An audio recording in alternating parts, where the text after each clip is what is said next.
Welcome to today's session of Viewer Levels, which returns to our Saturday night, Sunday morning time slot for the first time in several weeks, and will hopefully stay here for pretty much the rest of the year, I think, week to week. So for those of you old and new, that is the plan going forward. And we already have a couple of entries in the queue from Moyako, Rextra, YT, and 60 Forest. And Moyako's telling me to go down. Do let me know if there's a particular one that you want me to look at. We looked at these two previously. Do you want me to start with the next one, Giant Mario, or shall we proceed with something else? Do let me know if you have a preference. Giant Mario is next. Okay, we'll proceed with it. Let's make sure you're punched into the bot correctly with next. And rather than trying to embarrass myself with my pronunciation of Spanish, I think it just says complete each challenge for your mind and reflexes, I suppose. And we'll have something here to do with the big mushroom. We'll see what that is. And 60 Forest, I'm doing quite well, thank you. Looking forward to your level. This is a level from late 2021. Let's see how it goes.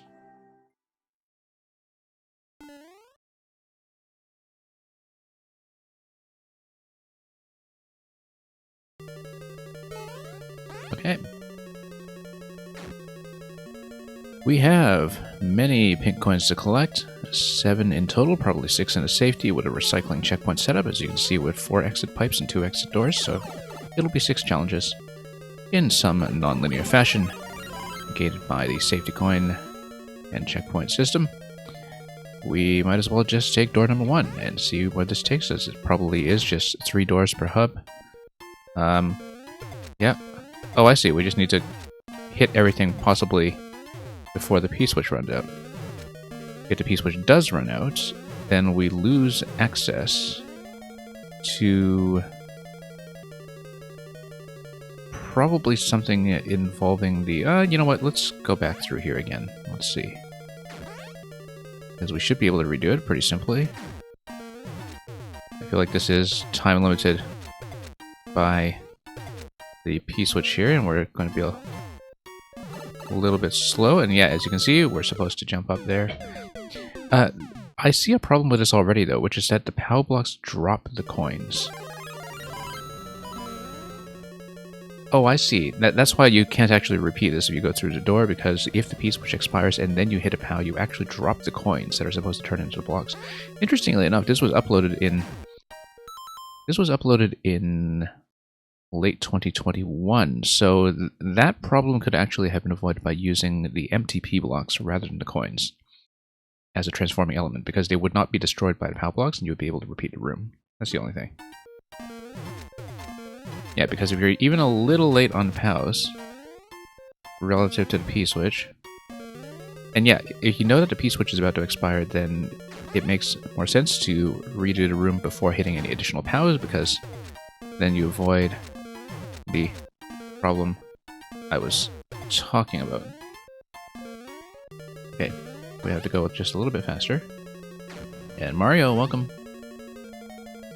And yeah, and Mario, lately we've been doing 7MMC in place of viewer levels on this stream, as you know, but things are working a little bit differently because we're supposed to take damage on the Muncher, so we lose the big mushroom and we can actually go over the bricks, or we can always hit the left side brick and bounce into the next one. But I don't actually know if the big mushroom is going to be required coming out of that room, so we'll have to figure that out on trial and error.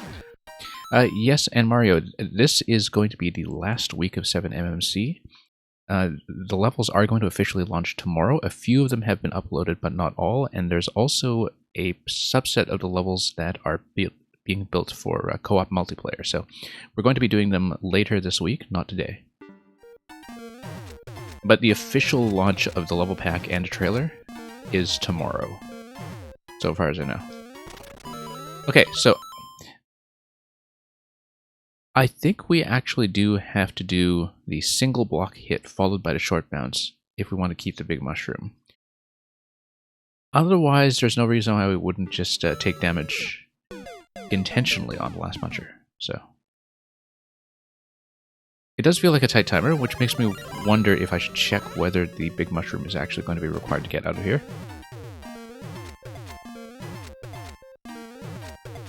Oh yeah, it will be, except we're missing something. How is it we're missing... Oh, maybe we were out of range on the camera. I think it's not... Yeah, it's not scroll stopped on the left side, so... But we didn't drop any coins, so I think we should be okay. Except we lost access to the big mushroom, so okay, we're no longer okay because the big mushroom would have to be available in the right side door, you're saying, okay. Yeah, I scrolled the camera over because I didn't account for the fact that this would not be scroll stopped, so it does feel like a little bit of a bug for that room, but we'll see what we can do with it. Whoops. Let's try it again. Let's try it again. Yeah, we'll just reactivate a P-switch.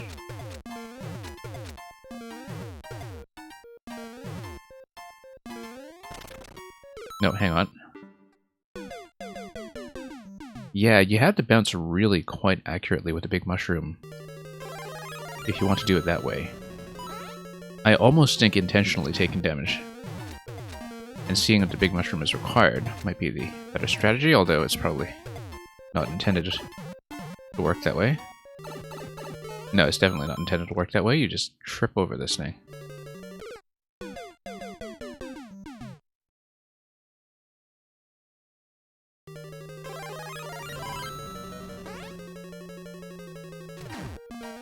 Yeah, conceptually it's sound. I just feel like there are a couple of bugs that probably could have been worked out. Of course, this is a much older level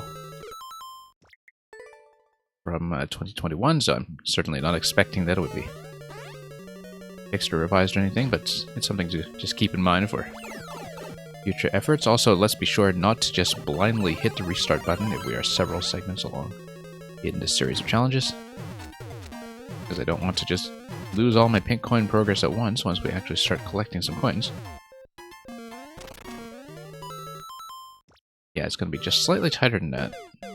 As you can see, I did flub one of the POW hits on that round, so we will have to make another run at that.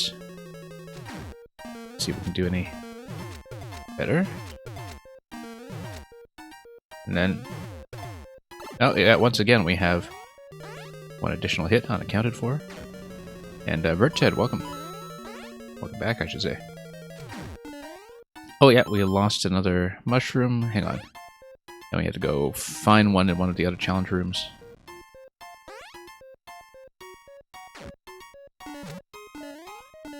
Yeah, we might as well try to do one of these other challenge rooms, I suppose.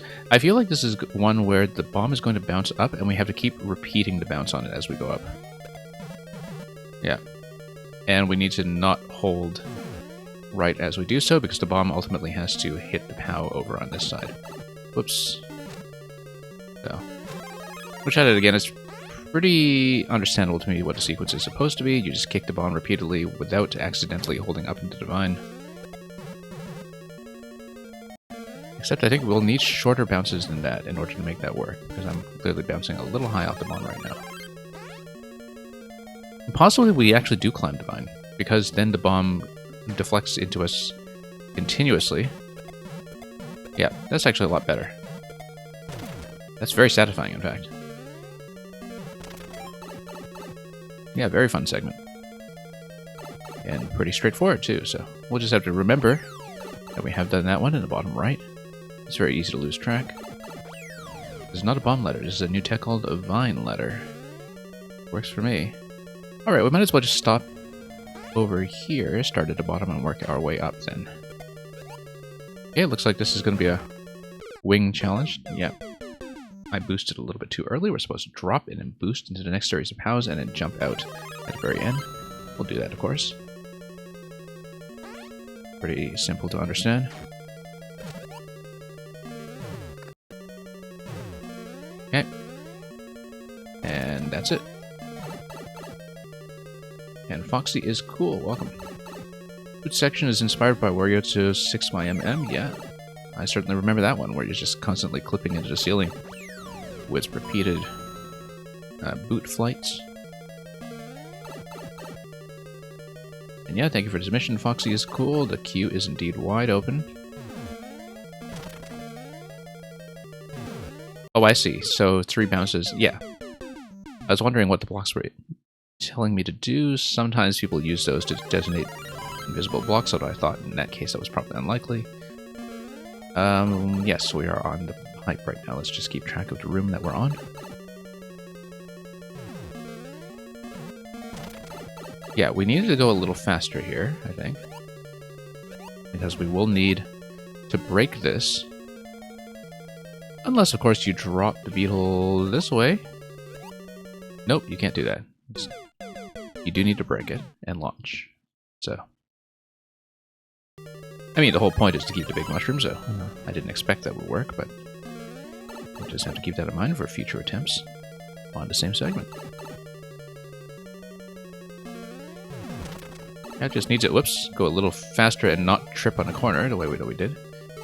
You do have to stall for quite a while down below before you're able to hit this, so we drop this, then it kind of kicks over, and then we eventually make it over at some point, so we'll try to keep that in mind, that timing ourselves around the cannonballs is currently the thing that I'm trying to read, but we'll see if it happens.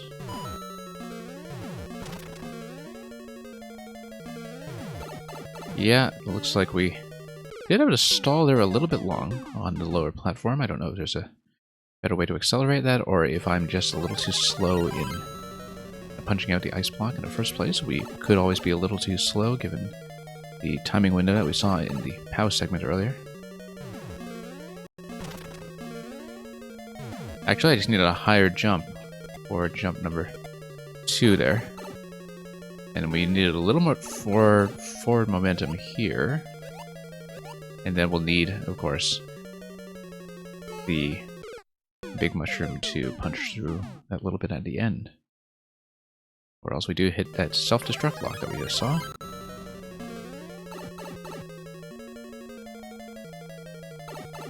And then let's continue. Yeah, I just need a full jump coming out of the landing after I hit the ice. That's the main thing I have to look out for.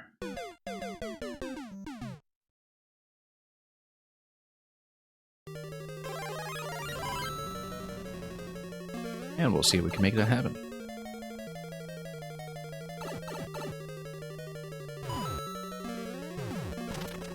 Nope, stayed on the platform a little too long.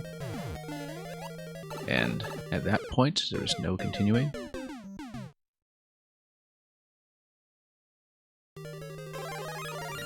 So we'll try it again.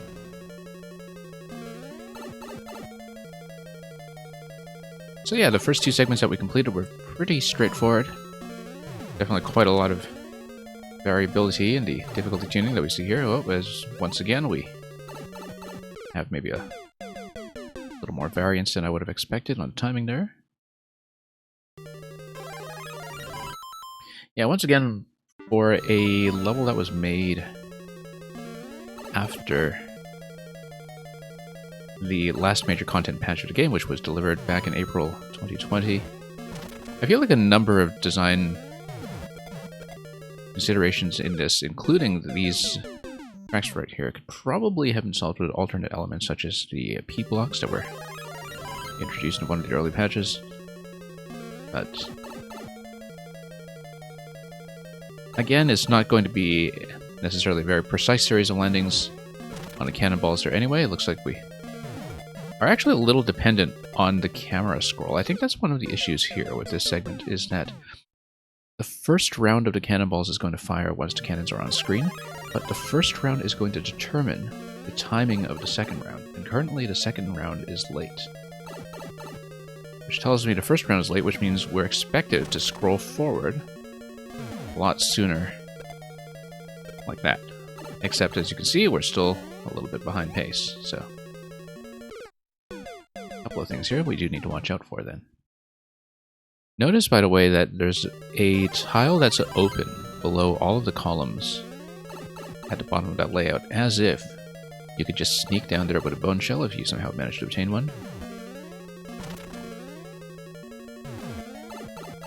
Yeah, once again, I guess we're expected to do a much higher jump from platform to platform than I've been doing there. And it's the kind of thing that I think does have to be determined through trial and error. I feel like maybe I could have used a more comfortable margin for an initial blind run here, but we'll make do with it and see what happens.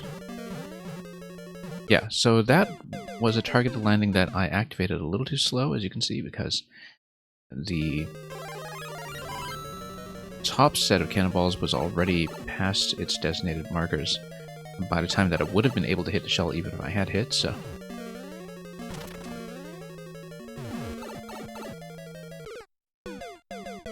But yeah, I do feel like the segment is designed around a very specific expectation for what the player's camera placement will be.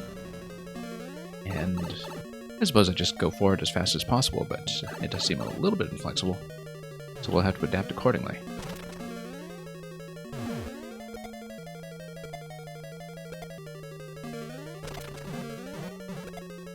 Yeah, as you can see, just a little bit behind. And that is going to be, once again, death coming for us all.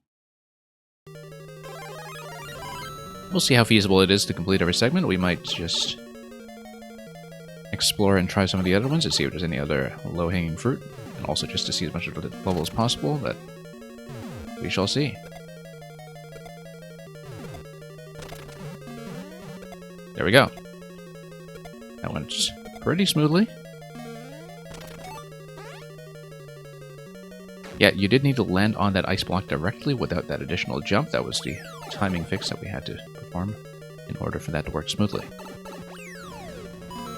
Okay, let's check the pipes around the side. Let's save the POW block room for last, since that seems to be the one that's been giving me the most trouble. And given that... Whoops. I'll need to redo this because I just busied myself with talking instead of paying attention to the bomb over here. Yeah, given the way that every room has worked so far, where there is a bit of a gate at the end that confirms that you've kept Big Mushroom, I feel like that's a pretty reasonable expectation for the POW block room up top as well, that we are expected to keep Big Mushroom all the way to the end, which means that our bounces will have to be fairly accurate. Anyway, this room is going to go down pretty easily. Yeah, some rooms are definitely much more forgiving than others. And you've just got a bit of a pipe transition zone over here to get the player into the correct subworld. Oh, I see. Okay. It just took a moment too long to read what was going on there with Divine, so let's grab another Big Mushroom and let's try it again. Yeah, I just read that a little bit slowly, so let's just go around. I feel like it would have been more intuitive to have Big Mushrooms spawn in a central section so you don't have to hunt for a spawn in one particular room, when they should probably just be provided in the central hub. That's okay, we managed to make sense of it eventually. Rather like that turnaround there with Divine. It's kind of neat. Okay, we were a little late getting on that platform, but let's just scout ahead and see what we need to do here. And yeah, there's a bit of a turnaround, and everything is pointing there as though there was something that was supposed to be there at the track. And perhaps our timing was off by enough that something that was supposed to be at the track there had already fallen off by the time I had reached that location. So we'll just have to be careful. Oh, whoops, nope. That's not careful.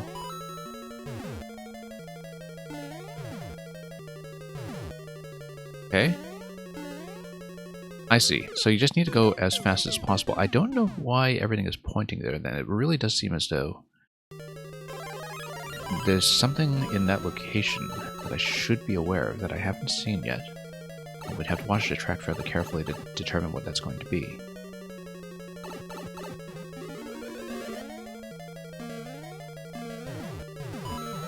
Oh, whoops. They hit the ceiling. That's okay. We do want to accelerate as fast as possible so we can get down here quickly and go up, up, up, up as fast as possible once we do have the big mushroom. We'll have to do it much faster than that, of course.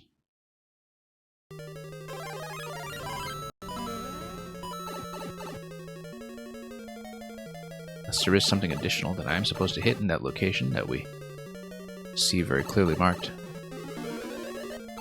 Oh, nope. A little late still. Let's grab another big mushroom and let's try it again.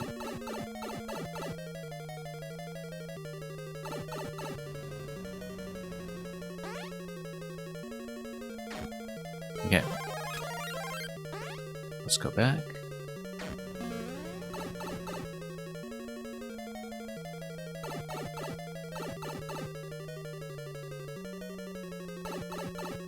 And let's try it again. Here, no, once again, just hitting that ceiling. I always fail to account for that ceiling for some reason. Something about that jump trajectory with the big mushroom just throwing me off every time. So, we'll try to fix it. And of course, the vine climb is something that does worry me a little bit, given the scale of the big mushroom and the sluggishness of how we've been going.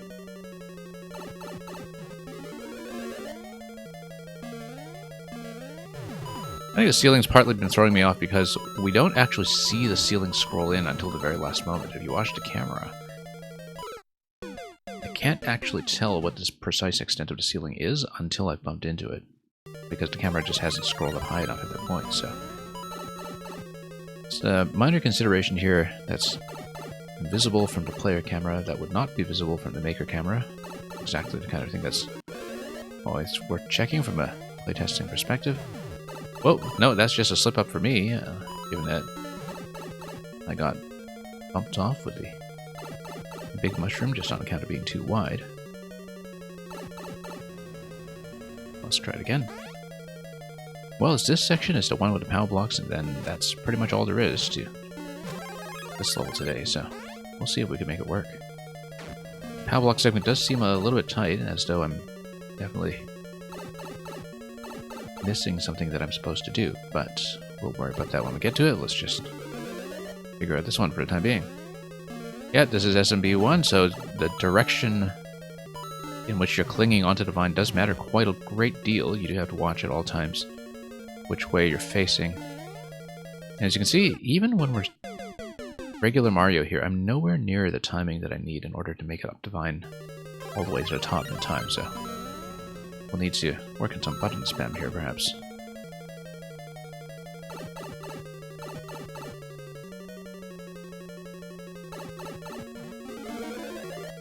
No, nope, just trying to jump the gun a little bit too early. Does pay to go early. We have been a little late on all of the other timings to follow in that room.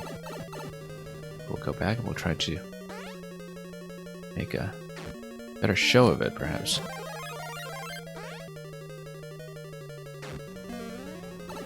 Alright, back we go.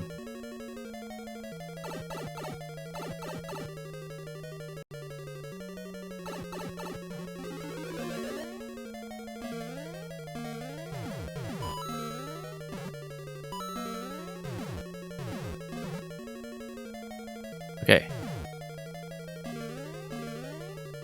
Not even close. I wonder if it's saying that there are all the arrows there because I'm supposed to go below and hit the block there in that location.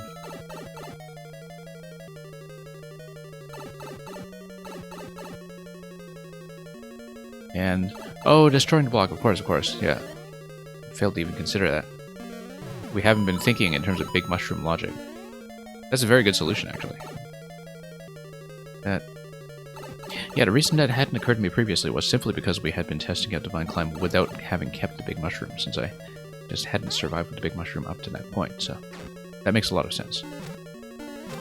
And we'll make that happen. Makes a great deal of sense, actually. Because otherwise the timing will just never work for the climb that length. Does make everything else here seem a little bit more relaxed.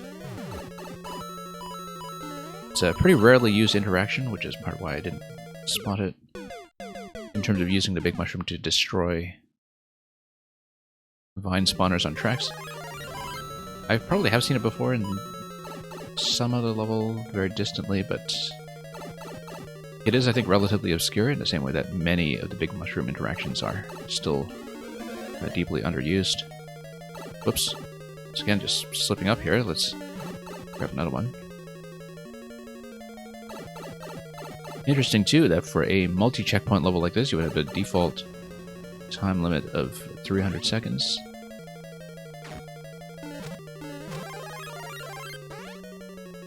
I mean, obviously, the clear check is doable in that time, but we're not the ones doing it, so back we go.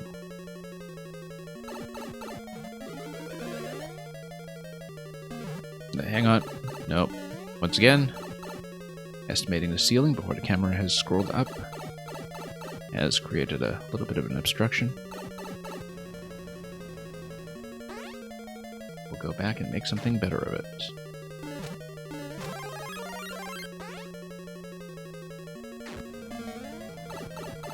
And back in we go.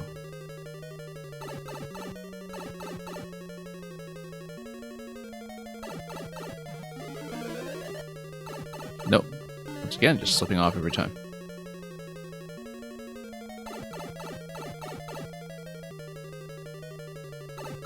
Bit of a long walk back, but we'll take it.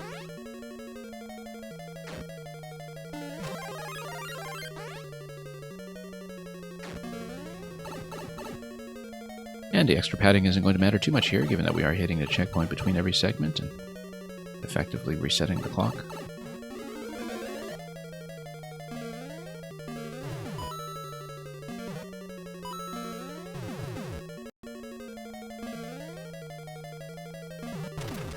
Nope, too early.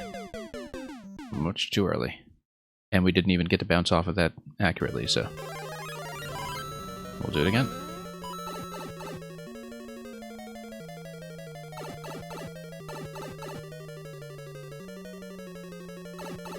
Okay.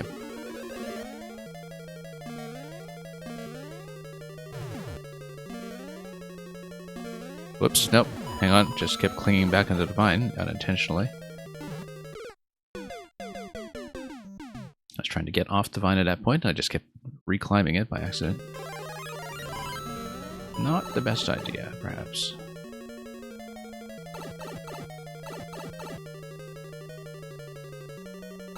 Anyway, let's go again.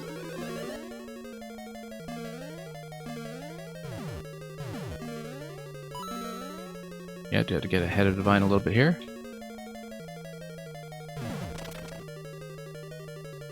That works a lot better. And we've got a quadruple check over here, just to make absolutely sure. Okay, one more to go. Back to that POW segment where I was having some trouble with the timing. I think it's almost certainly the whole idea of doing the halfway landing.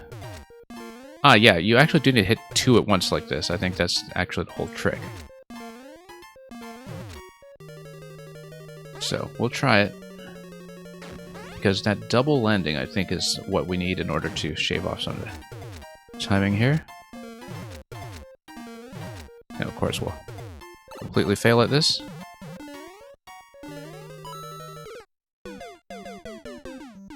Yeah, once again, I think the camera issue here is a little bit inconsistent.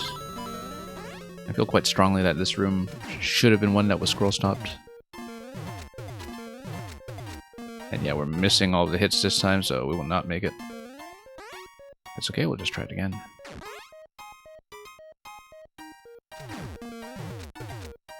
Yeah, no, you do need to kind of hit dead center between the POWs. It is possible to activate two POWs on each landing, and probably each hit as well, but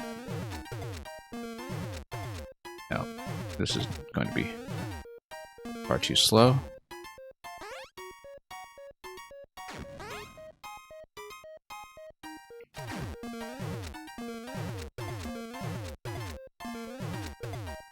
When I hit the middle POW land on a green door, whoops, too far. You're obviously supposed to just land on one side, and then continue the bounces.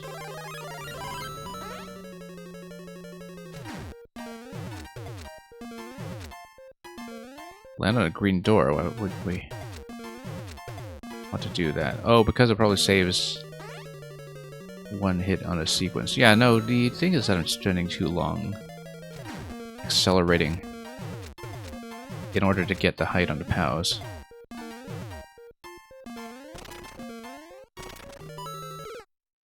We probably could have made it if I had landed properly on the last block. We need to overshoot and land on the right side and bounce left. I think it's fairly clear.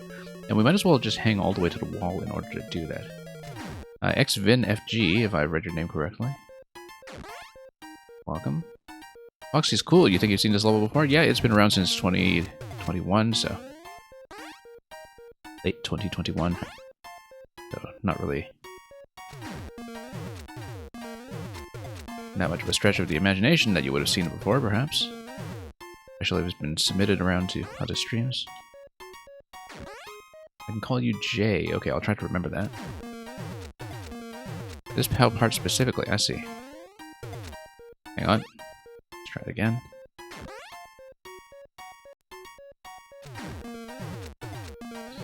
Yeah. Yeah, the Muncher's kind of scrolling pretty aggressively off screen as... nope, too late. Just slightly too late. If we'd managed to accelerate off of the last coin there, we would have been just fine. It's okay. We know what to do. We know that the timing is actually reasonably close. I feel like one good landing would have done it. Once again, just... not really able to count the Munchers coming in. That's part of the issue. Oh wait, we need a big mushroom? Let's go back and get one the long way.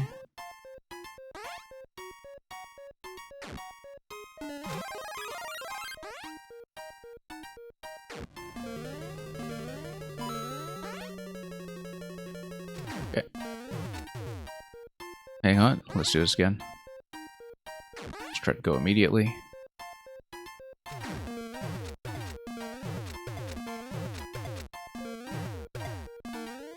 Nope. Let's try it again while the P-switch is still active and not dropping coins anywhere yet.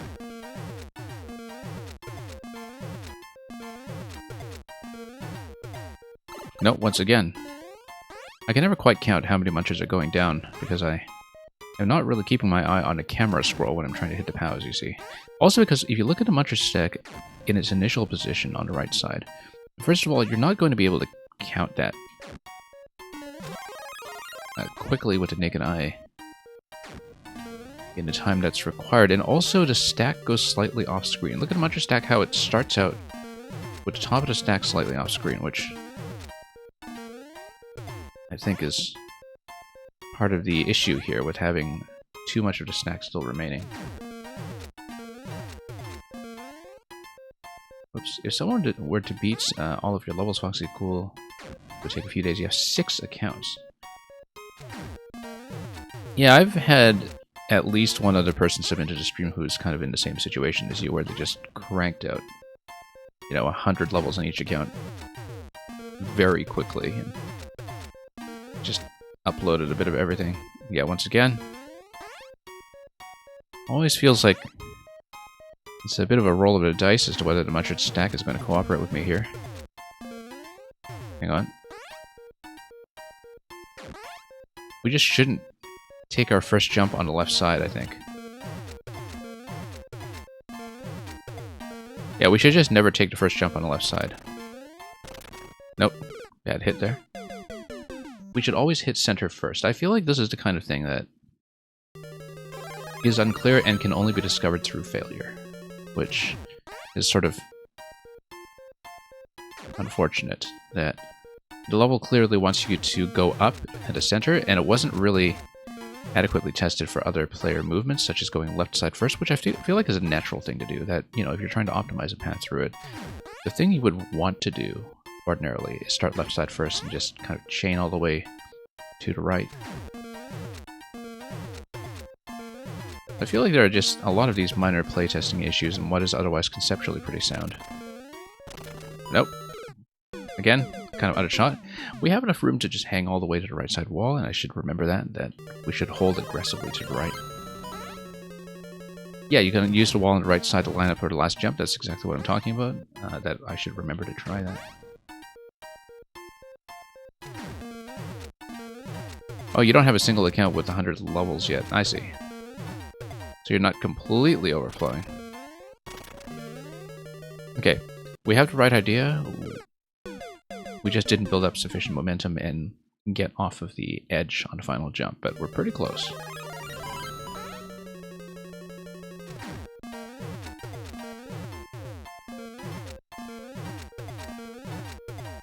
No, wow, we've got 2 munchers remaining this time, so it was way off base. Hang on, let's get another big mushroom first before we go back in. So yeah, we have to remember to hit center first in that segment.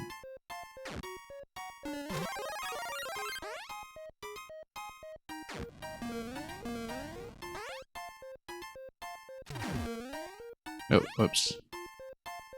Let's try to hit the center one first. So I was saying... Oh, hang on. A little bit of a dash here might be helpful. Art Pop, welcome.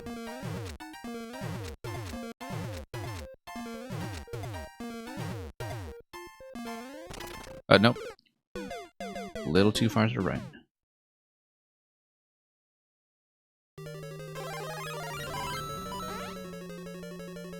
And Jay, you're probably going to draw. You're open to ideas. Well... I don't know if you mean like a comment card or just another work of art that you're putting together on the side, but whatever works. Whoops, a little late on the jump. Once again. Art Pop Rain, thank you for submitting.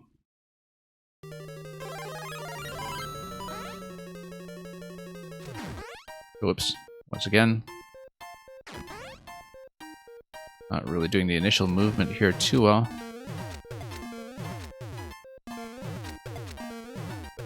Nope, once again, camera movement just creating problems for me here. Not only do you need to hit the center first, but you actually need to veer the camera slightly to the right rather than slightly to the left.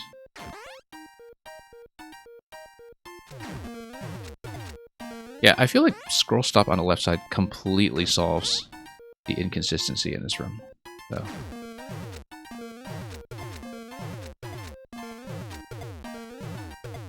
Because the inconsistency is very unfortunate. Anyway, here we are.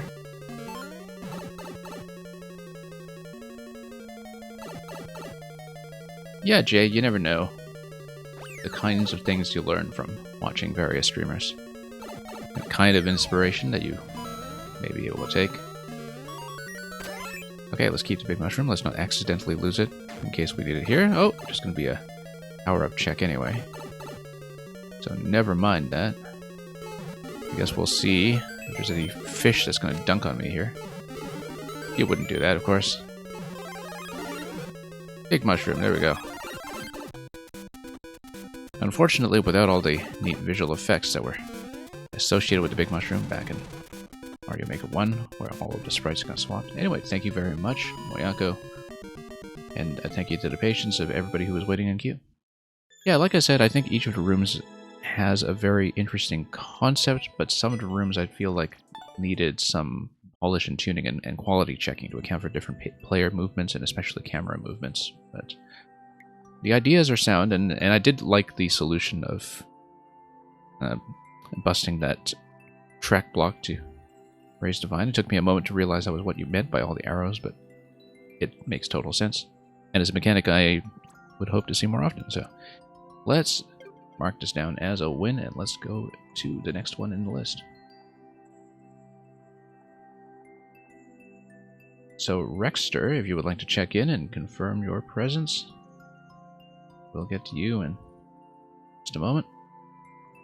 You see Rexter on the chat list right now, but we're just going to wait for a minute to see if he checks in. Usually my policy with people who might be lurking or AFK is I'll keep them in the queue. I'll just bump them back one spot. So in this case, I know that 60 Forest is definitely here. So 60 Forest, if Rexter doesn't check in, I'll just do yours first. And that's the policy that has seemed to work in the past, I think. I think that was the order. Anyway, let me check the list. Yeah, 60 Forest, you'll be next. Unless Rexter speaks up, do 60 Forest.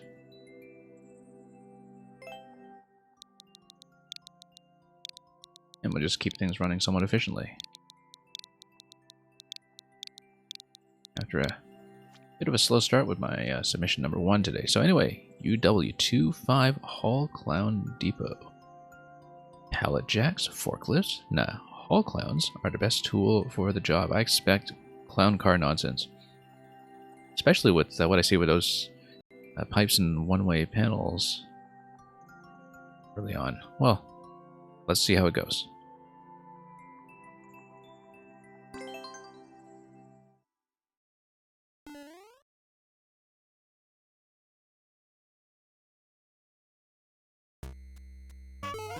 Okay, clown cars indeed. And, oh, I see. I think the idea... Oh, no. Never mind. I guess we'll wait for a new one to come. I was thinking the idea would be that you would have something else drive the clown car. And you just kind of tug it with you. But I guess not. We'll just be picking parachuting items off out of the way. Oh, never mind. Okay, we'll hit the muncher. That's great. And Foxy School, you also made something involving clown cars. A whole team of clown cars. Well, that's how they work best, apparently. Great. This is exactly what we wanted here. Very nice of that clown car to remain in place, of course. And this is SMB1, so I can't steal a POW and take it with me, unfortunately. And we'll need a POW to get through the Muncher Gate over here. That's all that the POW on the left side wall signifies. I think this whole area here is meant to give me a way to lead the clown car upwards, so it's not just tailing me downwards. But we can just manually drive it there as well, so I don't think that's going to be it. We need it to haul the POW. That seems very clearly like what's going on here. That we hit the on-off switch, and then we lead a POW with us. Whoops. Never mind. Let's... Oh, no. Hang on. There we go. Much better. And we do need to leave the on-off switch in place instead of reactivating it. Unless we should maybe ride this the whole way. But it's not really going to accelerate, so I guess we do have to do it this way instead. And we can ride the clown car in order to grab the 30 coin. That's how to do it. Very satisfying optional objective right there. And yeah, here, as I was saying before, we can... Oh, just lodge the clown car here and bump POW in order to get it out of the way. So you don't really need to take the upper passage after all, at least, if you're doing everything the slow way like I am. Anyway, this is a nice little intersection here. I quite like this. In conjunction with all these semi-solids and one-way panels. To prevent any shenanigans from clipping through the semi-solid to grab a clown car. The one-way panels are just keeping it in place so it never tries to float up. Anyway, there probably is some kind of incentive to keep the fire flower to the end of the segment, and we'll find out what that is if we're able to do it. And we'll just wait for the boo to do its thing as well.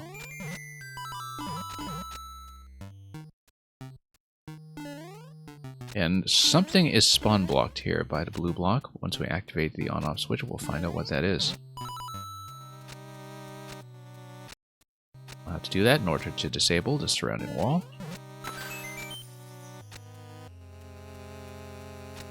And the muncher is just here to keep the clown car in place so it does not exceed its bounds.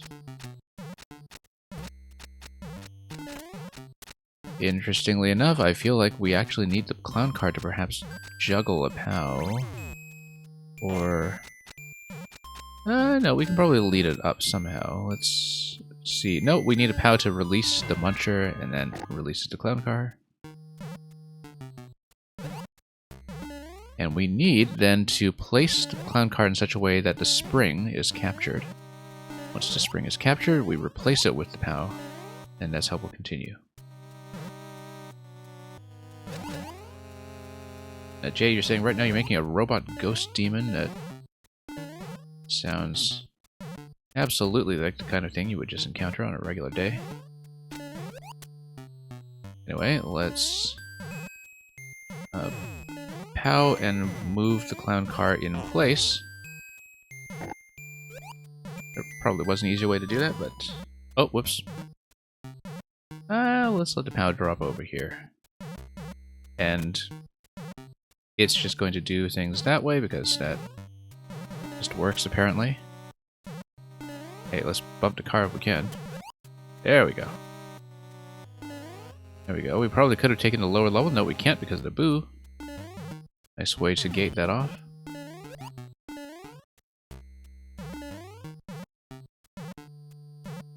We will need to jump on a bullet. Oh, so much for the fire flower.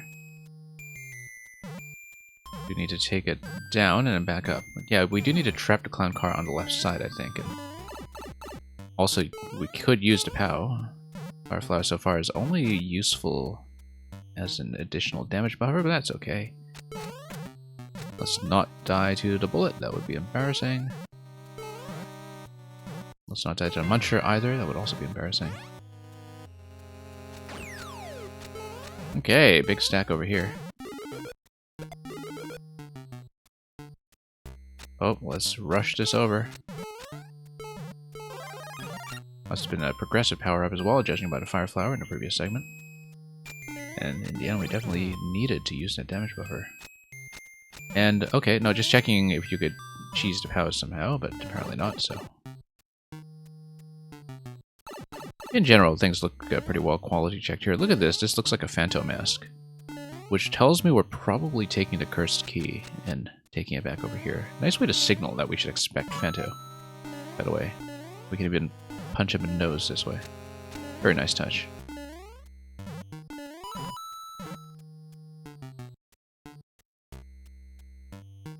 Okay. And once again, whoa. Let's move this over. Oh, that was maybe a bad idea. That's okay. It allows me to get some POWs. I feel like I probably wasn't supposed to kill that, but we killed it, so... And okay, now we're in trouble.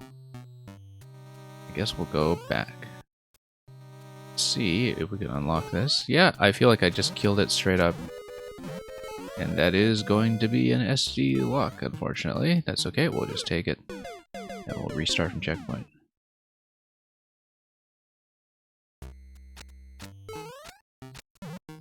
Yeah, it would be interesting to break that and also hit a POW stack from below and see what happens there. I mean, it wouldn't really get you where you need to go, I don't think, but... It's the kind of thing I would think about trying if I were playtesting this more thoroughly.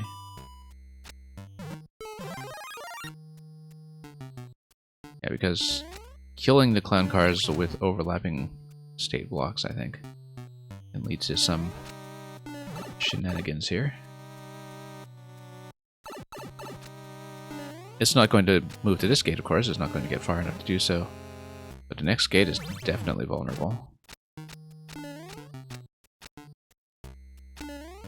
So let's let it swing back this way, if it will do so. Yeah, you can just kind of nudge it forward.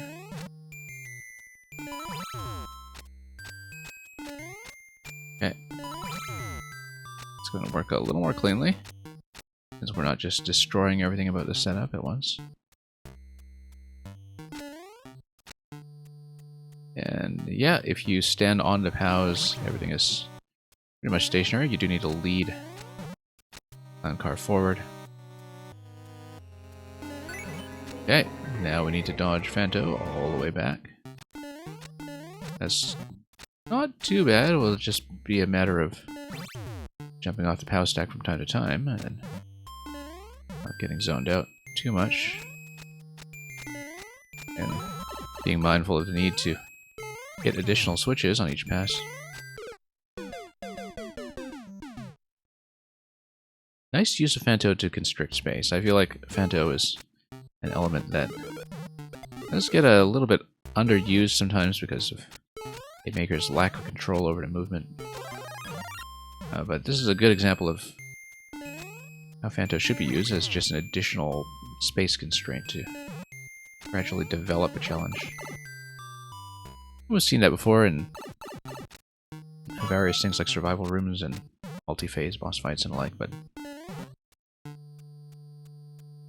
it works quite well for these back and forth segments. I've seen a couple of levels with a back and forth structure that make use of Phanto to plug in a key at the entrance, and you know, having to rethink the same kind of spaces with the additional bit of chaotic movement to dodge actually does make for pretty interesting design. Quite often, so yeah, great for backtracking segments, exactly what I meant. And in fact, I mean, that was sort of the insight with Phanto even all the way back when Phanto was introduced in SMB2, right? Like, technically, those were all backtracking segments where you were trying to retain a key and escape with it going up after having gone down. And it felt like that was very much in the spirit of the original idea in SMB2 for Phanto to be a backtracking element. And it's kind of interesting to observe that that remains true, even though in Mario Maker and in, you know, standard non-SMB2 Mario generally, you're working with completely different mechanics. Anyway, up we go.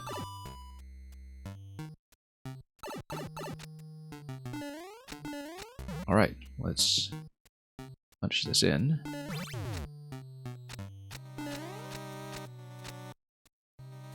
And let's not miss everything in sight.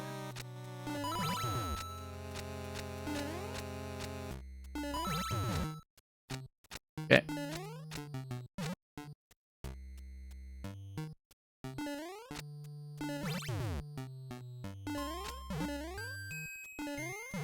Let's grab the key and let's make some space this time. I say as I nearly get bumped towards the wall, which is of course non-lethal, but you know. Whoops, look at that, just got clipped on the corner of the power stack there. I'll have to be aware of the wall as an element that's going to drop me if I'm not careful. Once again, got kind of zoned out. Standing a little too close. Nuka-Kaza, welcome. Looking forward to whatever ballooning nonsense you've got for me today. And certainly hope, Nuka-Kaza, that you've also seen good and ample coverage of your contribution to 7MMC this year, which I thought was particularly strong as a balloon level for people who may not be as experienced with your style.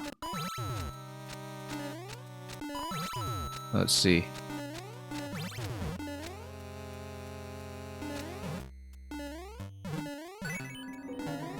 Yeah, that's one of the nicest things about participating in a big project like that, as I learned with the 456YMM from my part, is that you get so much stream coverage that you normally wouldn't, and it's nice to put on a good show with a level that will actually hold up to that level of scrutiny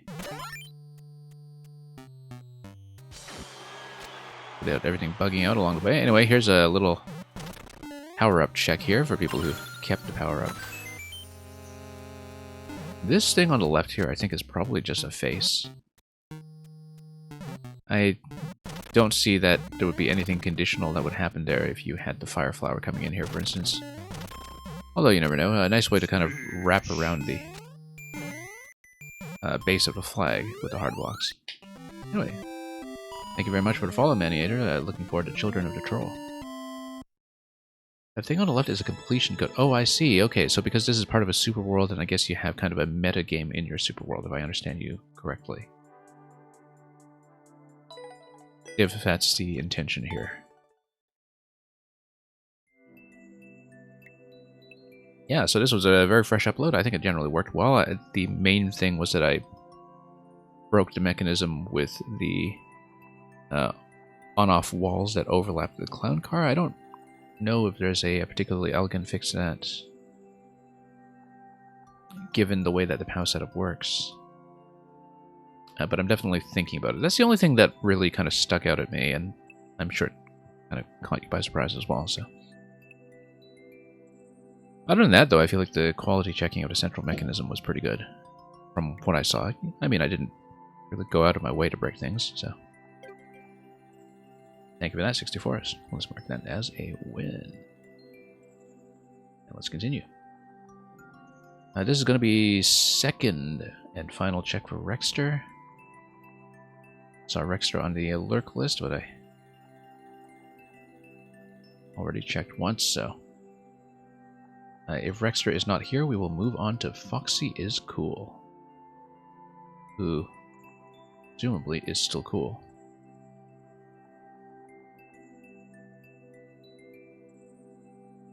Okay, Foxy is Cool. If you would like to confirm that you're still here, great. Thank you very much.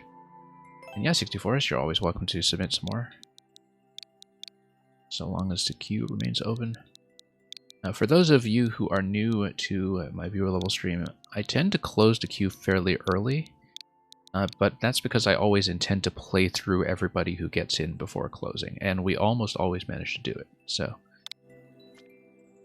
Yeah, we do kind of an early queue closing, and then we play through the rest and try to make sure we finish. Anyway, your newest or second newest? Alright, let's take a look. And hey, look, we have another Clown Car playtest. I feel like we are going to have upcoming TCC, I assume that's Team Clown Car. 6-second record by somebody who really knows how to pilot this stuff, but let's take a look at it.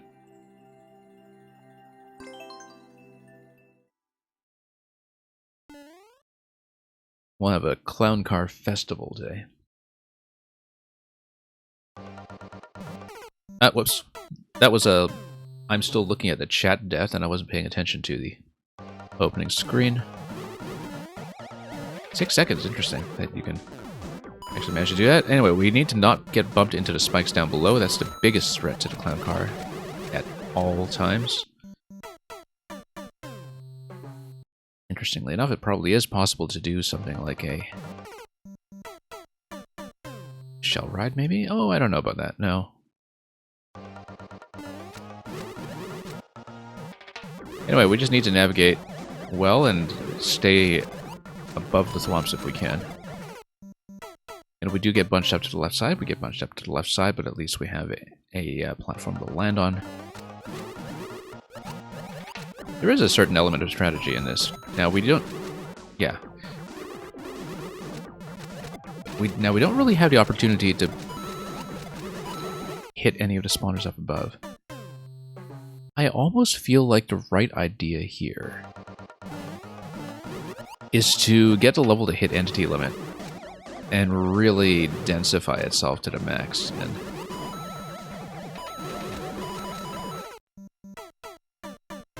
And in general, though, we want to stay away from the ceilings that have been cleared out by the Magic Koopas, because as you can see from the one-way panels there, you can see that everything just gets dunked on you.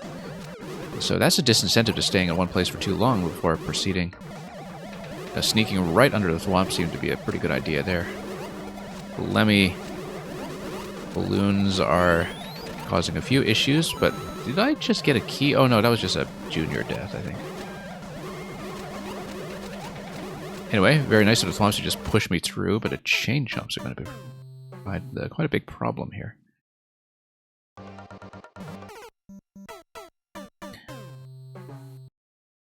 Well, I mean, yeah, if you hang left at the very start, then you hit the on-off switch, and then you get the door, right? So...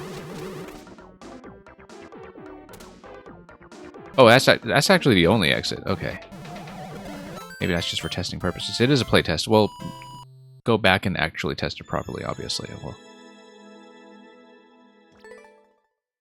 No wonder there's the 6-second record, because that's the record to do the dev door. And, that's okay, we'll try to do it for real, just to see if we can at least get to the end, to the on-off switch.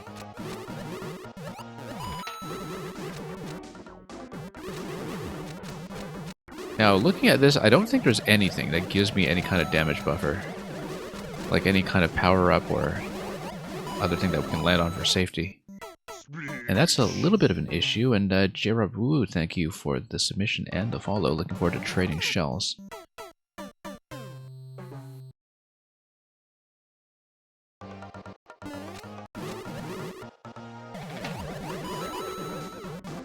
Okay.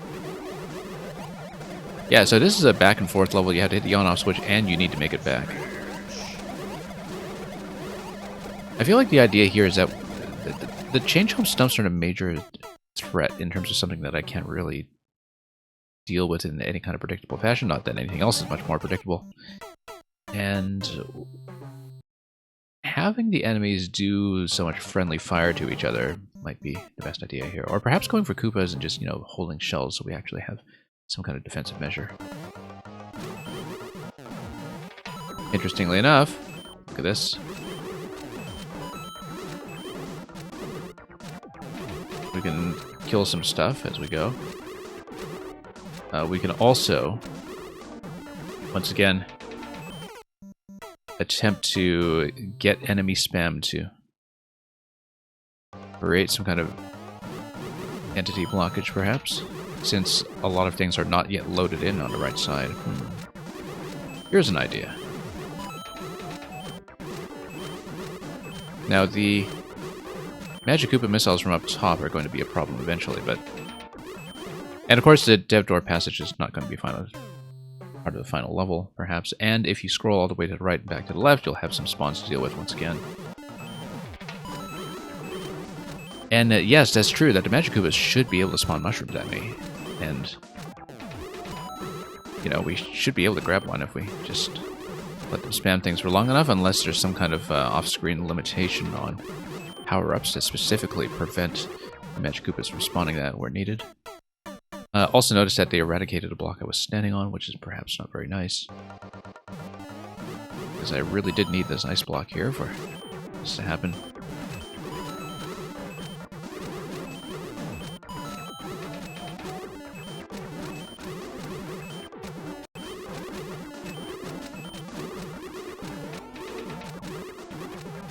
I'm getting a little bit trapped here. Let's maybe not do that.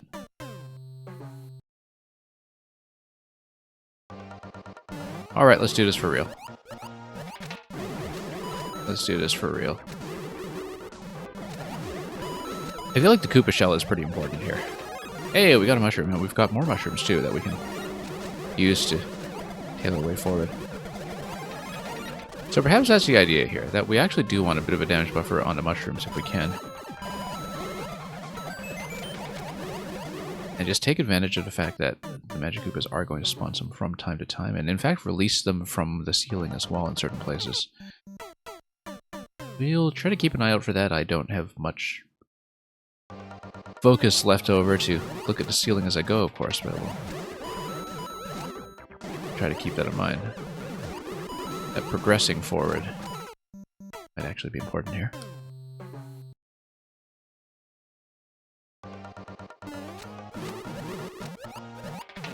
And I was hoping to grab that shell, but we didn't manage to do it, so... And we got dunked by Buzzy instead. Clear check time on this one. Well, the clear check uses the dev door, right? So... I don't know if the clear check also used a dev door. I presume it did, because this is a playtest. Current player record on it is 6 seconds though, so... Yeah, I assumed you used a dev exit.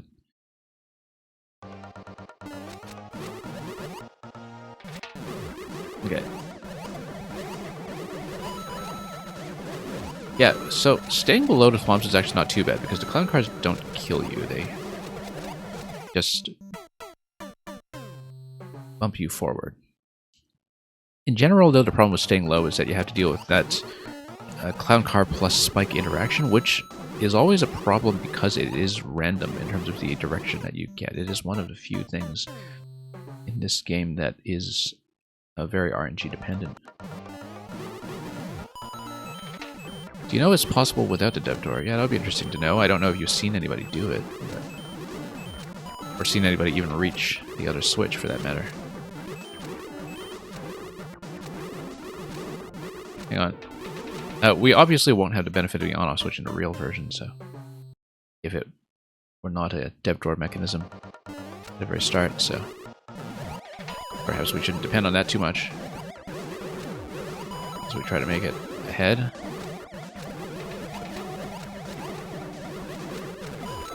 Yeah, I feel like there should be some kind of consistent tactical approach that we just haven't found it yet. It's very easy to just become overwhelmed if you haven't found an appropriate path. Notice how the clown car locations are initially kind of spread out, so I think the implication here is that if they don't bunch up on you, and if you manage to eliminate a couple cars at once, then... I mean, as you eliminate cars, though, they will be loaded up again by other enemies that drop in from above. So, 60 Forest. The main mechanism, as we saw from the dev exit earlier, is that the idea is to progress through all of these clown cars and hit an on-off switch that's all the way on the right side, and then go all the way back to the left to the entrance to this door. So imagine that the on-off switch on the very left is not here. The objective is to get all the way to the right and all the way back to the left. That's how I understand it from what I've seen. Okay. Yeah, so the thing I'm wondering here is, do we want to get kills on the elements riding the clown cars? And I kind of think we do, because we want to open up more space away from potential clown car collisions, even if the cars are going to be loaded up again by whatever is coming in from above. Maniator, how long do I spend per level, especially ones that I know may not be possible? It depends on whether I feel like I'm progressing and whether there are things that I want to try. I don't have a hard time limit per level. It really depends on how they're going and whether we're just repeating the same thing over and over, or if we're actually seeing anything new. So for something like this test, we're really not progressing and not finding a path, then we might bail on it fairly soon. For some other levels that simply take a long time to get through because they're very large or complicated, like certain puzzles, for instance, I will sometimes take quite a long time with them. So I treat that on a bit of a case-by-case basis, and we just try to be as fair to the other makers in the queue as possible. But we don't do the thing where, you know, you run the timer down like some other people do. Because I find that sometimes that is very unfair to certain level styles that need a little more room to breathe.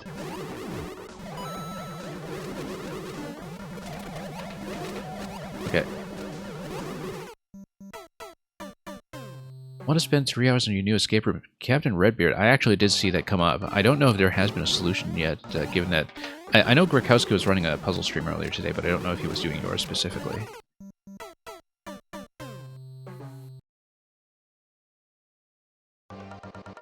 Okay. Yeah, so... we need to navigate a little more carefully. Like, once we get bumped once, we're already in a huge world of trouble. Yeah, Captain Redbeard, nice to see you back in action after... it's been a long time since your last upload, I think. And definitely looking forward to seeing what word puzzle escapes you have in store.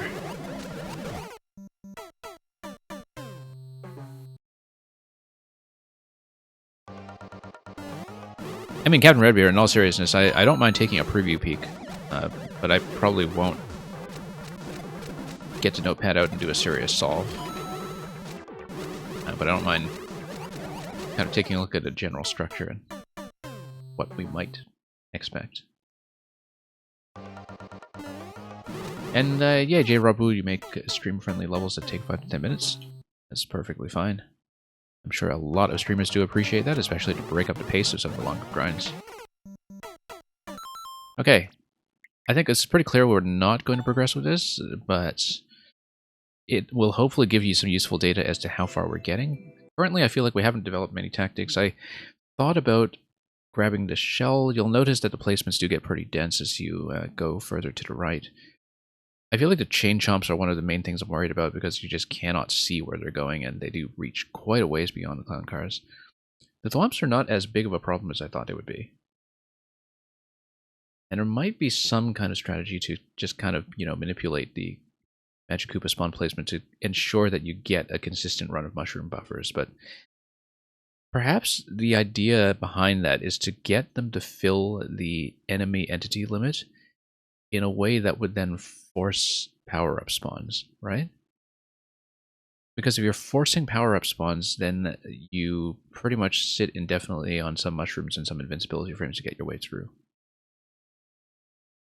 But the question is, can you deal with 100 enemies on a screen in the first place? And I'm not sure we can.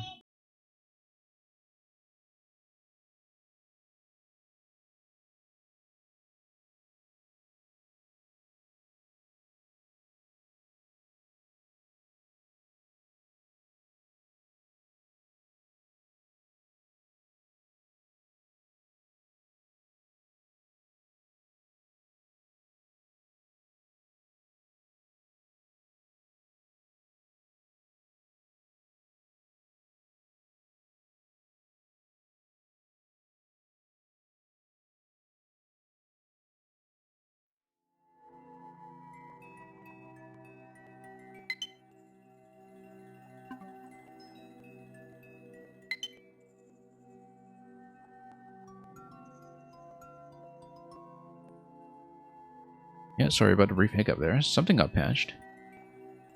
Our Art Pop continuation of the Super World. Yeah, let's do that. And thank you once again, Foxy, for the submission there. And Awesome Lamp, welcome.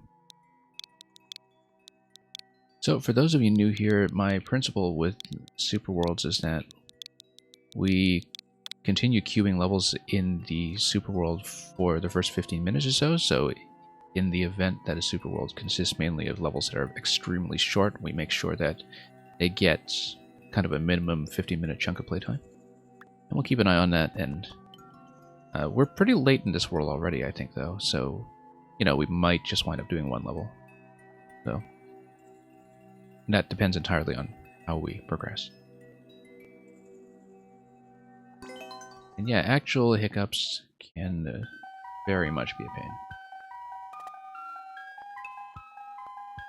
Anyway, let's take a look at where we were. Oh, we had the ghost house up here, which kind of indicated a puzzle, didn't it? Let's take a look before we inadvertently exit this world. An icy crypt. Reach the goal after grabbing at least 6 coins. Okay, great. One screen puzzle. Haven't done these in a while.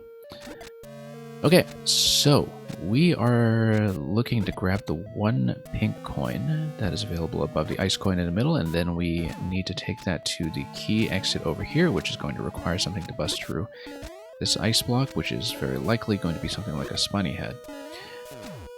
Unless it's the spike ball, but I don't think we can send a spike ball here without some additional element for it to ride on. I think it's a spiny hat.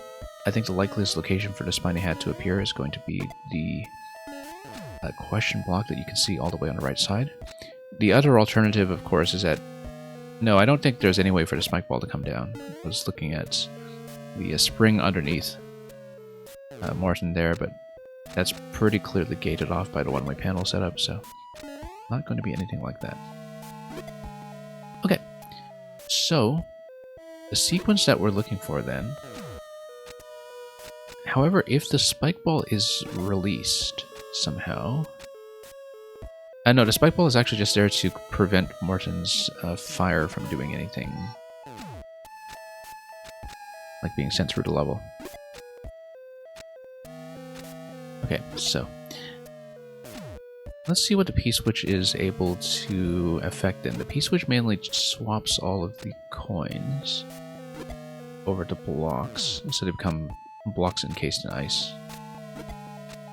I feel like the point of this puzzle is to take advantage of the fire from Morton, which is going to deflect a single projectile at a time, and we need to deflect the fire to certain ice locations. As you can see, there's a particular pattern that they're going to follow.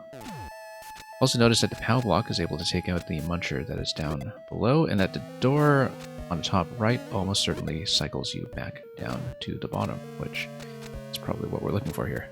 So for example, if you stack the POW in this location and the P on top of that, we should be able to get the ice block on the top here out of the way. And then when you go through the doors, the... whoops, it's not quite good enough here.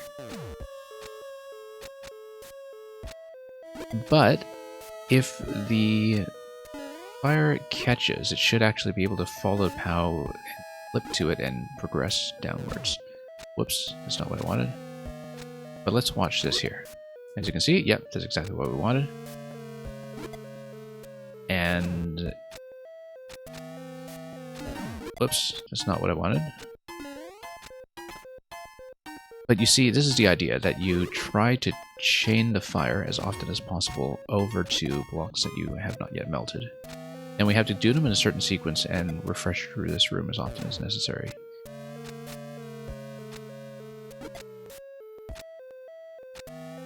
I feel like it's not going to be something like a spiny hat solution then. It is going to be something like a spawn block, perhaps. Unless the spawn block here, to the right of the muncher, from the ice coin, is the spiny hat. That would make sense, actually. If eventually you come down with a POW, you destroy the muncher, and then the ice in the bottom right corner is what gives you the power up to get through to the key door. Anyway, let's take some objects up top. I feel like we need to have both objects available here, which means that we're going to take the P, or take nothing. And 64st, you have to ditch for today. That, no problem. Thanks for the earlier submission. Certainly hoping to see more from you in future weeks. And yeah, Art Pop, I remember, I think it was Julian, who isn't really around anymore, using this idea in 4YMM. That was...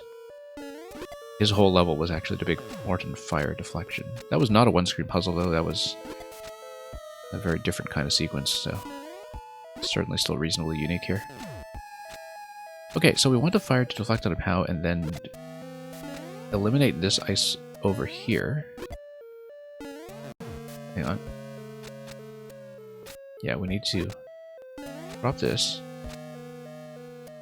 And hopefully it follows E down. Let's take a look here. Yeah, that'll do it. And then we do something similar to destroy the muncher with the POW and then send another one over. Also notice that with the POW, you can always use the POW to drop the coins. So at any given point, you can use the POW to destroy the coins and therefore destroy the blocks permanently. And we should not die, though. And Will Gamer Guy, welcome. Thank you for the submission. It was a one-screen puzzle that used the same mortar mechanic up top, but you changed the levels surrounding it. The OG is much more difficult, I see. Anyway, we have a rough idea of what we want to achieve here. Let's break open as much ice as we can.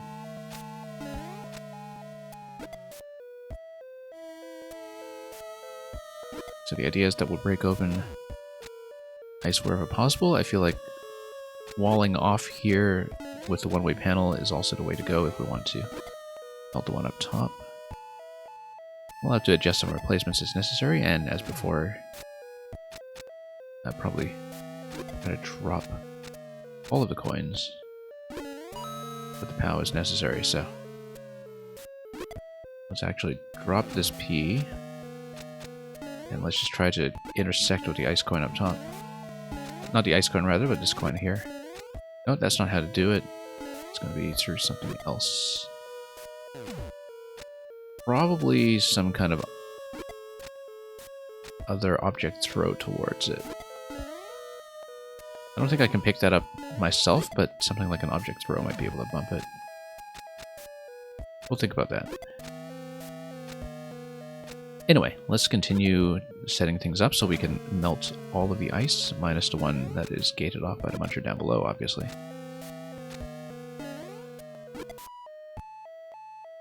Destroying the coins means you can't collect... Oh yeah, I completely forgot about the clear condition.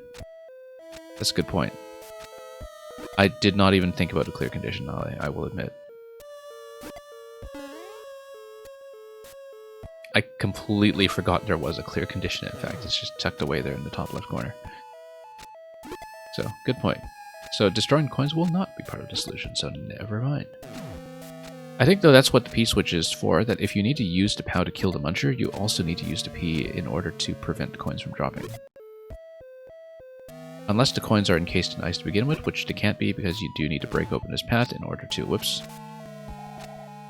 get to the muncher in the first place. So let's reload through here. The ice does stay melted. Oh hey, and we get this. Which is great, because we can just punch through this immediately. Also means we're Notice that it seems like there is kind of a door that's underneath here as well. It really looks like there's a door that's directly below, like we should be able to drop into it. But where would that match? Can't quite see where that would go. Unless it's just part of the... Oh no, it's a one-way panel. It's not a door. It's a one-way panel. Alright. Yeah, because a P would transform everything into blocks and then prevent you from having issues. Eventually, we actually do want to drop all the coins because that's how we'll collect them all in one go. But we need to deal with that guy. You know what? I know what to do. We should blow up all of the ice blocks that we can, starting with this one that is up top. And see what that spawn blocks. I feel like it'll spawn block something important. And let's make sure we get the remaining ice out of the way. Well, whoops.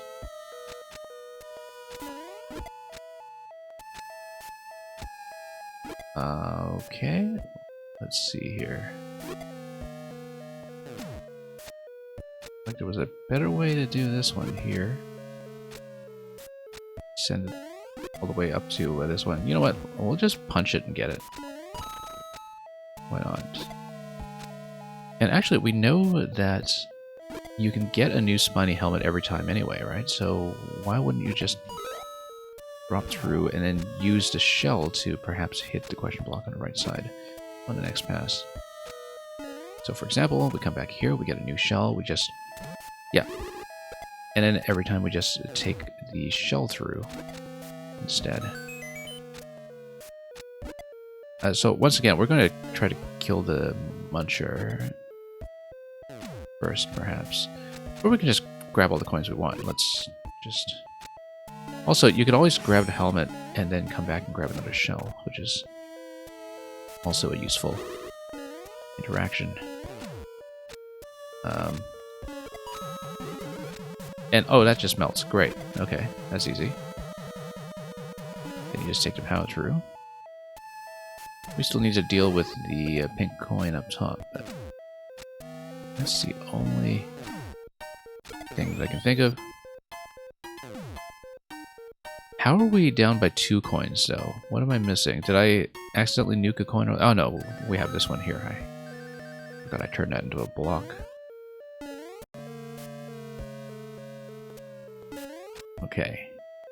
Now this here, I think we just need to grab a shell and throw it and have the initial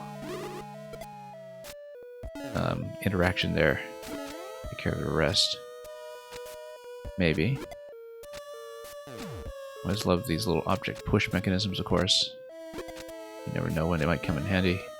I mean, it's not going to be an up throw because it's SMP3, but the initial throw should send the object up slightly, right? Whoops. Oh, accidentally kicked it. Let's go back. I don't think it's by ducking. I did try it ducking.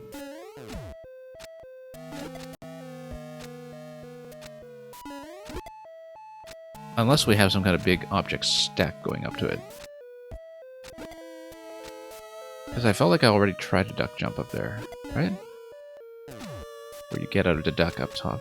Actually, no, I've seen this kind of thing before. I think you're probably right. I've seen it as another puzzle solution. We do need an additional object to land on, though, so let's maybe stack some things. Does POW stack on a shell? I think it does. Unless it just kills it. No, I think it just kills it. POW stacks on P, though. So let's do that. Send them both up. And then, oh, to send them both up, we need to take the P up. Let's do that. It should be POW and P, yeah. We have 90 seconds to do it, which always adds a little bit of additional tension, I suppose. Hang on. No, it's not going to be that. I feel like it is going to be the throw. That we should be able to get some kind of object throw to overlap. Unless there's something really obvious in overlap. Oh, no, I know what it is. You need to create a stack that allows you to hit a block directly below it, like the POW block. Now, how do we do that? If you place a POW block underneath that and then you hit the POW, then that would do it. But I don't see how we can set that up with what we have here. We're going to run out of time pretty quickly here. That's okay, we'll have a lot more time available for future attempts.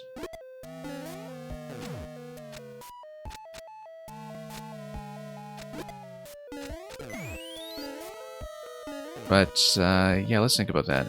It's not the duck jump. The helmet can bop the fire, yes, but it can't deflect the fire. It kills the fire instantly. Pretty sure.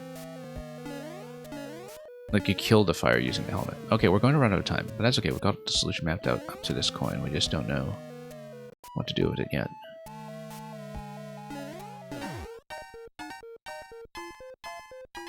And we'll have to think about that a little further. That's okay. We'll try to wrap around the early part of the puzzle quickly. Could always be missing something fairly simple, but... L64, welcome.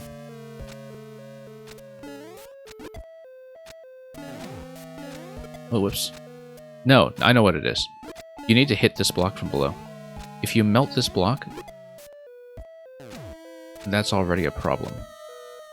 You need this to be a block, and you need to smash it.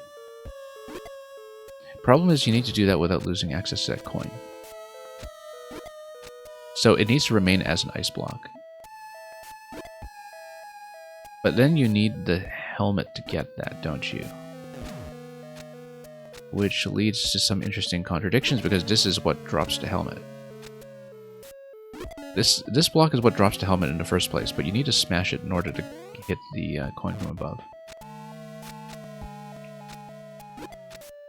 Yeah, Mill64, I've been slowing down quite a bit with Xenoblade 3. I've had too much else going on in my life lately, and which is unfortunate because it really is quite something, isn't it?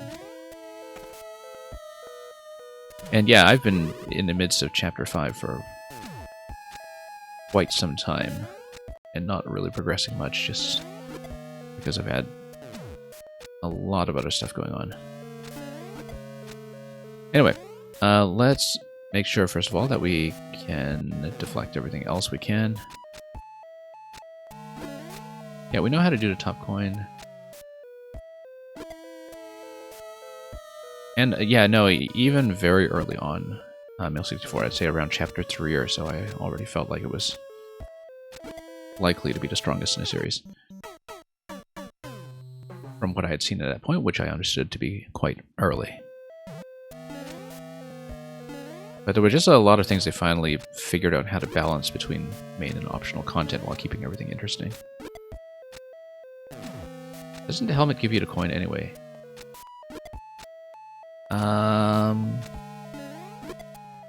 Well, this is what is blocking the helmet in the first place, right? And that's the issue that I'm running into. But what if we just melt it? If we melt it, I think it should unblock the helmet. We just melt it without collecting a coin, perhaps.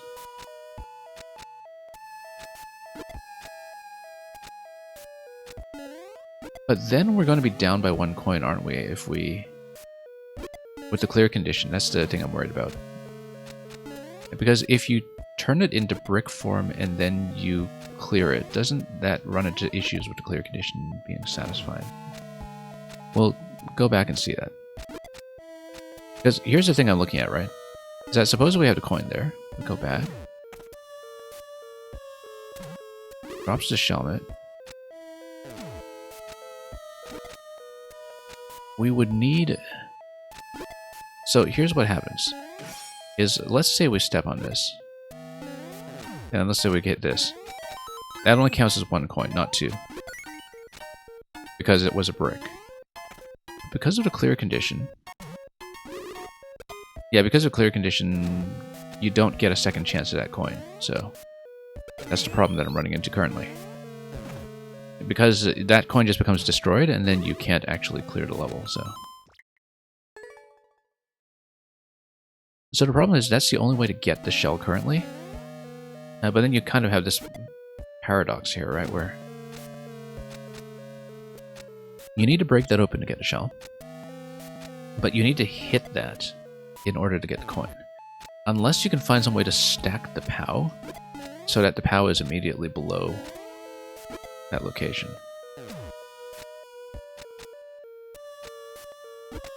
Unless... What did we hit in...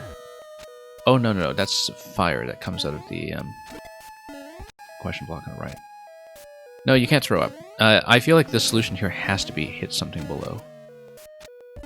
Absolutely has to be hit something below, but we don't know how to stack that in a way that would make sense. I think you would need some kind of object stacking that would release that for you. And I don't see how that placement is going to happen. But anyway, let's melt everything as before and hope for the best.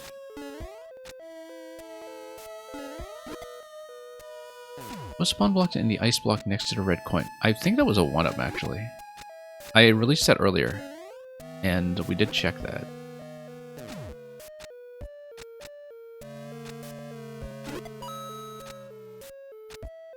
So yeah, we do have to collect that anyway, because even if we just leave it as ice, and we get the helmet, we would still need to do that whole collection. Oh, no, I've got it. I understand it. Yeah, no, I understand it. You transform it into a block first. You hit the block to get the coin without the Shelmet. You need to release the ice to get the Shelmet. But once you release the ice,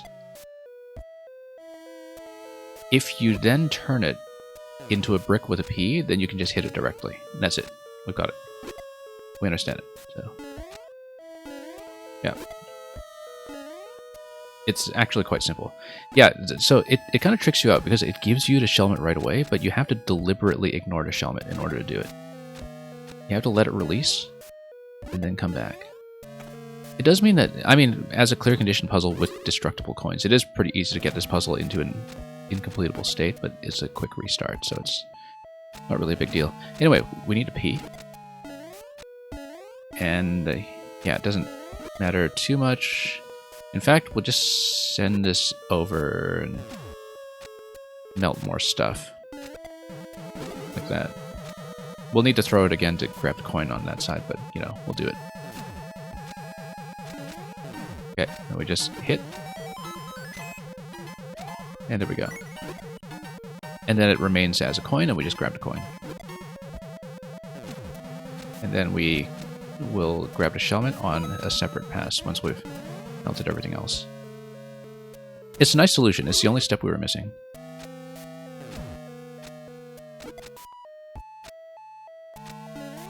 And again, we will need to take that with us in a moment. Let's melt this first of all.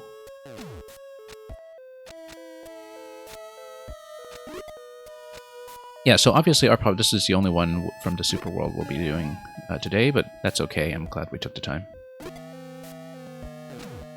And, oh, whoops, drop that. Let's not drop that. Let's go back here, and yeah, you need P and POW down below in order to get past the Muncher, so we'll do that. In fact, we can even hit the P right now if we wanted. Come here and POW, just to make things extra efficient.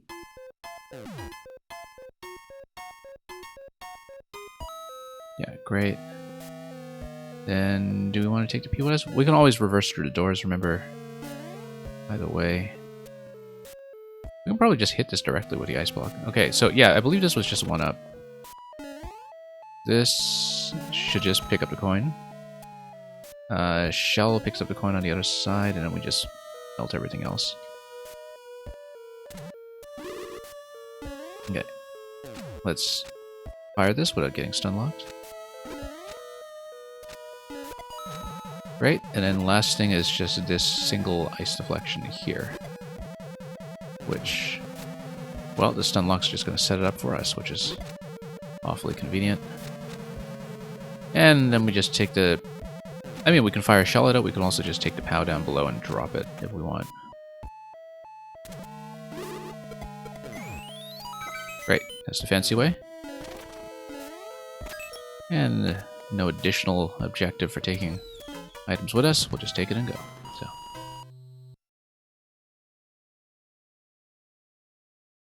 Thank you very much. Art Pop Rain. Pretty satisfying one. Yeah, it was mostly just that one ice coin transformation that held me up for a bit, but it seemed to work pretty well otherwise. You would have damage boosted at the end yourself. Yeah, well, I'm an item hoarder, so. Okay, we got quite a busy queue today. So, I am probably going to close fairly soon, I think. Especially if people are generally remaining online, so. Art Pop, let me clear you first. Mark that as a win.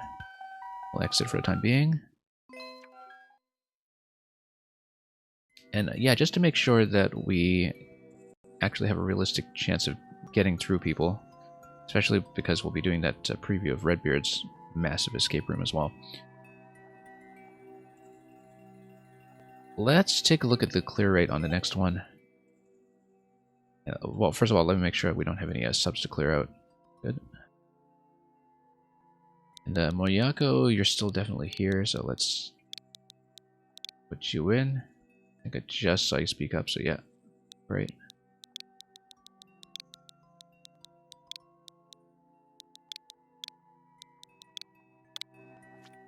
Yeah, we'll probably be closing after this level. 1.4, yeah, we'll close at the end of this level. That's how we'll do it.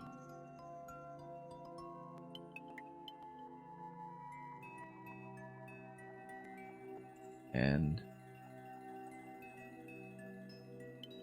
Whoa Gamer Guy, are you a sub? Yeah, the thing is, if you had a subscription come in after you'd already queued, you'd have to re-queue in order to get that privilege. And regardless, I don't think any notification showed up for me, so. Anyway. Now, once again, it is going to be a series of challenges, as you can see here, all involving flight. About a minute record on this one. Let's see how it goes. But yeah, we'll definitely close by the end of this level, and we'll get through everybody if we can. That's the way we run it. Okay. We're obviously going to check the left side. Okay, we checked it. I don't think we broke anything. Safety coin in the top right. And let's just do the rooms in order. Okay, it looks like we just need to bump this to develop some height. That's a diving challenge. Then we just fly, whoops, and miss. Came in just a little bit low. And we keep the cape to bust through the blocks at the end. Pretty simple. Okay. Whoops. No, once again, just pulling back a little prematurely there. Didn't quite get the boost that I wanted. Okay.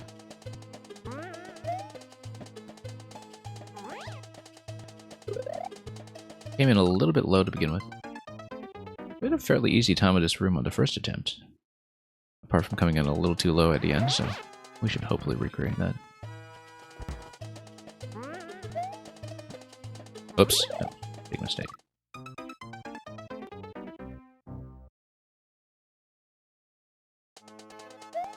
Very often I find that the cape power-up is just a way of asking a player, did you or didn't you play Super Mario World? And luckily I did. And spent a lot of time in the training room back in Donut Plains 1 when you first encountered the item. You had to float around grabbing coins everywhere. Nope, still a little bit high. Once again, we seem to do the best on the first attempt here. When I was just reading it blindly.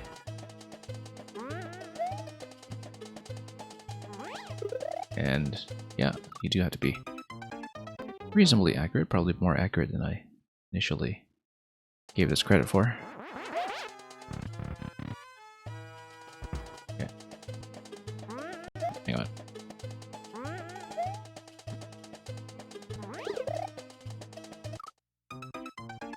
You think everyone always thinks too much after the first attempt? Yeah, I can see that happening for sure.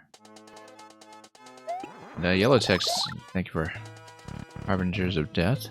That sounds promising. Like I was saying, we're pretty likely to close the queue soon, but we'll try to get through everybody who is in.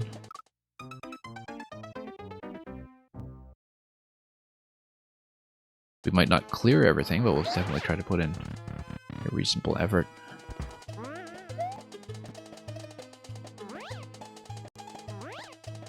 Oh. Yeah, definitely kind of overthinking my pullback timing. It's not a training level, it's kind of like a multi-part challenge level. But yeah, literally the only thing that you need to do to pass the segment is just time the pullback properly. And surprisingly, I'm not even doing that, despite just coming in a tiny bit low on the first attempt.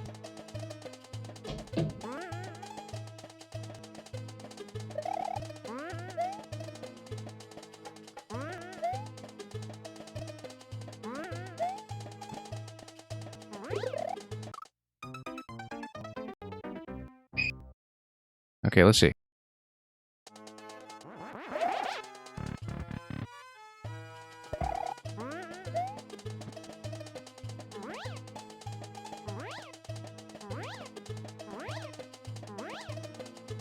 Nope, still coming in a little bit low there. Probably pulling back a little too much there. Or rather not holding to pull back enough to really get enough height.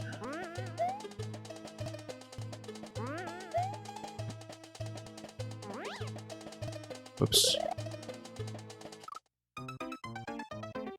Yeah. You actually need to gain a decent amount of elevation to make this work. Now, it's only 4 segments in this level, or 3 segments into safety, rather, so it's not too much of a challenge, I would think, for people who already have cape experience.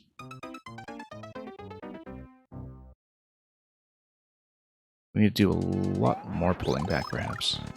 Although there are some pretty specific markers for what it expects you to do it, so...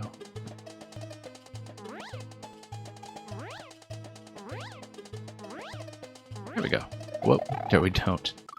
Look at that, just half a block short. I was a little below the line that time. The line does actually give you a pretty clear marker of your expectation. And yes, Mill64, cape is like the feather where you can keep the flight by landing on enemies. I believe that is true.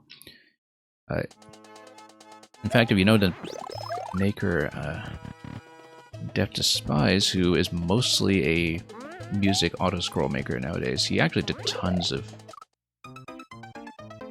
cape and leaf puzzles. I'm trying to remember. No, yeah, maybe it is just a Tsunuki suit, but there's definitely some kind of advanced bounce mechanic too. All of the flight items, actually. All of the flight items have a bit of a bounce interaction. I'm just trying to remember off the top of my head what it was with the cape. Oh, coming in a little too low this time, yeah. I am trying to spam the lift a little too quickly, I think.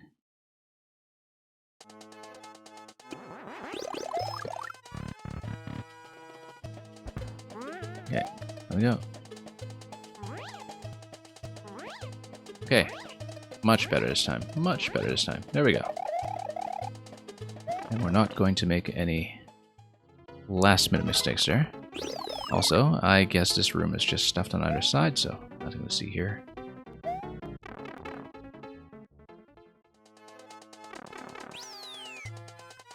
And yeah, J. Rob Wu, I think the big improvement from SMP3 to Super Mario World in terms of the flight mechanics is that compared to the tail, it's much less spammy. This is a spin fly. Now, what are we doing here? We need to spin and then...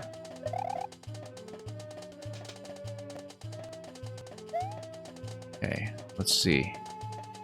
This is telling me something about the spin.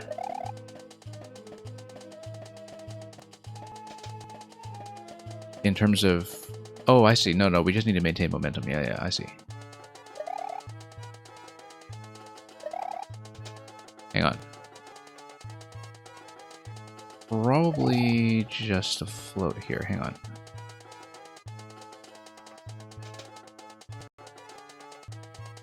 Spin fly and boost.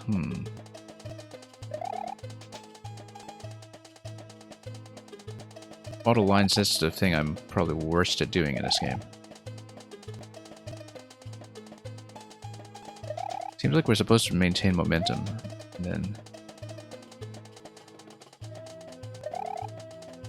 Makes sense that the regular Mario levels don't require this type of secret tech. Yeah, it's actually kind of true that in Super Mario World, you pretty much never once actually needed to use spinning with the cape, as far as I know. Spinning in flight, anyway. I mean, in the manual, it taught you about the dive stomp and the cape float, but... Let's see. When his head is in a diagonal line, use a full momentum from left to right. Yeah, because you're supposed to build up enough of a run to continue to run, right? And continue to flight here. Hang on. I'm notoriously bad at reading indications of any sort, so... That bomb killed you more than it ever helped you in Super Mario World, yeah.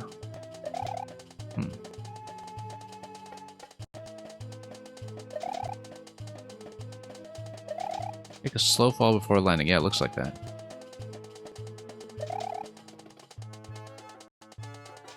Hang on.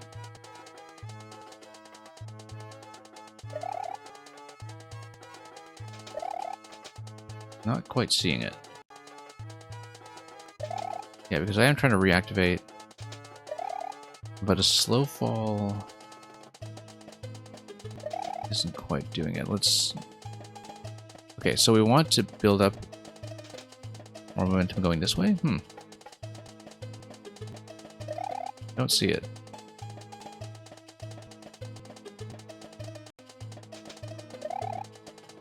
Reactivating at the end of the line, not at a one-way. Oh, you mean like before you hit the wall? Yeah, we'll try that. I played a lot of Cape levels. I actually have not seen this, I don't think. Oh no, I've seen it once. It was actually a level that I also had tons of trouble clearing because it was trying to teach me the same thing. I remember that. There was another viewer level a few months ago maybe, where we were struggling with the same reactivation. Yeah, we'll try doing that. Try using momentum from left to right.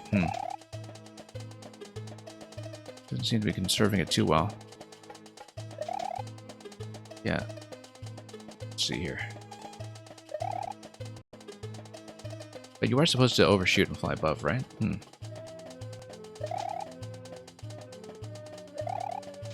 Not quite. I'm clearly not maintaining my P-speed here. I'm not sure how I could be.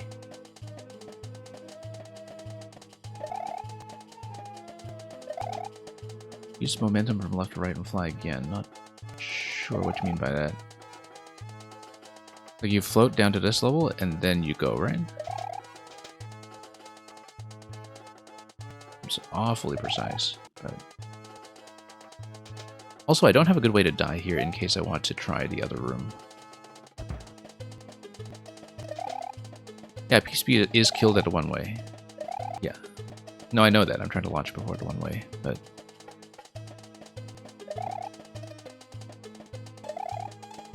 Oh, maybe it's the first one-way that's giving me trouble here. No, jumping in quicker right when you land. Yeah. No, I have seen that. I had trouble with it last time too. Right, because then you need to float down a little further to right. Yeah, I see what you mean. No, I don't load clear videos when I'm in the middle of playing on a stream. There we go. There we go. I never actually take the time to look at clear videos when we're in the middle of playing.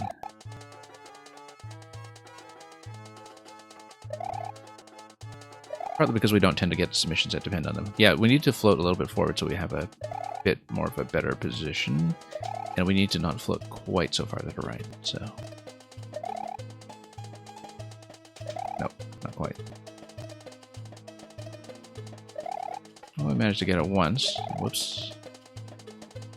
Try it again. We're going to time out here. Nope, a little too long. Have to do it a couple times in a row for consistency's sake. Wait.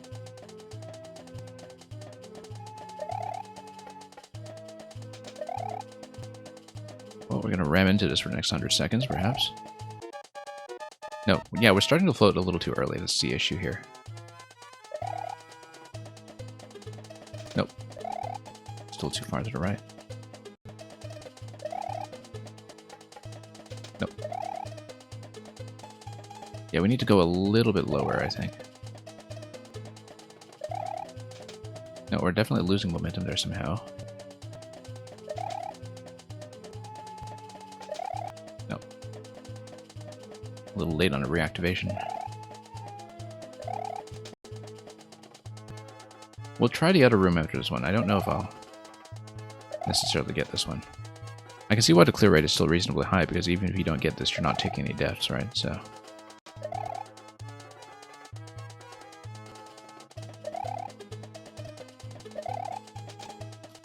But yeah, I'm trying to remember whose it was. I think it was maybe one of Samwell's levels where I was challenged to do the exact same thing that you see here, and I also failed at that one repeatedly. Oops.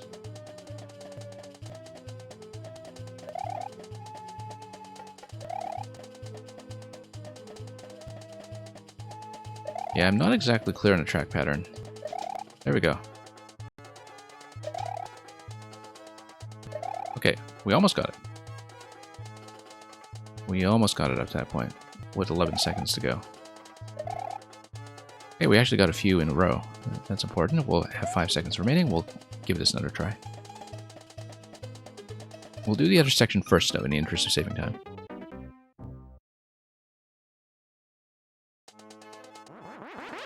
Okay. And, yeah. Oh, yeah, okay, no, you just need to remain in cape form and spin through it. Yeah, no. Or rather, fly through it. No, we need to be up in the air by the time we hit the boo, and then we take damage with the cape. And boost through it. So we need to start to run over here. Whoops. To build up a little bit more here. Whoops. And needed to build up enough for the flight as well.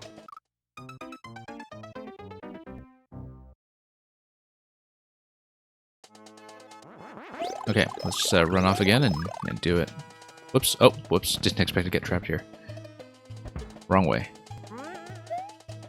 Yeah, too bad about that one-way panel. I wanted to change my mind about which door we were taking. Yeah, man, there's a bunch of stuff with the cape that depends on this mechanic. I've seen a whole lot of levels rely on the damage boost, where you keep the cape. Okay, we need to run a little further after we take damage there so I can actually get some lift. Alright. Kind of too bad there's no visible P meter in Super Mario World in some ways.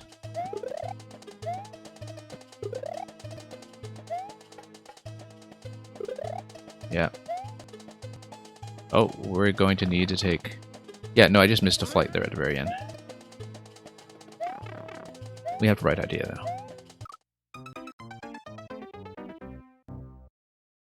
And it's a pretty reasonable teaching segment for this mechanic specifically. I think this one is pretty clearly communicated.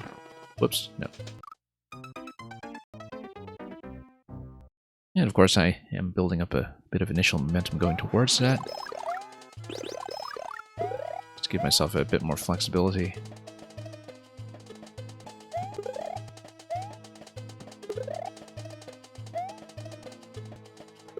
And the booze actually worked nicely for this. Okay, I am losing too much momentum by the time I get there.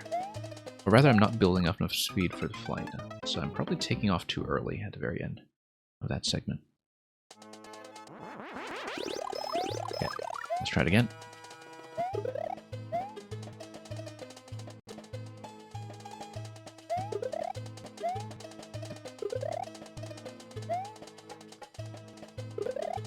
Oh, whoops, no.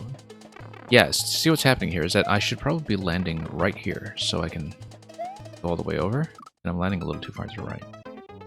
Aegis Cook, morning. Aegis Cook, I did notice that you re-uploaded a lot of the recent Zelda dungeons in anticipation of the new one that has come in. If they are re-uploads, I don't know if any of them, like Bonehead Bulwark, might be new. I don't remember the names, I just remember what some of the recent Zelda dungeons looked like. Okay, there we go. Finally got it. Then let's do it again. Nope. Whoa, that's why you have to hang left here. Okay, I see.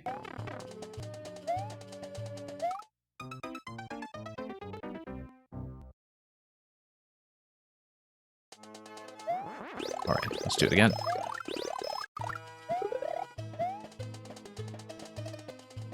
Like I said, I don't know if we'll clear the Spinfly segment necessarily. Seems to be having quite a bit of trouble with it, but we'll try to make something happen. Okay, we have to hang left.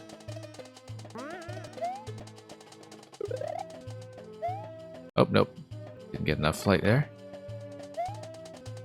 And we do need to fly at the very end to get enough lift to exit. You've made some changes, I see. Yeah, you will probably be our closer today, Aegis Cook. Because I did plan to close queue. Certainly by the end of this level, if not sooner. Whoops. Anyway, let's hang out here until we die to the booze.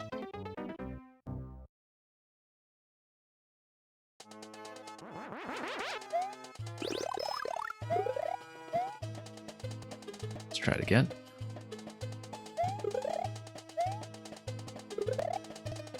Yeah, I suppose the idea was to give everybody a more or less finalized Zelda Fest in conjunction with your 7MMC dungeon, which I'm very much looking forward to.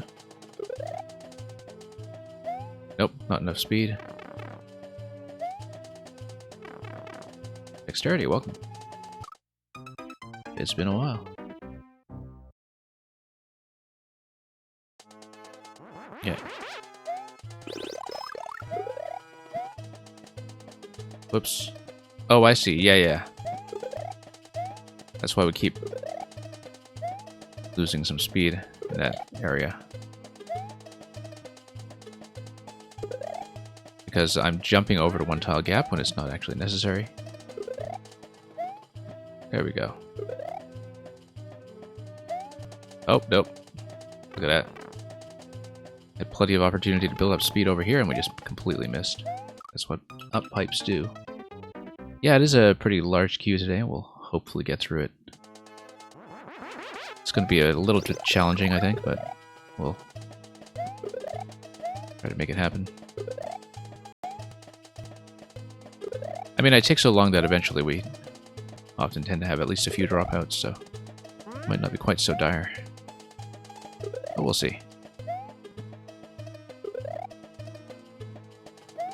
There we go. You were going to say in J-Rob Wu's Maker ID, but he already beat you to it. Okay, great. Looking forward to it.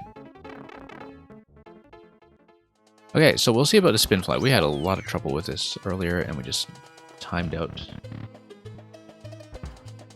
But we're making a little bit of progress, so... Yeah, you do need a little bit of float at the end in order to maintain distance. As you can see, I'm floating a little bit early. Oh, losing momentum.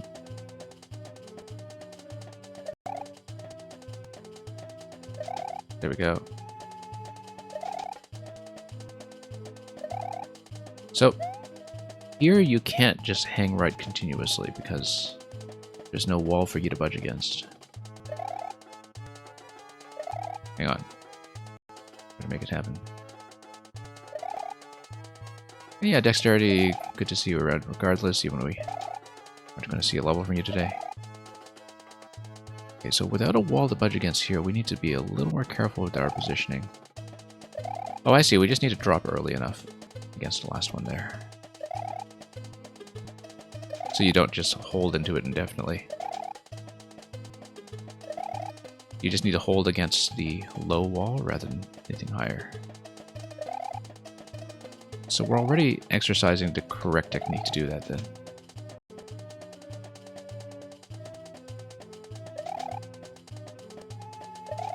Oops.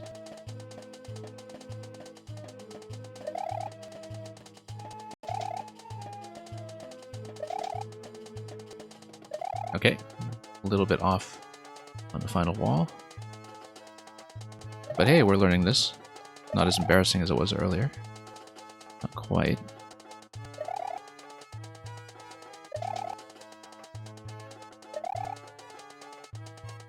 Nope.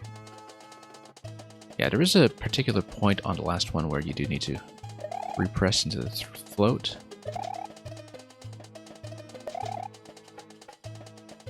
As you can see, we're falling in a little too far to the right because there's an extra tile of space there, and so it's a bit of an issue. If Q was smaller, you would have had 2 levels to show today. Yeah, I haven't been running too many viewer queues lately, and so I assume that quite a backlog has been piling up for most of my regulars here.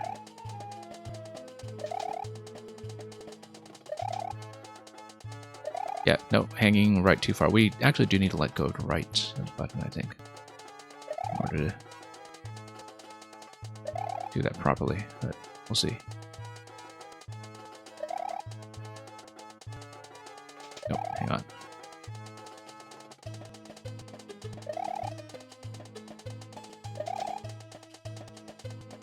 Yeah, a bit of a directional control test here. Nope, not quite.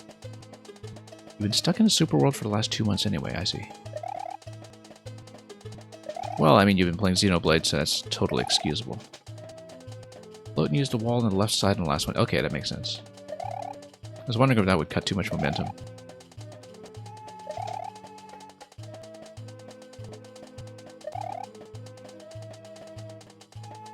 But apparently not.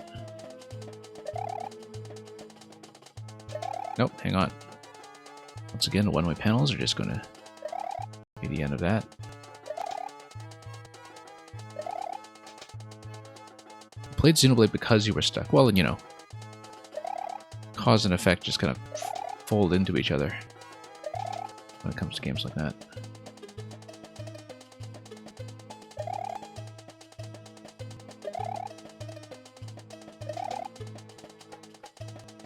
Nope. Okay. Yeah, because previously I had not been hugging the left side wall at all. Seems like we'll have to learn how to do that.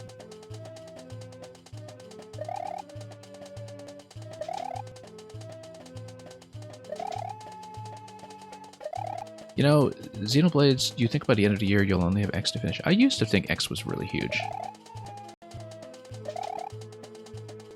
But then 2 was an even bigger experience for me, and now 3 is looking like it's on course to be even bigger than that, so...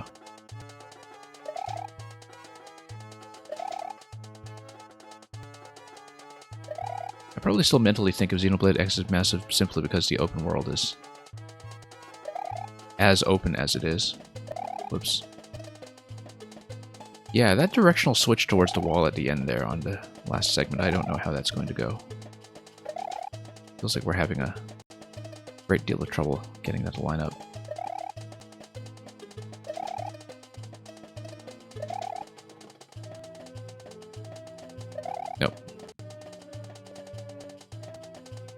3 is supermassive, but it feels more compact. Yeah, I felt the same way about the systems, actually. Not just the world design, but also the systems design. That it's full of stuff, but it seems cleaner in almost every respect. And,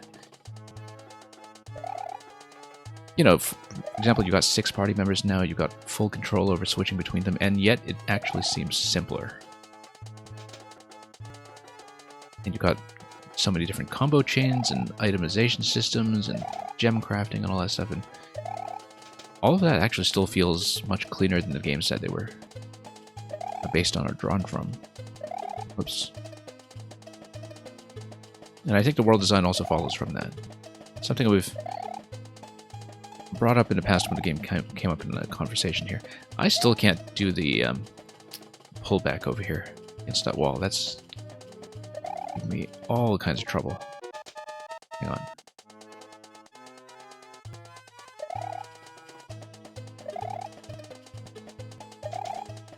And yeah, it helps that the side content is significantly more manageable.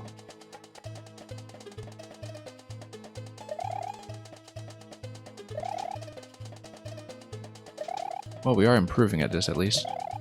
Oh.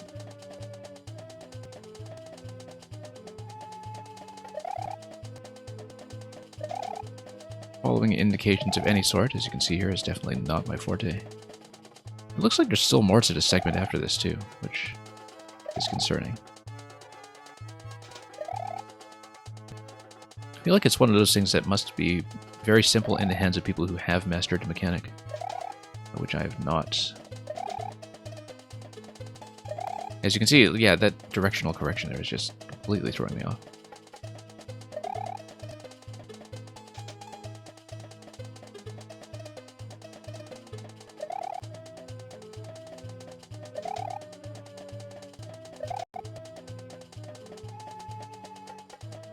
Nope. A little bit late on the landing there.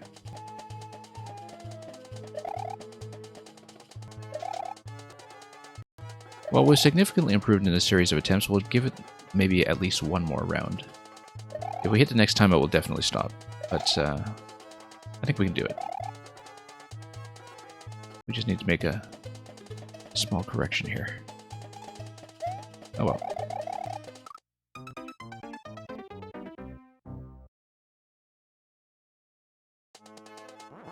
Okay, let's try it again.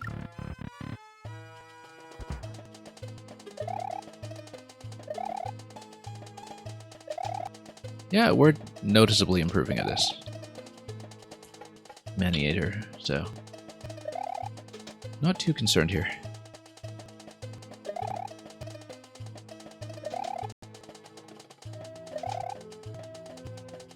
Nope, not quite.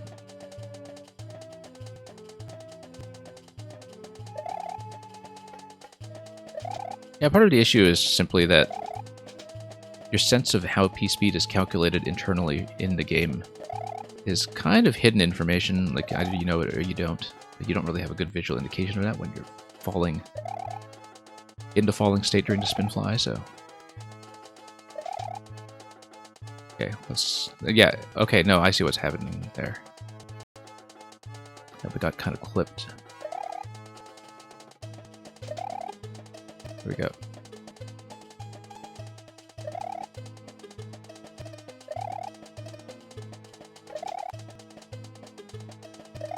Nope, not quite.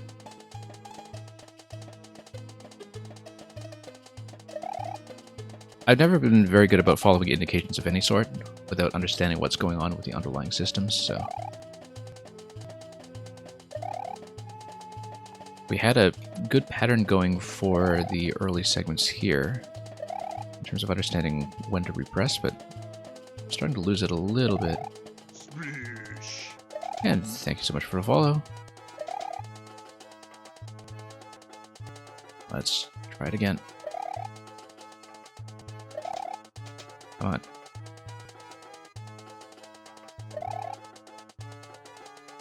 Nope. Yeah, so I'm just trying to float at a junction at the very end here. And welcome, Captain Pollution. Hang on.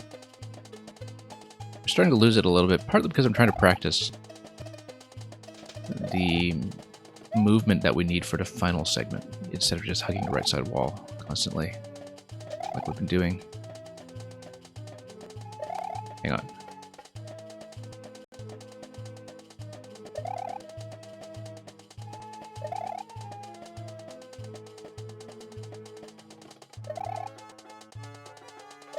Okay.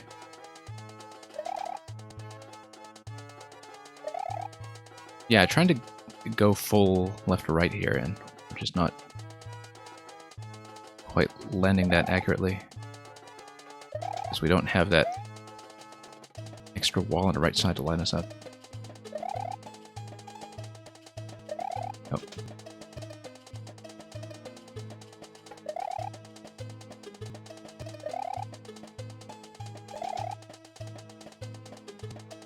Surprisingly tricky.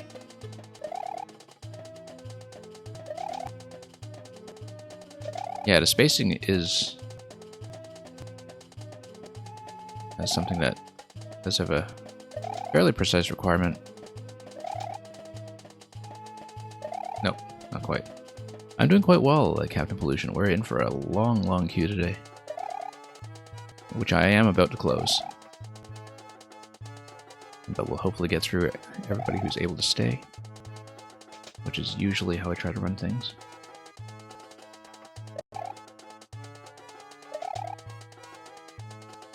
Oops, nope, falling a little too far to the right now.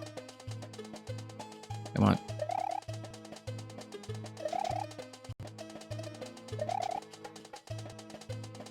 Yeah, we're not going far enough to the left to hit that wall for that junction. From the junction, we need to go straight left or right,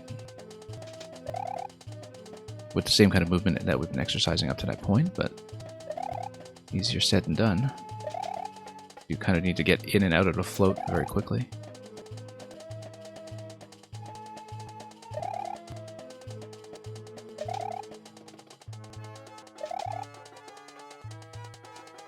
Nope. Yeah, just losing the float too quickly.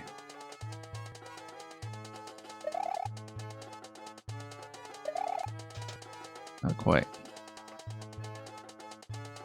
At least the spin jump is in the A button. Exactly. That would be absolute murder. I mean, I don't know how people who play Super Mario World Kaizo tend to remap the buttons, but I assume that they're not using A for spin jump anymore either. I'd be really surprised if it were. There we go. There we go. Now, let's not accidentally fly back to the left side. Oh, we're supposed to miss the flowers, obviously. But if we're supposed to miss the flowers, how do we get additional capes? Do we just not get additional capes? Do we just die?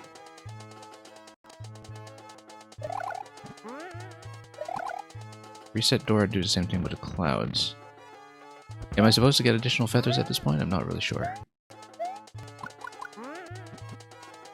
Yeah, I mean, I was obviously supposed to dodge the flowers. I just didn't read that accurately. Set door and do the same thing with the clouds. Yeah, I grabbed the flower. That was a bad idea. And I grabbed a flower in a spot that doesn't allow me to die, right? Because I think the idea is that the flower is an instant fail condition because it knocks you out of the cape, but then you're supposed to die at that point. So we actually just locked ourselves out, so... It's alright. I think it's a reasonable way to set up a training segment. Obviously, locking ourselves here is a bit unfortunate, but... I think we will probably not finish. That's okay. We learned a lot in the process. And I think as training segments, you know, it's reasonably communicated. It took me a long time to read what was going on with the spin fly tracks. But it's a difficult concept to communicate. I felt like the last time I ran into trouble with that with somebody else's cave level, I also had an incredibly hard time trying to understand the positioning and how the P-speed was meant to be maintained. I don't know if there is a clearer way to do it, because, you know, you can only find so many ways to create trails, right? But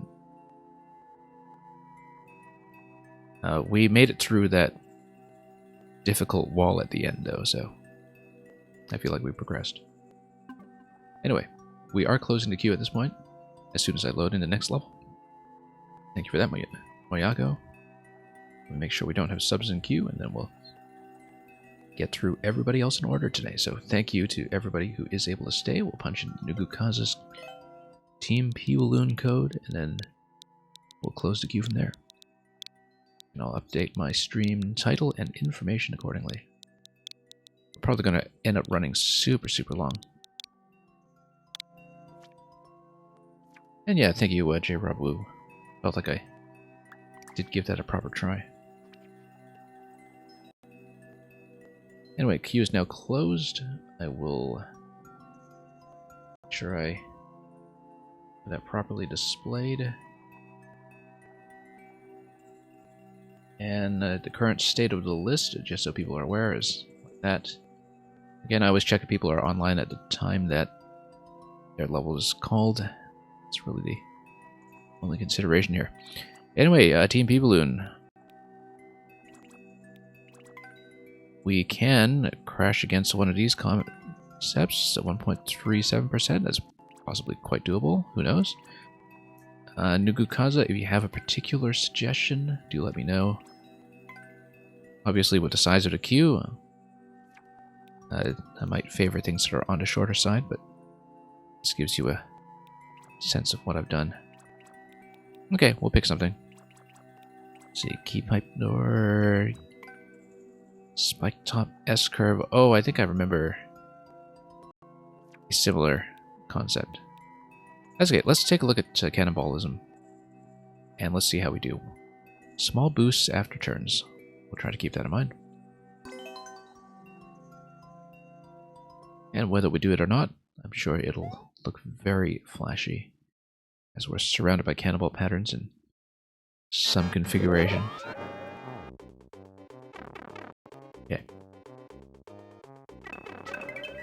Ah, yes, this is the upside down paddle concept that we had talked about with some previous levels here.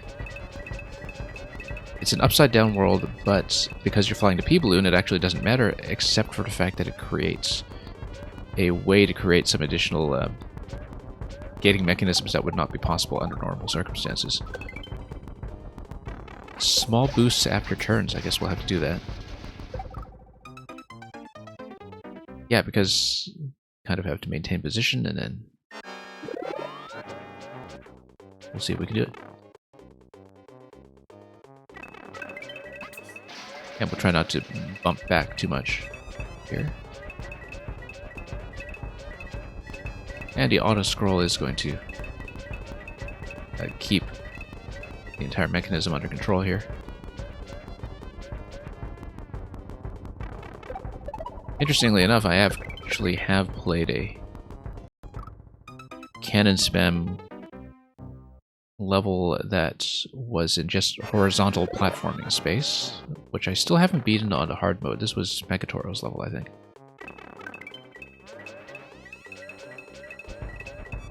And it was a cannonball spam challenge that I was grinding away at for hours, and we never actually got it done, I think. Megatoro being one of the really prominent Japanese makers. Those of you in the YMMs or MMCs would know who that is.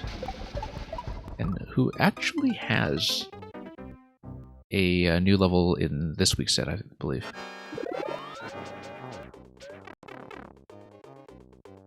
And who also has a massive Champions Road style gauntlet level I never cleared, which I got about halfway through. Anyway, we're talking about vertical cannon spam in this level. We'll just have to remember small boosts after turns, apparently. I haven't quite been able to execute. Yeah, because you just do a single turn to angle yourself, right? And then you do a little bit of a boost to reposition yourself so you don't get caught at the corner. I think that's the idea here. You just do one turn at a time and angle yourself accurately. Which is, again, something that we'll do very precisely. It's kind of neat to see how the cannons line up after a little while. Oh, gotta get through the middle here. And once again, just having some trouble turning the corner. Well, we will see how far we get. Sometimes I don't get too far in these, but feels like we should at least try to master the individual turns. And regardless, we'll have a very fancy time looking at this.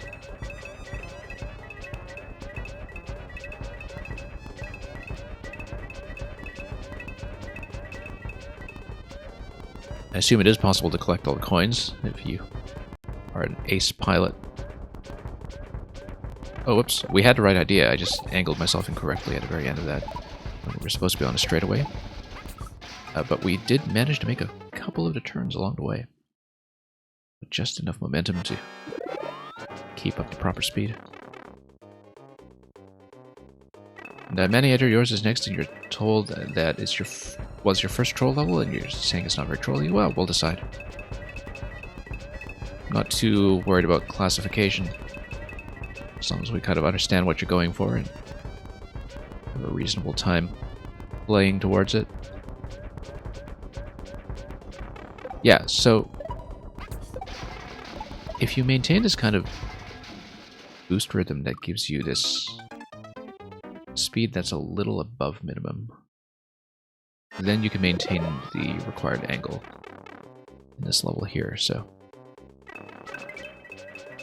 go back and we'll try to do that. We're getting slightly better at it. It is a matter of finding the rhythm. There is a particular boost rhythm we need to achieve success here. And we're actually flying a little too close to boundary, I think. I should give myself a little more room to work with. Okay, we'll just stand out here and see what else this level is going to give me. It is a consistency check, a massive consistency check, where we just need to watch the track pattern, I guess. That'll set expectations for where everything's going to go. We'll just ride it out. There will be a P-Balloon gate at the end, but, you know, we'll see what we can do with it. I wonder how the P-Balloon gate works, given that P-Balloon reverts you to Super Mario, who... Oh, actually. Never mind. We'll beat it this way.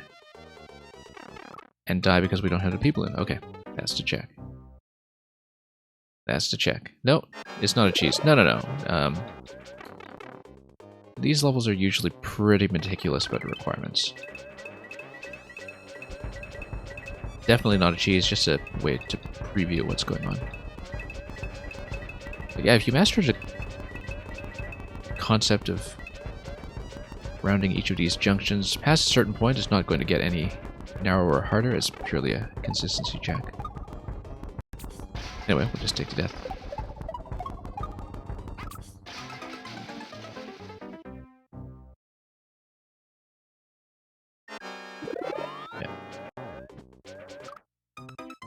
That was unfortunate. Not what I was going for. Not multiplayer friendly, many things are not. Many things in this game are definitely not.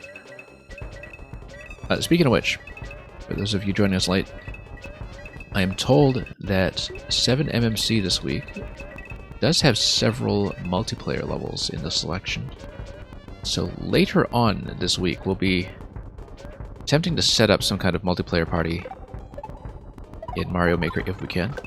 I haven't quite figured out how that's going to work yet in terms of what the rules or priority or whatever are going to be, but we're going to make sure the multiplayer levels have a proper showing somehow. So for those of you who can make it to some of the streams later this week, that's something that potentially you may be able to look forward to.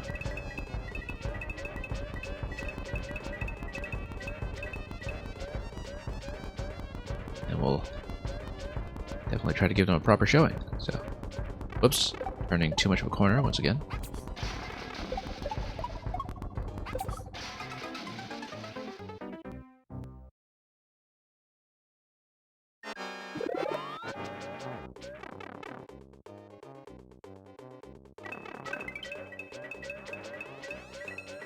Yeah, still having a little bit of trouble angling myself. Yeah, to be very consistent over a fairly long stretch of time.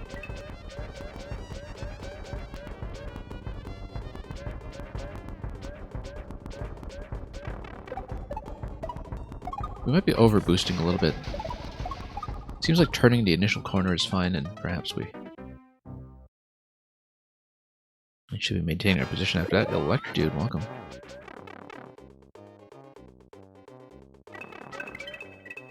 You can probably guess, Electrodude, who made this.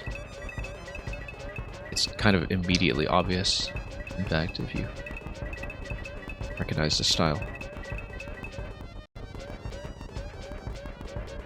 We're having some trouble steering, of course, but... Whoops.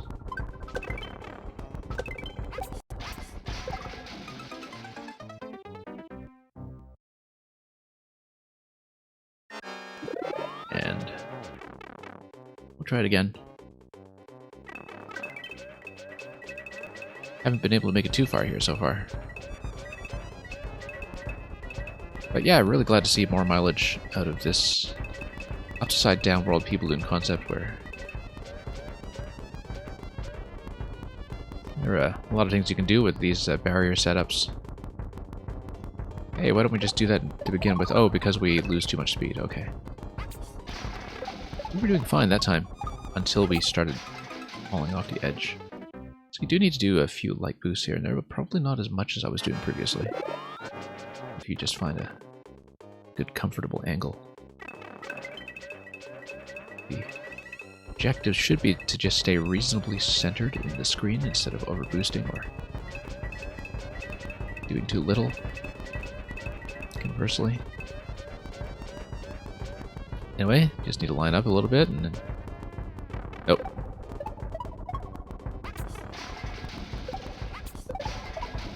Despite the generosity of the P-Balloon Artworks hitbox, we are still running into a fair amount of claustrophobia here, perhaps. Okay, let's try it again now.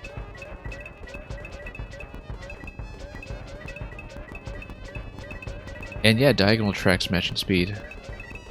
That's a property that you'd think still has a lot of promise for some other ideas. Oops. Now, it is a long way to the exit, so we'll have to see how far we can make it.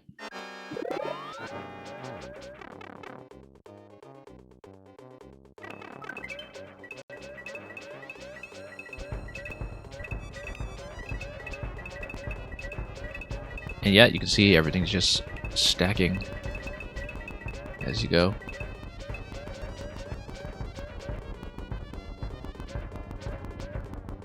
Nope. Still overshooting a little on the corners. Yeah, as with most of the consistency levels, I don't necessarily expect to beat it. I was hoping to improve the technique a little bit.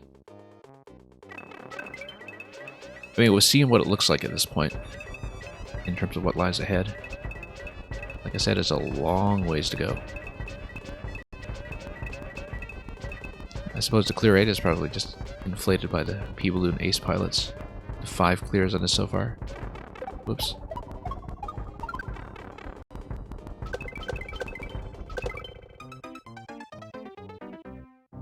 "45-degree track lineup with the autoscroll makes it much easier to design with." Yeah.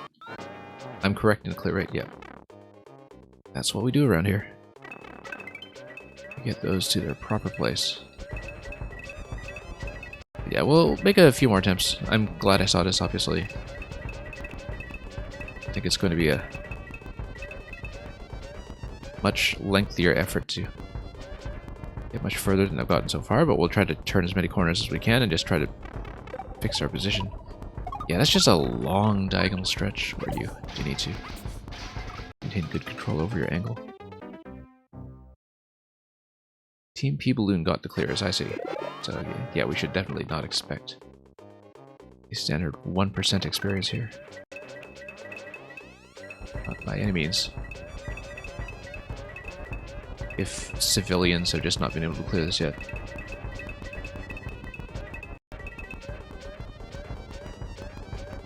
Yeah, we still got to admire the setups and the general concept, so.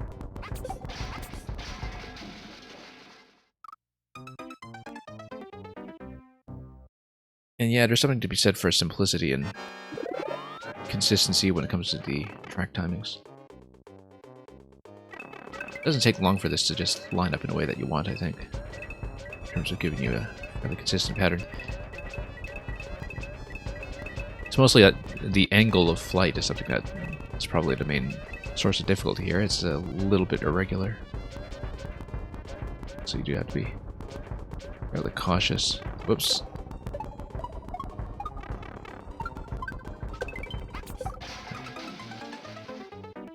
We'll probably not make it too much further, but I am glad I saw it. Let's take a look at who got the clears. And yeah, that's Ace Pilot crew, alright. By the looks of it. And after the sweets, definitely the fasting. What happened to number 4? Huh. Anyway. Thank you for that, Dukukaza.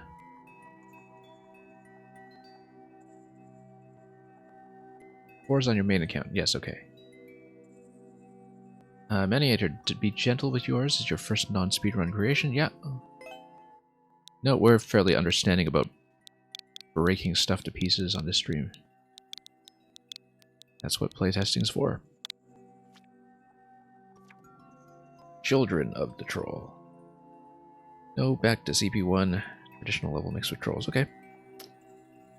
Let's see what it looks like. Record by Barnstorm. Was a fairly regular presence on this stream, or has been lately.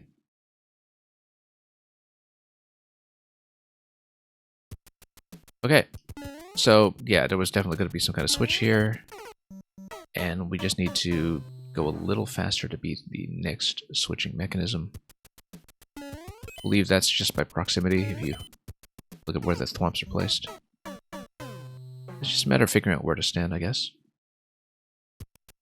Yeah.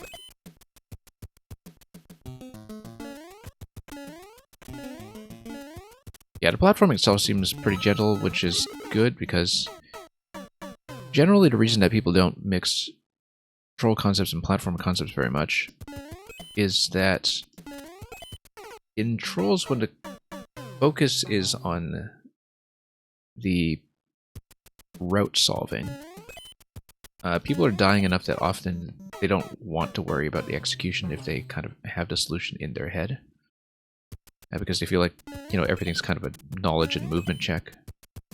And it's possible to merge these two concepts, of course, but when there's a lot of die and retry, I think very often players have this expectation that the execution will at least go gentle on them, so they're not dying to execution issues rather than knowledge and memory issues. But anyway, looks like we need to go back here, and then our on-off switches abound. We'll need to find a way out. Ideally, by melting everything on the right side.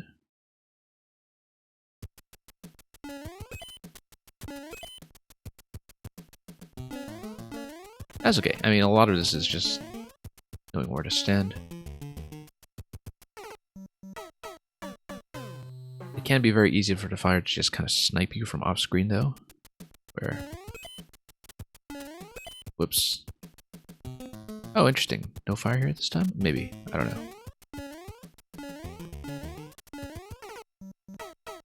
Yeah, very easy to get sniped by that without a chance to see it coming. That's the only thing. Yeah, the issue with the fireballs is that you don't really get much of a chance to react to them if you're scrolling into them with the vertical camera movement in particular. That, you know, if you're dropping off a claw or something, you don't actually get a chance to react to where the positioning is going to be. That seems to be the main issue that we're running into here. Oh, we got fire, so it's just an ordering issue here. Oh, and we can actually just go off to the side. I feel like I was maybe not supposed to do that, but you never know. Oh, we're supposed to just climb through. Okay, but you have to be small in order to climb through, so we will just take the death.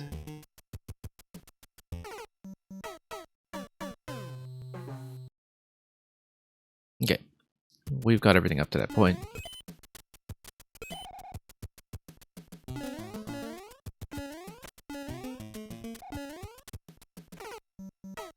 Yeah, it's not even that it's too many fireballs, it's that you don't get a chance to see their initial position.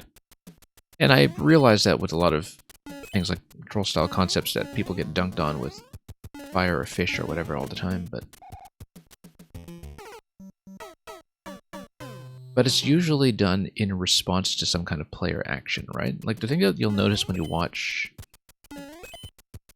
a lot of troll levels is that when they dunk the player, it's usually directly triggered by something that the player did in terms of, you know, opening a door or hitting a block or stepping into a particular location where they just get sniped unexpectedly from a location they weren't thinking about or an angle they weren't thinking about, right? When you have things just kind of dropping on you in the level that are not responsive to some kind of agency from the player, I think it feels much less like a troll and much more just like something that's unfair, if you know what I mean. So that is the thing that I would kind of watch out for conceptually, that when you want to dunk on the player, I feel like the player should be given a chance to feel like it's their fault. And that is probably the thing that kind of distinguishes that.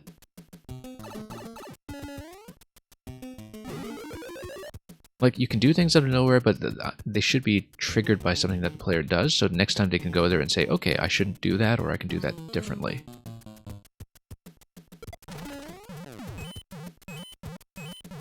Okay, that's fine, except we would need to, I see, not go down there in the first place. The Unfair Mario cat game? Which cat game? Do I know the cat game?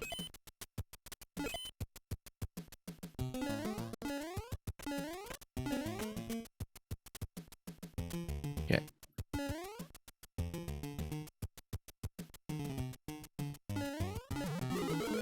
Anyway. Grab some power-ups over here.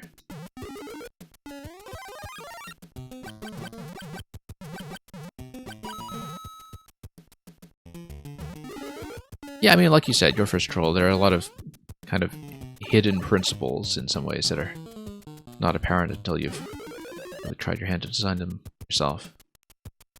In terms of understanding what the game feel should be like.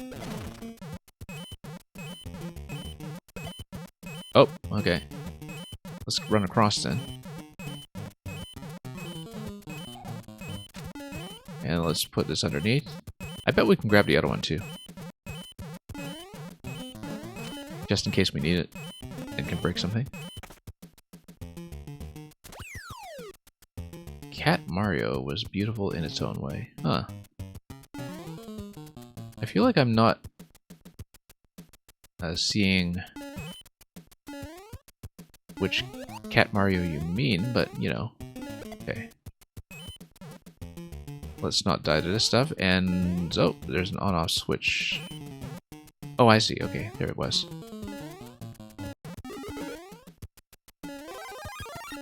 Then... yeah, I feel like we probably can break something with the POW if we wanted, but you'd have to be small to make it over, so... you would have to be small to make it over in any case. Which means we probably have to just take a dive somewhere. Look at that 50 coin. Yeah, we're trapped on this side at this point, so...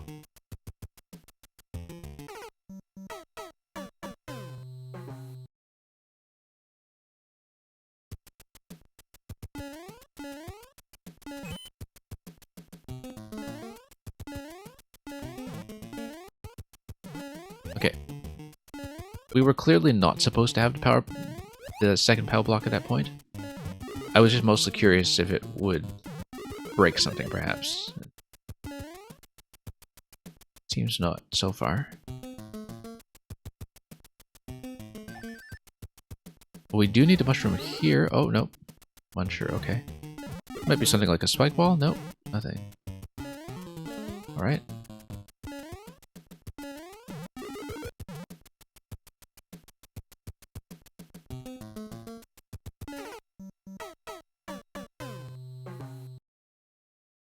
Yeah, because I think the thing that we're running into with a lot of this level is just a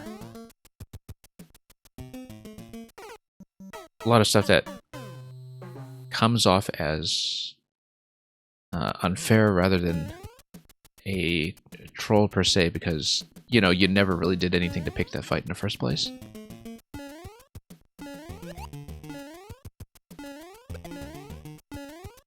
And I think that's kind of a hidden principle to troll levels that people who don't know them very well, I'm not saying I know them very well, but people who don't know them very well might not necessarily pick up on at first until you've played some of them, is that you kind of need a pattern of cause and effect to make them satisfying.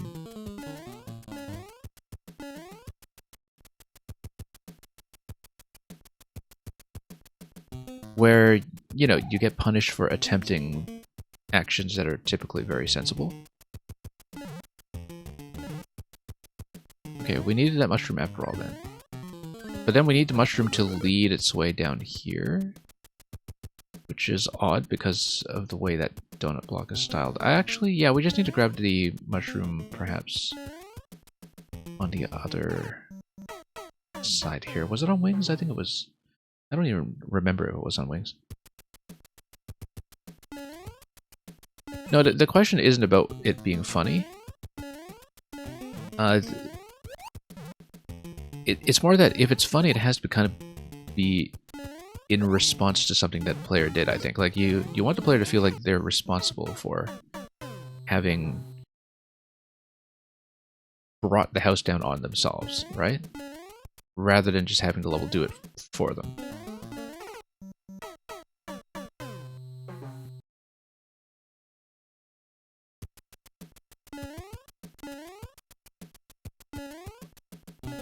Because currently it seems like if I'm dying to things that are coming out of nowhere, the only thing that I'm actually kind of actively doing as the player is just standing in the wrong place, right? Like, I'm not trying to make some kind of sensible movement or hitting a switch or doing some kind of interaction that way. And I think it's very noticeable that there's a meaningful difference here if you kind of work at levels like this for long enough. But anyway, we've managed to get the solution here. We'll completely fail to bust through here. Okay, we just need to not hit that one. That's fine. Yeah, because you see, this element, for instance, is fine. Because, you know, you just do the sensible thing. Whoops, that doesn't work. Okay, you learn from that mistake. You avoid it the next time. And you've just got a very simple pattern of cause and effect where you train yourself not to do the automatic Mario style thing. If you know what I mean.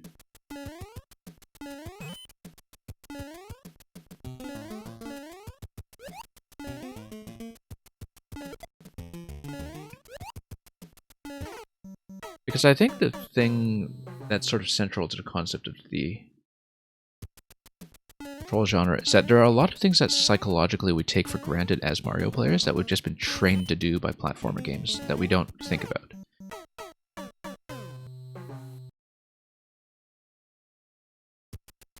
Where, you know, you might just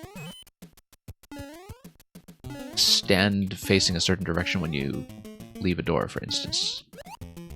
Or have certain inputs that people will just have in muscle memory when it comes to running or jumping that they just no longer think about. And whoops, oh, missed it. That's okay, we'll just take a death.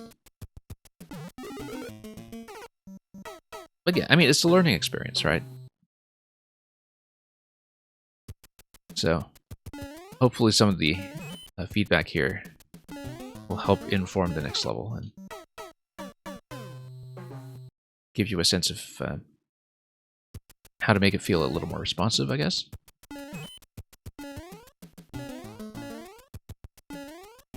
Oops. Yeah.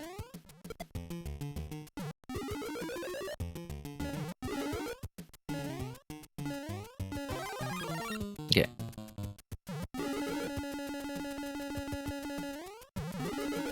Yeah, this segment, for instance, feels fine. Because it is, I mean, you know, you kind of have to remember the fire is there. But you already have a visual indication of where the fire would have dropped by the time you get to this location down here, right? So that's fine because you've already activated those by yourself. And it's just mostly a kind of memory and attention check.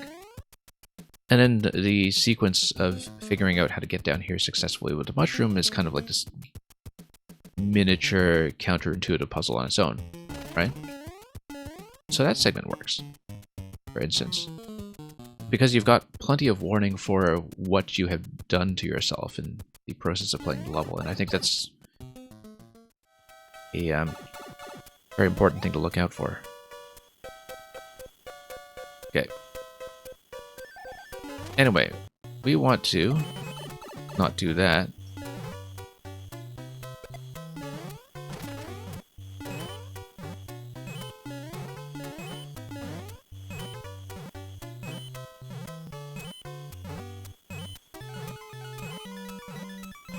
A P-switch will get me out of the column that was in the other zone just now. That's fine, we'll do it. Yeah, you see, that's a fine moment there, because it's one of those where, you know, the player gets punished for doing the automatic and usually sensible thing. And it feels like I did that to myself by not paying attention in a spot where I should have been. Whoops. Hang on. Nope, too late. Messed that up again.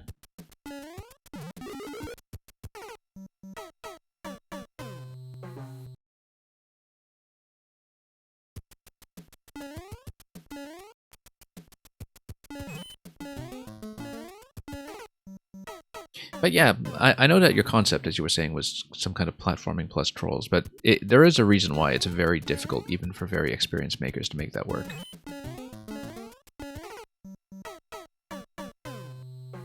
And a lot of it has to do with players' expectations coming in, but also their sense of focus in terms of, you know, are they focused on landing in certain locations, or are they focused on things that are more purely mental rather than mechanical, like just their memory for the level layout, for instance, or their memory for a certain sequence of activations, or something like that.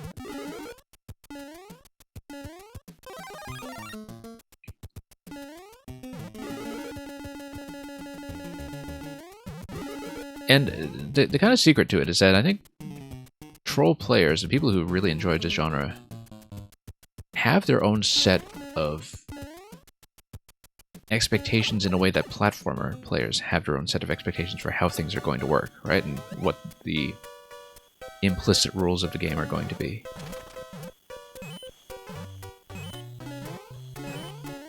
And one of those would be the expectation from a lot of people, I think, that if something is going to kill you unexpectedly, then it should be mostly a memory test that can just be beaten with better memory and better attention. If that makes sense. Oops. Oh, on-off switch. Yeah. Didn't even think about that. Yeah, it took an hour to clear check because of your own forgetfulness. Yeah, I will not necessarily expect to clear it on this run. Sure. Because there are a lot of things that can throw people off, especially past checkpoint when you have a reset in the default on-off state, for instance. Oops.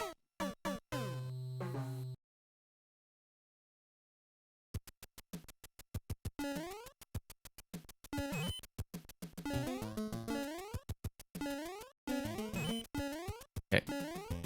Let's try it again. Oh, yeah, we needed to hit that with something. Whoops, almost. Should be able to beat easily after CP2, okay. Good to know.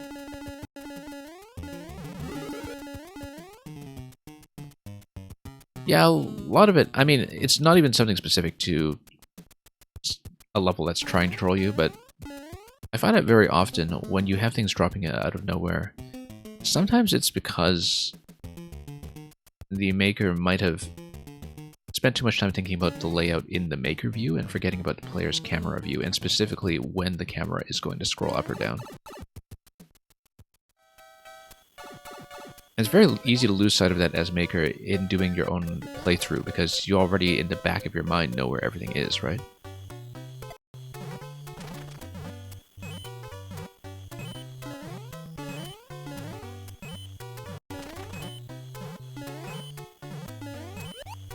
Okay, we'll do that.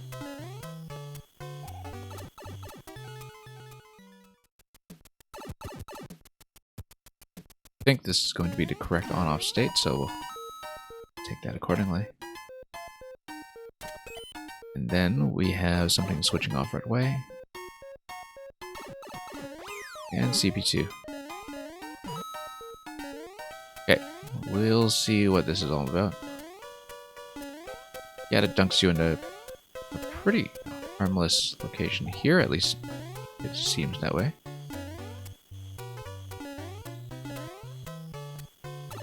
Okay, I see. And then this is just a death zone, where you gradually go all the way down.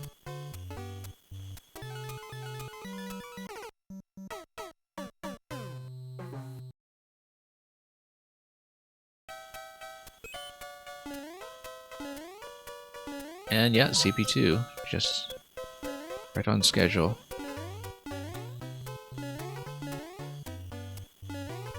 Now let's see what we can do. There was a blue block down there, and there was also the thwomp that would trigger. And I guess, yeah, the spiny hat is mostly just bait, then. Unless you legitimately do need it, which might be possible. I think if that's the case, we just take the spiny hat and ride out the thwomp. We can. And let's see what this is going to do to me here. And this is okay because we have a spiny hat and we can reactivate anything we want.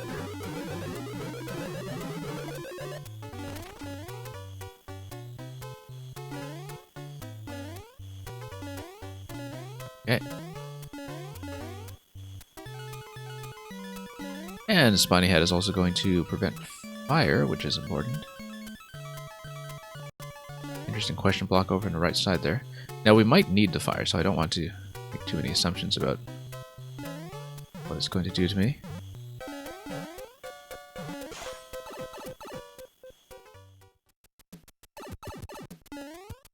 And yeah, this is just a flag. We know that because we saw it earlier. There's also a troll if you don't have the spiny hat. I see. That's okay. We'll be content to take the exit. Anyway, I hope the feedback was useful as before. And it's a learning experience. So. Yeah, like I said, I mean, it is something conceptually challenging to try to do platformer plus trolls in a way that's actually going to appeal to one audience or the other and signal it in a way that makes it feel coherent, I guess.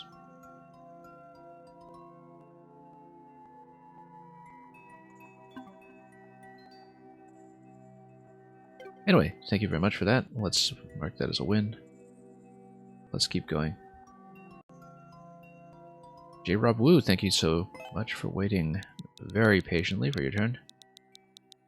Looking forward to this, particularly with Dexterity saying earlier that he was also going to send it.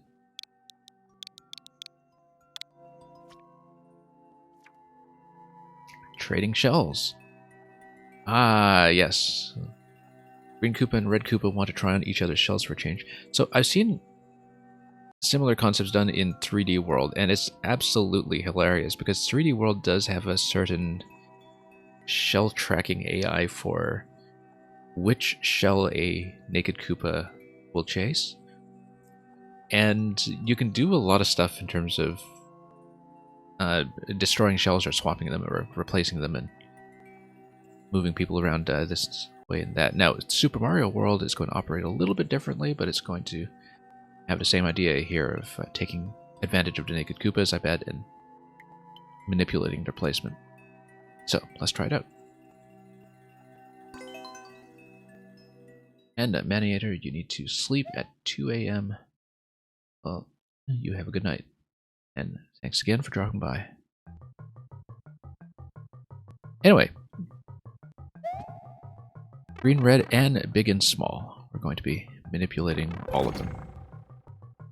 So, this is a bit of a tutorial segment. We see here that we're going to be not doing that because we do need the shell available for the wake up.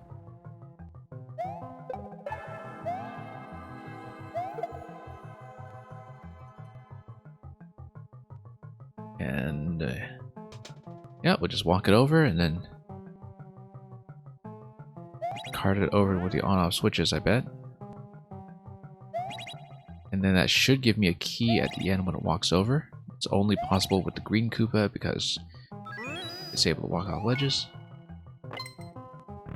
You may try to make a sequel in the 3D World style. Yeah, there's definitely a ton of stuff you can do with this concept. Okay. Move over here.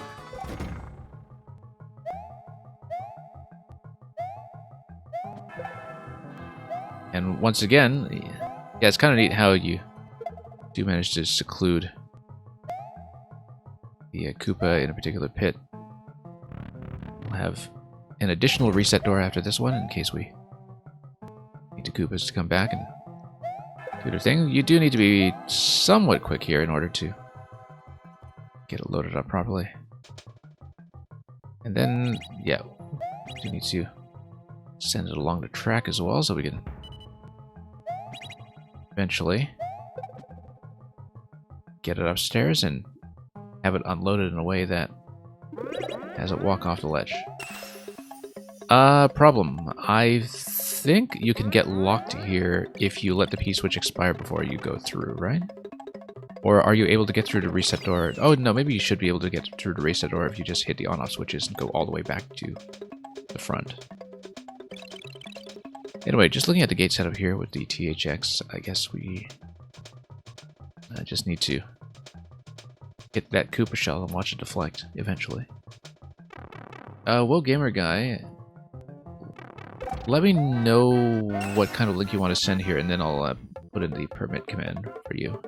The bot does block links by default, partly because I don't really find myself in a position to check them manually while I'm busy playing. Okay. Anyway, this is just a reminder that big shells break hard blocks. You wait where the big coin was for the P-switch to expire, you can be soft locked. I was thinking about that, whether that would be the case. Okay. Alright. Here we go. Neat little ending trickery there.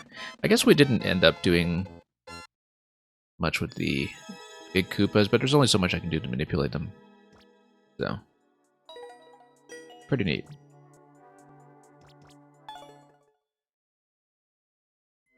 Actually, well, Gamer Guy, I think Twitch clips may be allowed by default. I did something with my regular expressions that in my bot that I think are supposed to permit them. But yeah, well, Gamer Guy, thanks to you for asking. Let me just allow you to put it in anyway. And hopefully that's reasonably entertaining for people who dare to click through. Okay. Yeah, I couldn't do too much with Big Koopa. That's understandable. I think, you know, you managed to get a bit of mileage out of them at the end. Anyway, thank you so much. Let me make sure I marked that as a win.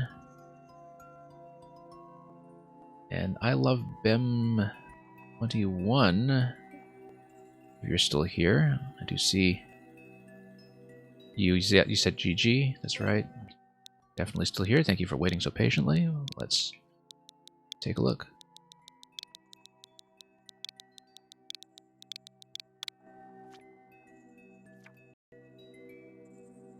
Super Ultra Incineroar World 69, and that is a 0.01 with the Beast. Naturally, actually being able to clear it. The Beast is, of course, one beast of a player. Who's the other clear? I just want to see who got the second clear on this then. Oh, Controller. Okay, I think I know who that is. Maybe. But the Beast would first clear. I do not expect to get this. This has been sitting around since August 2019. But we will make an effort. We'll definitely give it a try. Yeah, DRG controller, I see.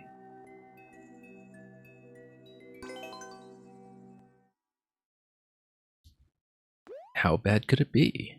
Reach the goal without taking damage. Like I said, pretty much no chance I'll actually finish this on a stream, but we'll see what we can make out of it. Oh, I see. Well, there's a number 1 here. I feel like we needed a long jump or a dive at that point to get on top of the Magic Koopa before it disappears from its original location. Easier than the clear rate suggests. Yeah. I mean, you know, if it was a big streaming sensation for the Beast or something, then totally understandable. Okay, that's just a cat dive. You bounce in a Koopa, you cat dive, you get in the pipe. You just need to be a bit quicker about that. Totally understandable that the clear rate is deflated by people who saw it from a very skilled streamer and wanted to give it a try.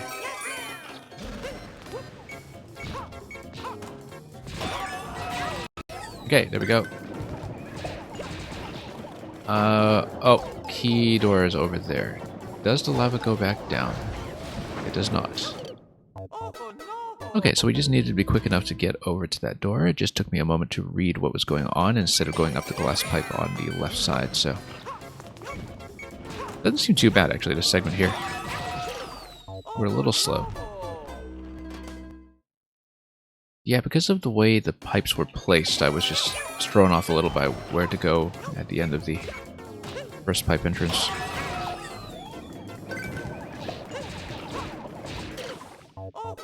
Okay, we need to be a little bit crisper about that. I assume we'll need to keep the cat suit, but we'll see if that's actually the case. Whoops.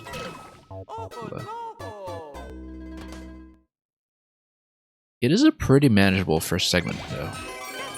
We're a little behind when it comes to time and when it comes to some of the wall jumps, but... if by spin jump you mean the spin high jump, yes. Here in 3D World, we use that pretty often.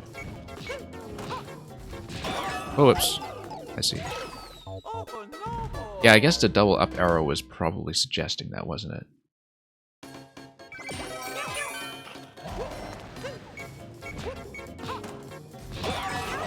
Whoops, coming in a little bit low.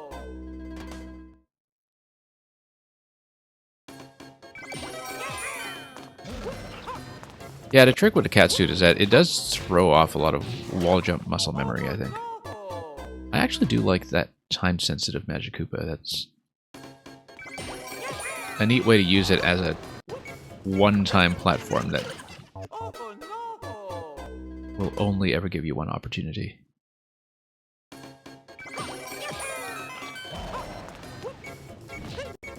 Whoops. That was an accidental swipe. Not what I was going for.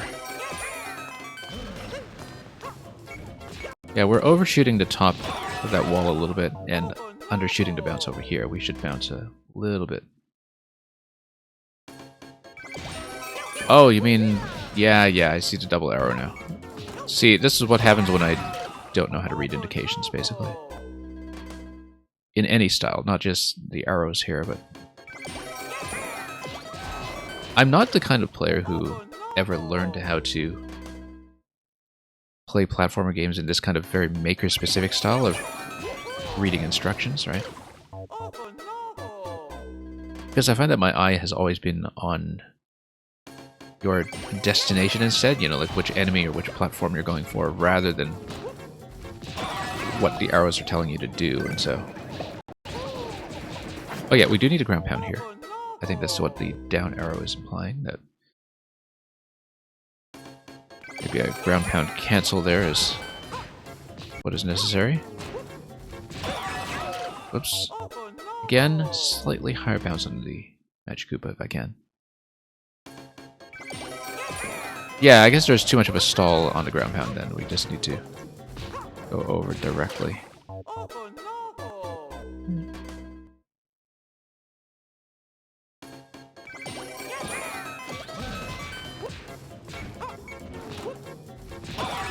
Yeah, Mail 64, I mean, I talk about this a lot, and I complain about it a lot, but I find that... And this is not about this level, it's about other levels I've seen in Mario Maker, where it seems like a big part of the over-indication problem in Mario Maker comes from people whose level design seems inspired much more by what they see on Maker streams than on their understanding of classic platformer games.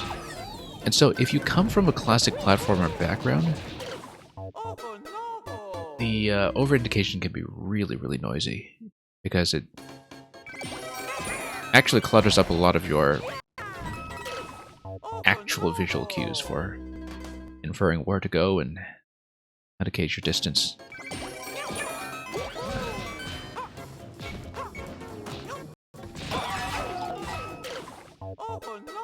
And, well, Gamer Guy, yeah, thank you for dropping by if you do need to take off. Sorry we couldn't get to yours. We did have a pretty absurd queue today, so...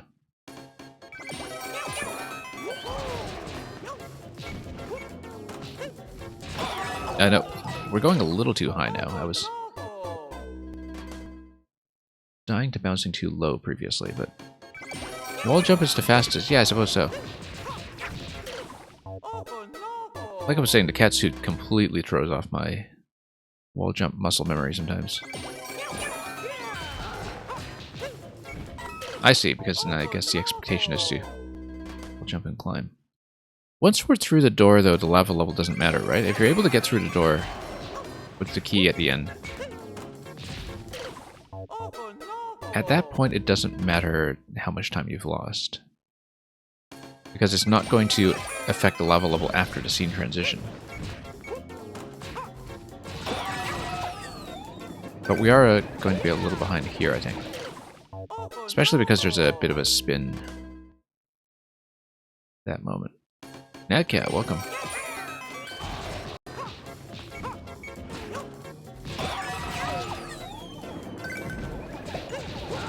Yeah, wall jump is a lot smoother, actually. We just landed a little bit off-center. I think I saw the double up arrow and I was thinking, oh, maybe we should spin jump there, and then...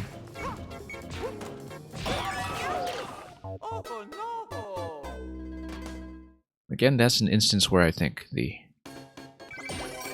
number of arrows is actually throwing me off a bit. That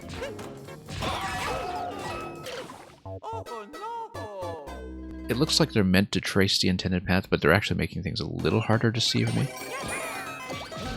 Because it's very easy to just read the arrows and get a wrong idea about what they're trying to tell me. Anyway, through the door, that's progress. No, we need to bounce on the bullets consecutively, possibly use the pipe on the left side, we'll see. Whoops. Wonder about this pipe in the beginning, actually, whether it's accessible. We haven't really even tried. It is, okay. And then lobby, okay. Why would this be a lobby? Because this is Incineroar World, apparently. What does this do? 69, okay. Hey, we got to see some of the flavor in this level, I suppose.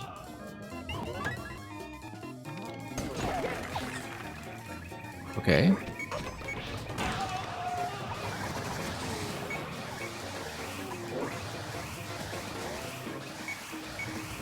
Anyway. That's a whole lot of 69 here in the lobby. Oh, I guess it's just one big subworld animated sequence then. Okay, let's go through this door just to see what happens. Do the maze here. Oh, flagpole is right there. Flagpole is right there. Let's take a look. Now, no, it's not accessible from that point though, because the spike blocks do obstruct that. I'm just taking a look at this. Yeah, it will need to be approached from the top left. Whoops. Just taking a look here. I am also trying to enter the pipe, but I'm entering the door by mistake. What about this area? Let's take a look. We may be unlikely to beat the level, but we're certainly going to explore it. Whoops. Wonder if we could have just dropped out of here, in fact, with the beat blocks and didn't a cat dive further. No, this is the intro segment with the Magic Koopa floating down. So, never mind that. Let's continue. Oh, yeah, this is just back to start.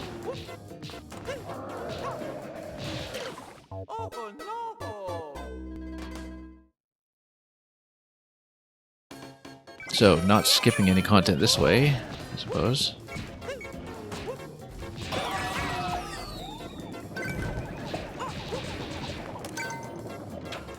Okay, here we are.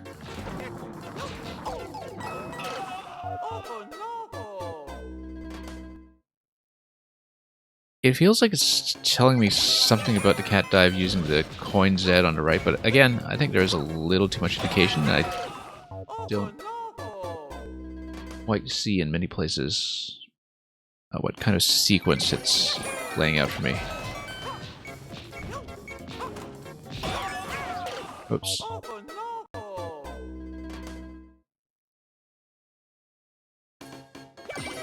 Yeah, the issue with that is that with both the arrows and the coin Z is that they can mean multiple things, right?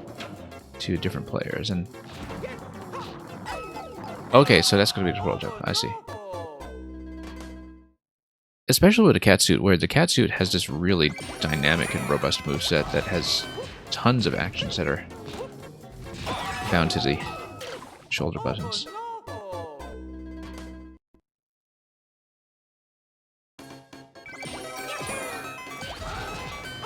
Okay. Yeah, I think I just, by habit, call it the twirl jump because I just closely associate the spin jump with the maneuver in Super Mario World and NSMBU. Whoops. I think I usually just call it the twirl jump, but right off the top of my head, I can't necessarily remember. Whoops. Still coming out a little bit low.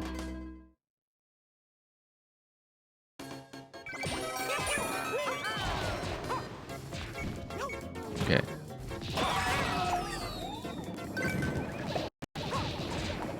Whoop. Oh, we had a key. We were just off-center on the door. Okay. A little bit out of alignment. Oops.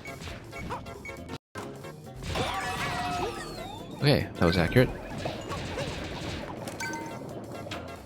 Now, what do we do here? Oh, I was trying to dive onto the right side wall so we could climb up. Felt like that was doable.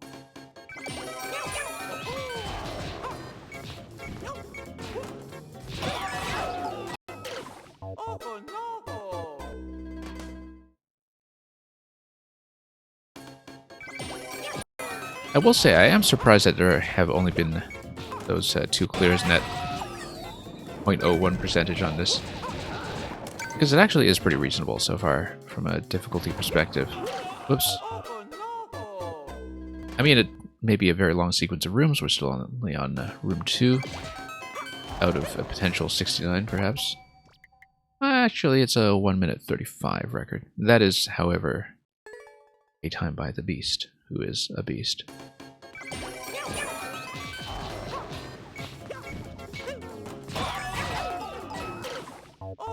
Feels like it's been ages since I've last seen the Beast playing Mario Maker. In fact, I mean, I don't catch him very much because his hours don't work too well for me, but I know he's been kind of running N64 streams in parallel at the same time and just trying to clear the entire N64 library just because. Okay, I think we don't have quite enough room to dive into the wall there. I think I need to jump directly into it, because the dive loses a bit of elevation there that we can't afford.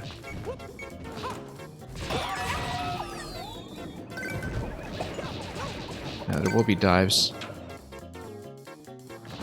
but it should be fairly clear when they're meant to happen. Oh, this is just a swat with the cat. Long jumps. And then... yeah, Sledge at the end is holding the key. Okay, that's actually a pretty simple segment.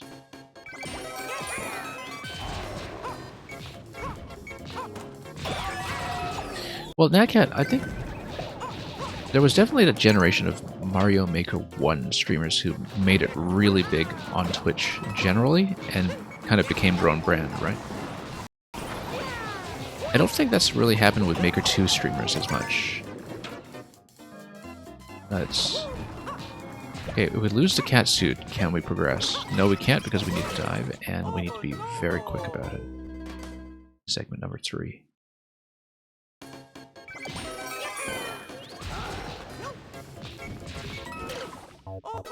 Mill64, you're saying Pilot Wing 64 totally justified the N64 controller by itself.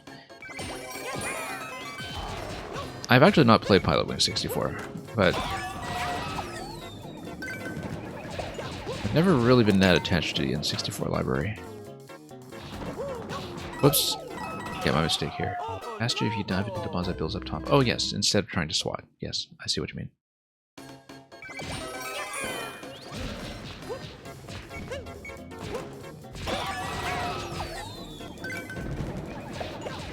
Yeah, I know it was recently added to the Nintendo Switch Online Premium subscription, but I actually do not have the Premium subscription because I didn't think I would really be setting aside the time to play the N64 library. Oh, whoops. My mistake. It was supposed to be a wall jump. Pilot Wing 64 is a super hardcore, easy looking game, I see.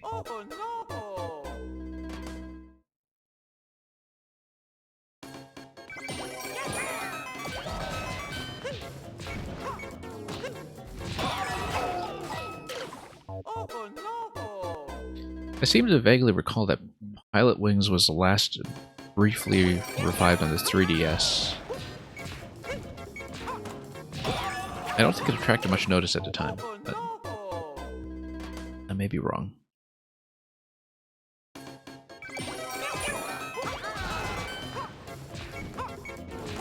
Oh, reach the goal without taking damage. I actually, despite having the text blasted into my face all this time, I had not been paying attention to the condition at any point, really. Okay. Well, yeah, the difficulty level of the individual segments is actually pretty reasonable. I guess it's really just a long clear condition level that takes some practice to get through.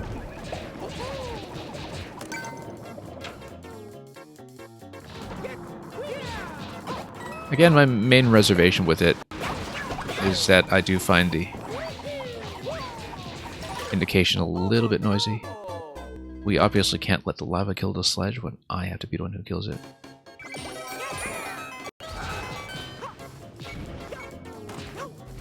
Yeah, I didn't get the 3DS at launch. I waited until it had Fire Emblem on it.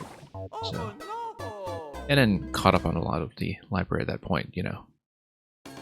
Mostly things like 3D Land and the early games like Kid Icarus, of course.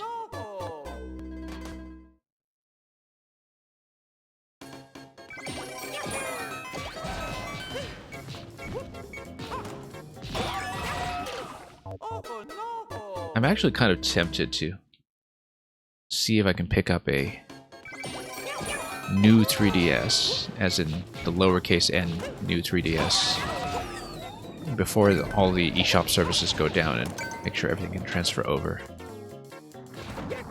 Because my original 3DS XL was, after many years of sturdiness, kind of beginning to fall apart. Mostly that was the fault of Samus Returns, because Samus Returns just broke my stick. With a little control pad circle, I suppose.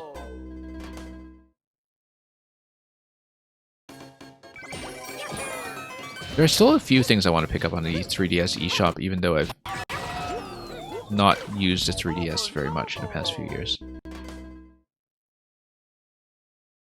The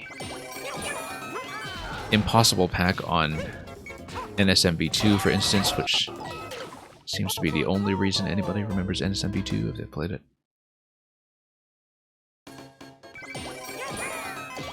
And a couple of other little things besides.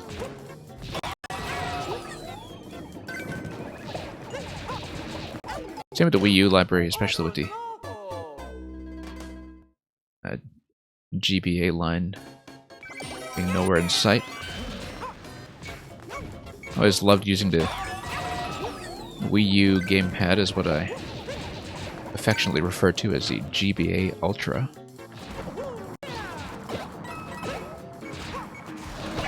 The Metroid games in particular look absolutely beautiful on it, so I just want to see what's next. We obviously failed the condition here. You're saying the DLC isn't really fun? Yeah. It's more of a Mario completionist thing.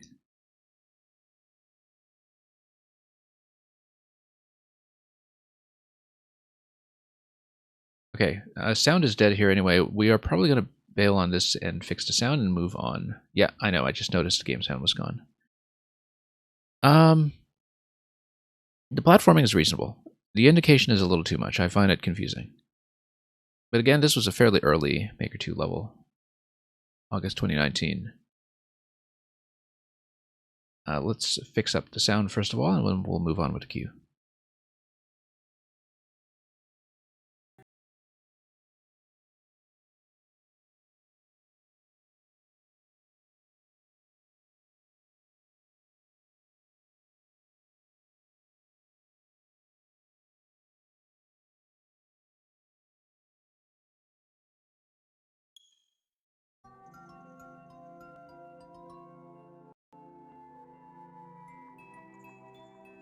Okay, we've got a huge list ahead of us. Let's keep going. And thank you once again for the submission. Even if we couldn't get too far. Redbeard, if you're still here, like I said, we will not actually play through the escape room very far. We'll take a look at it to ascertain what we can about what it looks like in terms of the general broad layout, but it will obviously not be a very serious attempt. But when we eventually break out the notepad and the screenshots and the decoder ring and everything else, we'll do it. So for those who don't know Captain Redbeard's levels, they are escape rooms that usually involve solving some kind of word clue, and you have to put together the different words that you discover in the level to solve some kind of larger overarching meta puzzle. And back when I was doing it in puzzles a bit more actively, we cleared a reasonable number of these, or were still a few that I hadn't completed, but this is the first one in a very long time, so I just want to take a quick look. We won't be progressing very far. We're just going to do a bit of an opening pass.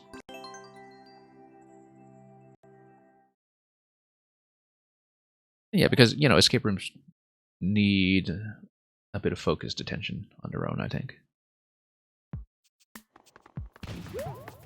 And I'll try to get it done as soon as I can. I mean, I will be busy with 7MMC this week. But anyway, we'll have a couple of different rooms. Let's just scan what we have here, first of all. Ooh, music notes. I wonder if these have different sound effects assigned to them. No, it's all cats.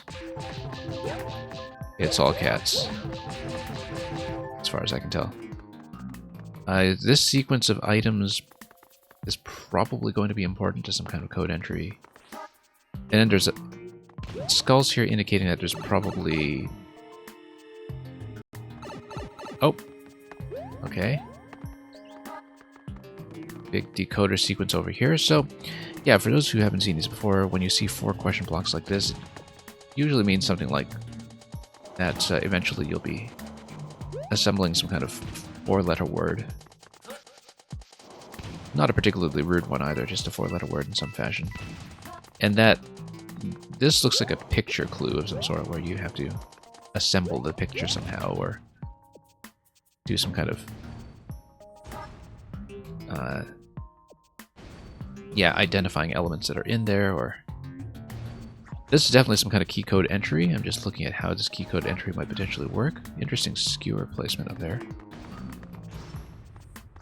And yeah, if you have the key code entry, eventually you would just toggle that. You can only toggle it once. And then I suppose if the key code entry is correct, what would the interaction be? Would it be a second activation that lets you back out? It might be. Or, there's that pipe. Possibly it breaks open a pipe with something like a bomb drop. Anyway, let's take a look at some of the clues, just so we know what we're looking at. This looks like it's an alphabet key. If you look at it, it's actually very clearly an alphabet. It gives you, in fact, a master key for the typography of the level, and that every letter has been assigned to a 3x3 grid. And it is very recognizable as the alphabet. Individually, the glyphs might not be recognizable, but when you put them together like that, it's pretty clear. So when we saw the ice segment later on with the code entry, that's one clue that we would use. And yeah, here again, you would have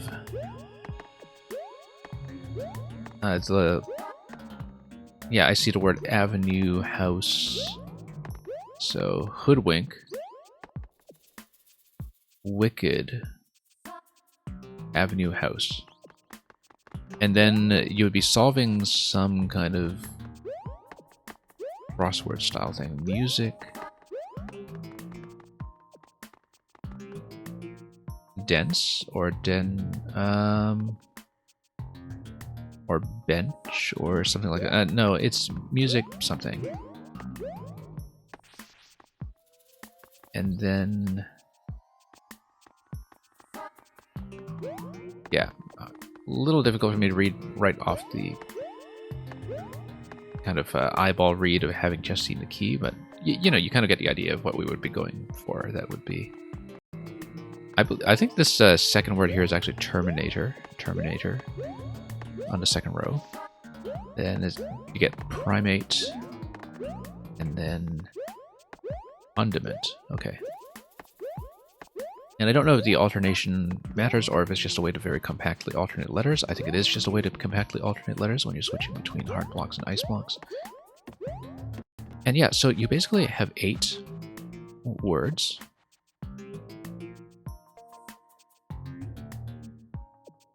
And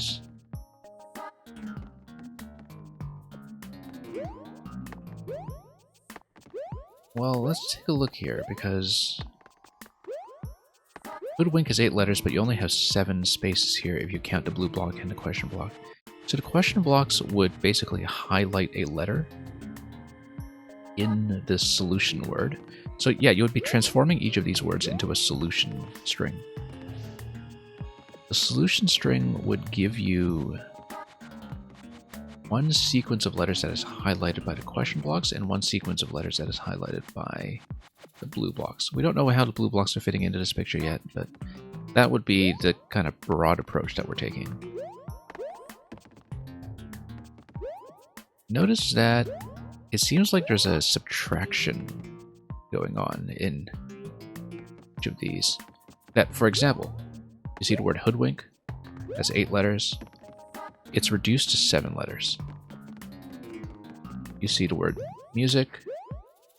It seems to be reduced to 4, although this is 2 words, so maybe that's not true then. Music something. Music. I can't really read that.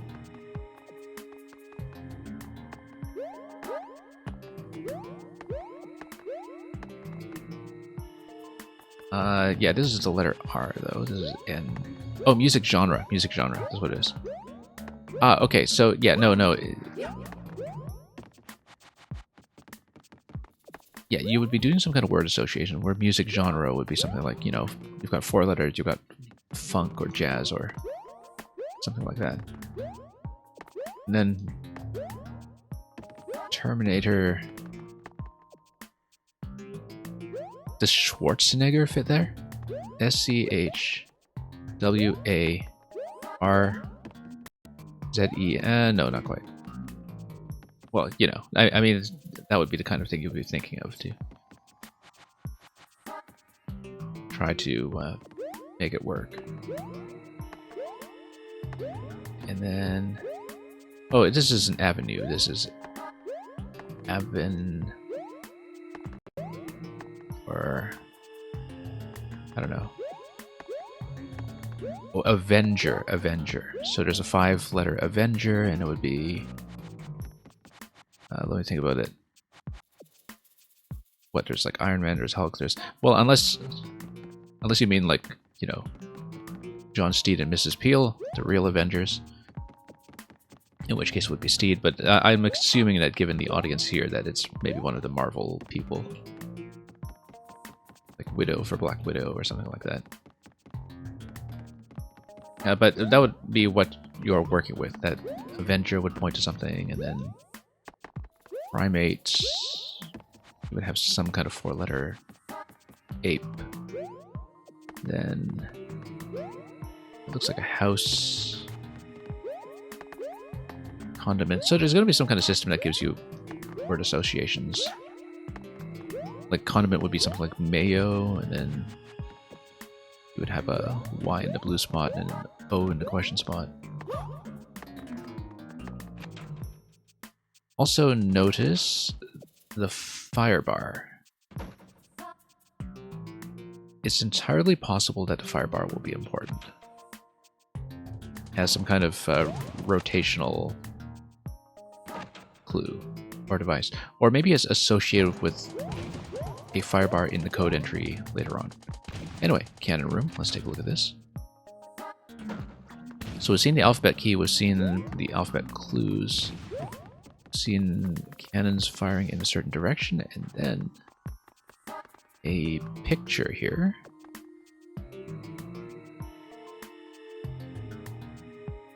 Yeah, it seems like you have a whole bunch of different configurations of Goombas that... It's like a push order puzzle, I think. Each donut block is associated with one snake block that's going to have a certain pushing order. And I feel like if you solve the pushing order, then you have them placed in a different fashion. You obviously don't want the Goombas to walk through the one-way panels and drop on you. But there's clearly something you're supposed to do there that is order dependent, where you punched in all of the snake blocks in a given sequence, and they manipulate the Goombas into a different position. Here is another set of words. Like I see boo, gel, ill over here. I see maybe like cab, eye, something like that. And you just kind of need to develop an eye for reading the alphabet. Like end, row, age, gal, tin. And yeah, you see 5 words over here, you see 5 words over here in kind of a symmetrical arrangement. Actually, you can just read them top to bottom. They are a sequence of 5, and I think there's just some kind of association clue. Like maybe a letter that they have in common. So for example, ROW, and EYE have nothing in common, so that's not it. But yeah, you would be looking for some... You might even want to overlay them, I think. Like if you overlay the words on either side, maybe you get a completely different series of 3-letter words. Anyway, we're just going to tour each of the rooms. We're not going to go through the solution. I just want to see what's here. Over here we have... Just do the initial read. Yeah, more words that are a little difficult to read. Looks like this is dodeca, like dodecahedron or something. I'm reading this as dodeca. I'm reading XIV as 14. These are all number clues. These are definitely all number-related clues. So dodeca would give you 12, XIV would give you 14. 1111 would be in binary, perhaps, giving you 15. I don't know what the elf would be. Elf? Really? Well, the elf would be associated with some number, I suppose. And what is this?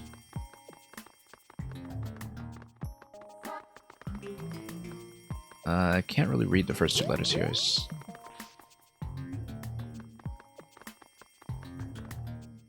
At least not off the top of my head.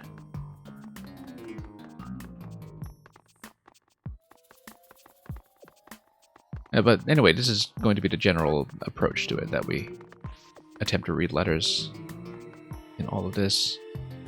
And they should... each of the block types should be one string that maps to a number of some sort. I feel like once you've mapped them to a number, that perhaps that number gives you the ordering of a certain letter in the alphabet. So for example, A would be 1, B would be 2, etc. And that maybe this combines together to give you something like a 6-letter word. That's my first thought anyway. I might be quite wrong. Ooh, directional clue. Those. Interesting.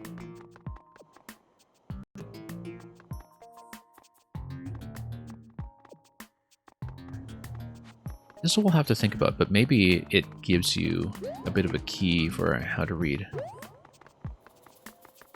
everything here. Unless those with the arrows is pointing to something that's in the background art.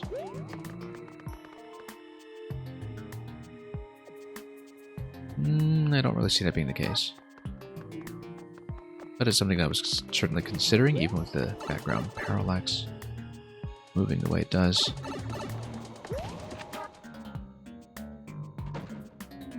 Okay.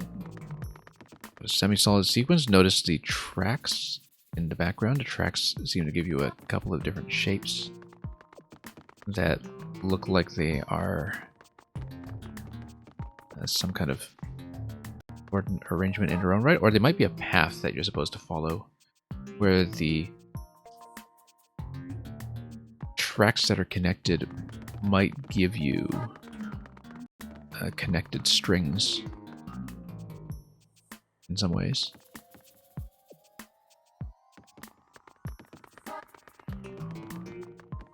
Yeah, this looks like it'll take some time to puzzle out, but there definitely are some contiguous connections that cross between rows. We'll have to figure that out with time. Don't really know what to make of that room yet. Take a look at the fire over here. Again, another set of verbal clues. With a lot of arrows that will give you some kind of configuration. Perhaps these are panels that you have to move. If you look at it, it looks like every square will be vacated to a different location, although you have some that are kind of pointed in the same direction, like the middle left and bottom left here. They seem to be pointed to the center square in column 2.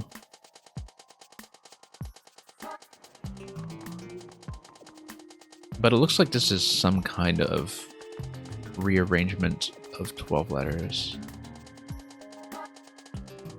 where you shuffle them like you would squares on a grid puzzle, and then they cohere into something sensible. We don't know what that is yet. It would require maybe a little bit of diagramming. And also just making sure we know what each of the letters are. Ding dong over here, interesting. Looks like one again that maybe we have a sequence of clues that we need to infer. I feel like the bricks here are acting as some kind of blank piece that we need to fill in, where you read each of these patterns and you should be able to maybe determine what some of these starting words are and what the letter assignment to the objects might be, if there is one.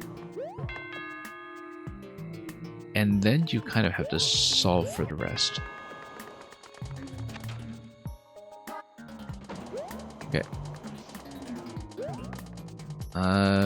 This whole rotational thing here, the first thing that jumps out at me here is the blue block. Second thing that jumps out at me here is this PPP question block red, red, red, which does resemble that symmetrical arrangement of three-letter words that we saw earlier.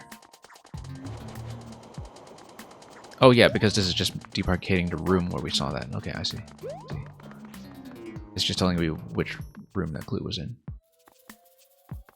This might give you a clue as to how to read semi-solids if you're trying to isolate their corners one square at a time. Yeah, this would be related to the Goomba arrangement puzzle. I don't know how that's going to map the letters just yet, but we'll have to figure that out.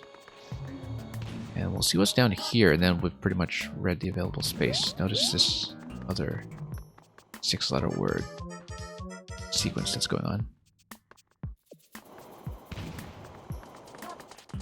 Hints? No, we don't want hints. So, goodbye. Let's take a look at the clue room, and then we'll probably exit out of here for now. This is just, once again, an initial read. Now that we kind of have a sense of these spelling out words. Yeah, so for example, the bottom one here is tick. The one above that is measure. And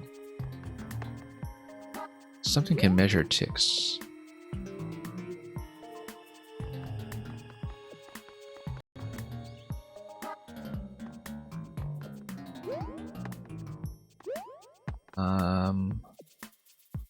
First word seems to be great. Great something measure tick. Ice cream. Great ice cream measure tick. And then there's going to be some kind of transformation into a relevant letter in that set.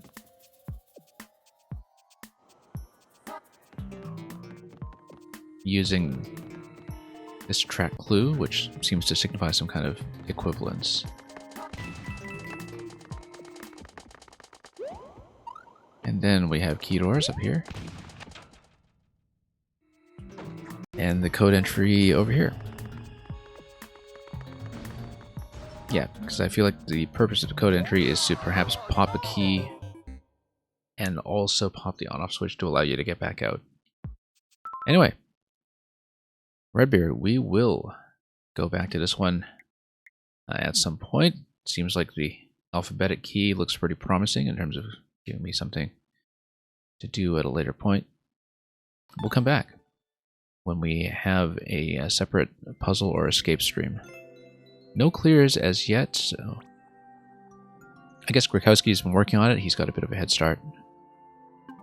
But we'll try to find time for it. And yeah, I may have to do some of the alphabet decryption off stream since it's probably a little bit tedious to do on video, but we'll get some notes together, we'll see what we can do with it.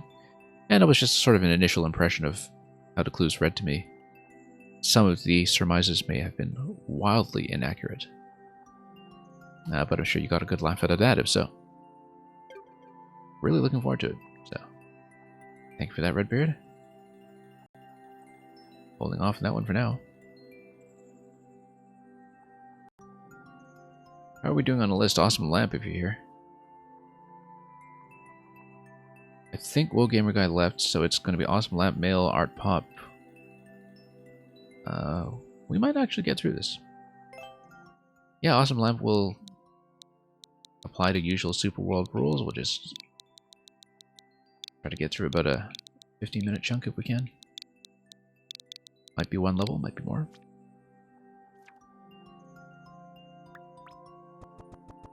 We were pretty deep into new material at this point.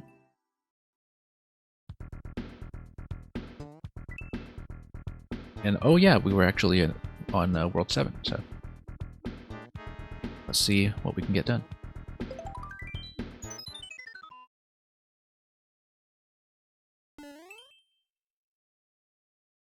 Road to the castle.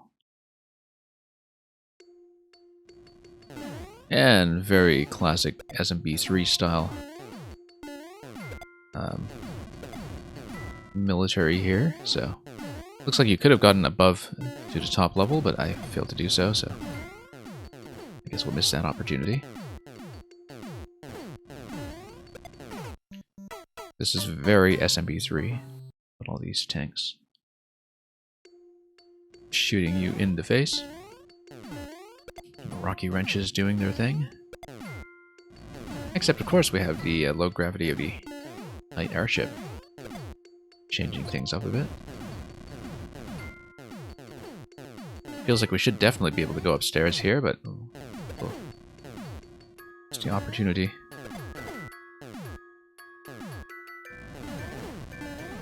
And the projectiles, busy as they are not too difficult to dodge, so we'll just do that.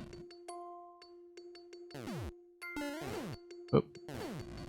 Not run ahead too quickly in case we get our faces torched by burner.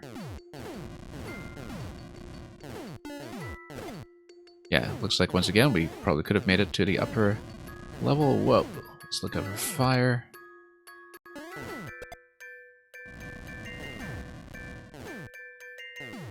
Gotta admire some of those wrench hitboxes. Whoa, look at that burner once again. We have to watch out for that. I've not been watching those front-facing burners at all, really. Especially with the way we've been occasionally hugging the auto-scroll boundary. As we're doing right now, in fact. Whoop. Looks like I should have kept my eye out for power-ups and, of course, try not to get bumped by the moles. Whoops.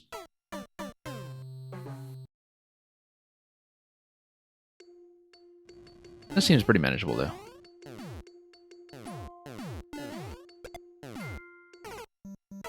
I say that, of course, as I die immediately to the wrench. Wrenching experience.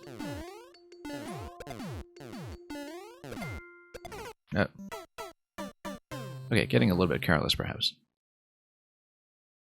Some of the easy stuff. Anyway, main thing is we need to watch out for burners.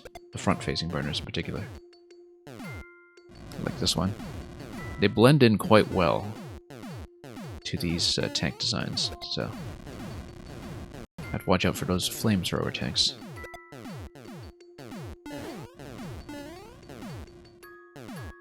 Definitely an overall improvement to the arsenal.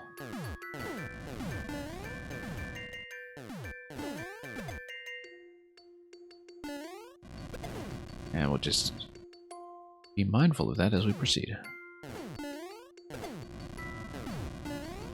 Oh.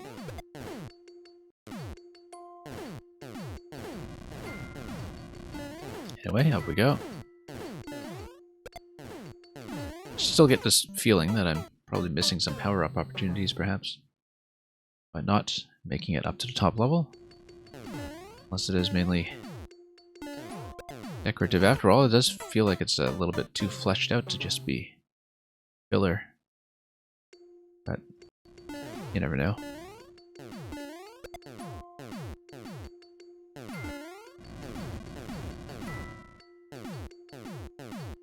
Yeah, to say the tank designs look surprisingly naturalistic here in SMB3 airship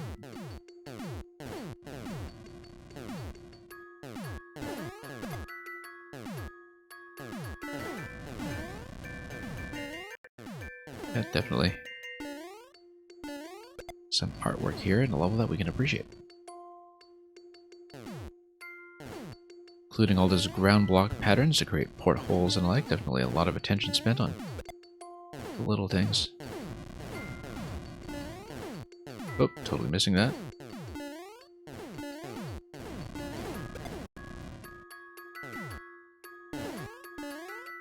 Okay, let's just skip over that guy. Sometimes we just need to not pick the fight. Don't expect it to go well.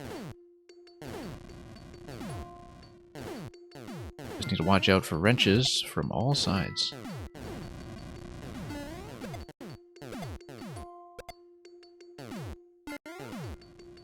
Your Twitch app crapped out. It's what level of the Super World? It is somewhere in World 7, or 7-1, I think. Whoops.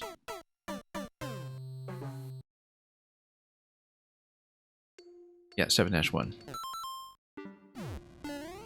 Yeah, very classic style.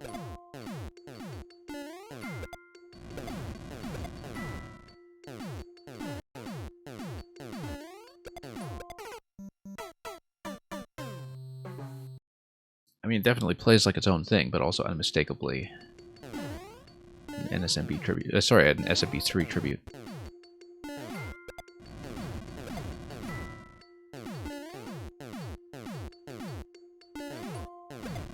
Okay, let's try this again. And we'll see how we do this time.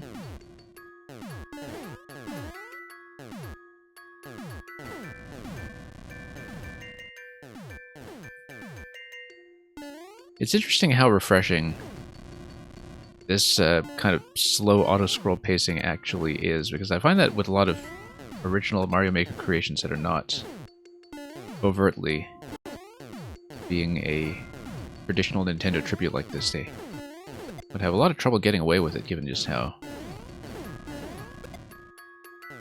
very momentum and speed driven, and how really impatient people can be with things like auto-scroll.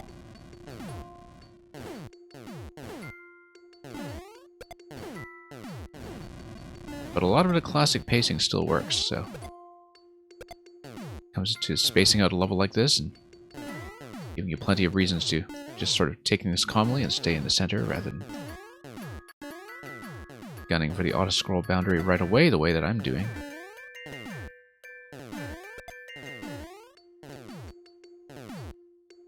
Yeah. Pretty interesting way to constrain space here too with the crates and this kind of 3-layer sequence here. Oh, whoa, look at that. Shot in the face just as we're about to hit the end curtain. Okay, gotta do it straight through though. Not gonna have any kind of checkpoint crutch this time. This is SMB3 style after all. Look at that cannon sailed right all over me. Cannonball not hitting me at all. I don't know how that makes sense, but sometimes they'll hit me, sometimes they won't.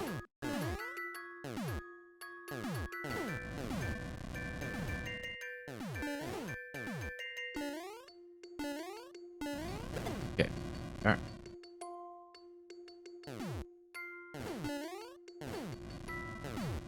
And those conveyor tank tread center really putting into work as well, aesthetically speaking. Okay, let's back off from the burner. We'll put it on the back burner, shall we say. Oops. Okay, getting a little spatially constrained here. Let's move on if we can.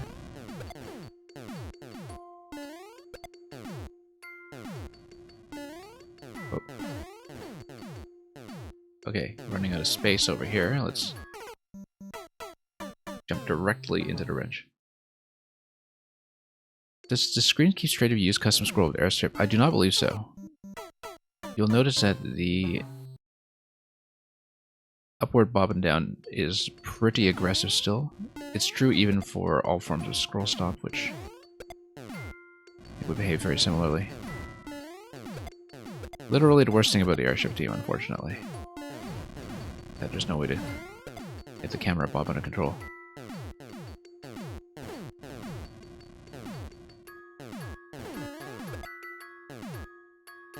I wasn't sure you could straighten it out with custom scroll. Given that, like I was saying, even normal scroll stopping doesn't seem to snap it in place very well. I may be wrong about this, but I feel like I would have noticed by now if there were a better solution to camera issues in this game. Well, once again, we really do need to watch the burners and just stay far away. Anyway, that's something to test out in the editor, I suppose. Oops.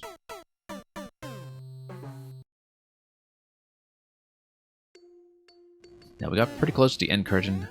At the current pace, Awesome Lab, and with the current length of the queue, we'll probably just be doing this one today. But we'll see.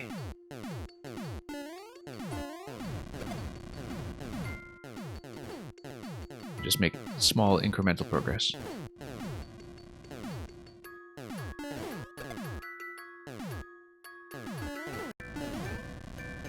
And okay, that's alright.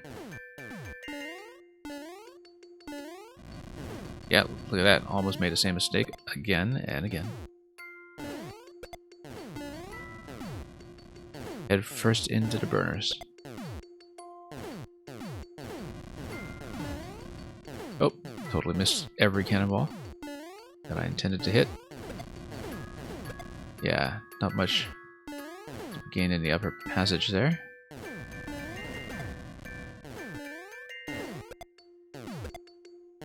Okay. Made it so far. Yeah. Keeping an eye on the burners is probably the first priority. Keeping an eye on the wrenches, which are often difficult to spot, would I suppose be second. Let's try to make it happen here. Yeah, occasionally I can't really tell whether we're expecting a big wrench or a small one, and so we do have to exercise a bit of guesswork from time to time, and once again, just having a little guy pop up right in front of my face. Got a lot of dodging to do in the crate segment there, as well as controlling which level, vertically speaking, we're choosing to traverse.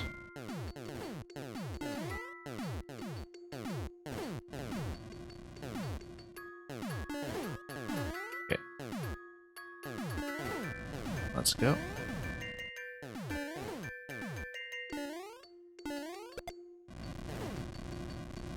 Same idea as before, we'll watch the burners.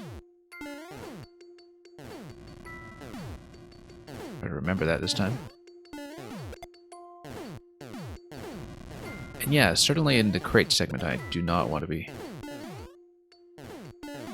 too surprised by the size of a mole, or lack thereof.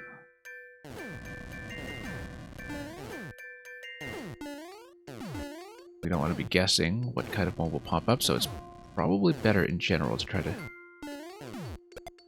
stay on the top level if we can.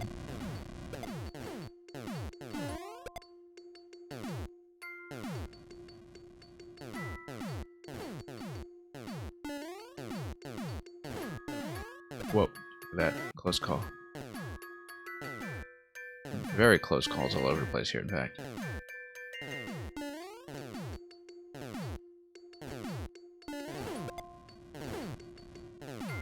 Oh. Yeah. A bit claustrophobic here. Oh. Okay, good. That's actual floor, as we've expected so far. Nope. Look at that. Goal is right in front of me. We just got crunched at the very end. Just ran out of space to work with, so I was trying to navigate that sequence. I like the length. I think it's an appropriate length for this stage of the Super World and for something without checkpoints. It's very straightforwardly an SMP3 tribute, but I think there's quite a lot of variety to the different kinds of tank setups. Particularly with the rather dense cannonball and semi-solid crate sequence at the end. It's tricky, but there's a bit of a gentle escalation to it, and I think it works well with the current structure. Straight through, top to bottom. Left to right. Okay, burners, get out of the way.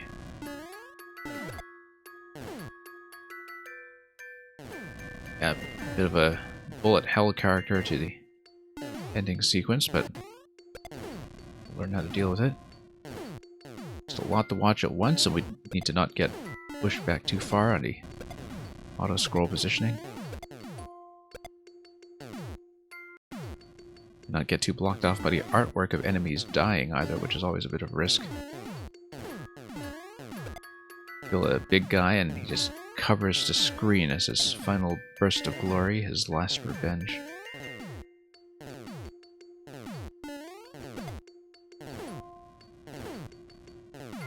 Okay. Well.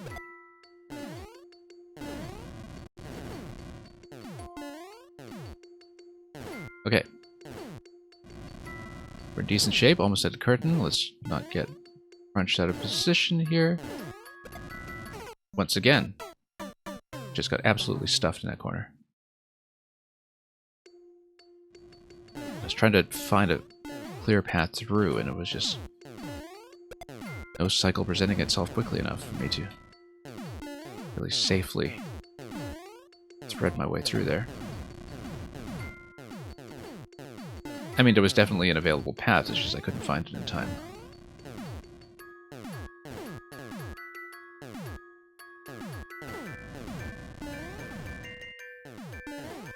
It speaks well of the difficulty tuning of the climax there, that, you know, it doesn't look denser than the sequence that you would have just gone through with one cannon after another on the ceiling, but it actually is one final challenge, one final moment of desperation as you try to evade getting shot. Whoops. Part of the problem was that I waited too long to get past the final burner, because I waited an extra cycle before I proceeded past it, and that's one of the reasons we just got stuffed on the left side of the screen. So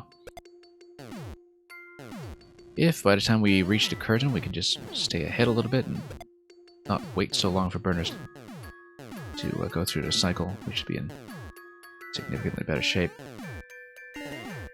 Whoa, no. That.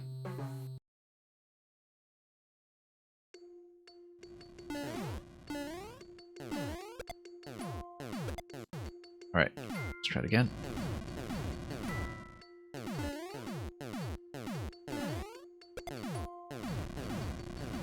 We're getting there.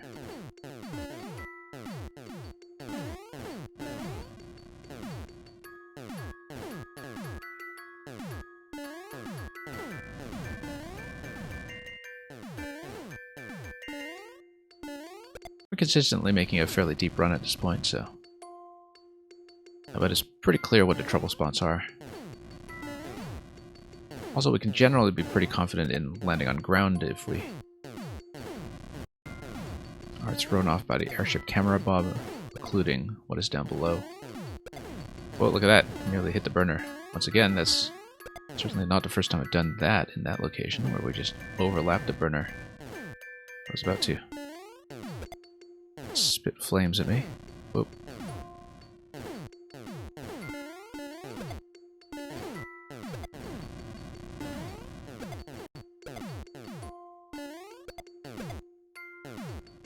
Okay. Whoa, nearly fell down over there. That's fortunate, but yeah, we just mostly watch the cannon positioning so we don't get shot by something directly above. We're actually mostly in good shape, except here we are.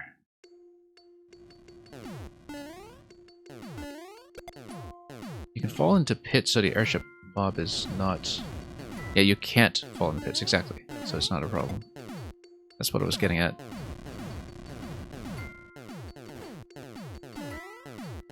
But I think there's still a kind of natural instinct to not leap where you can't see, in spite of the fact that it is pretty consistently safe in this level.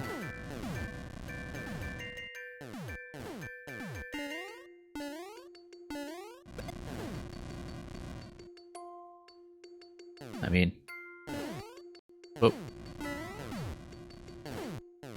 Yeah, let's just proceed with that.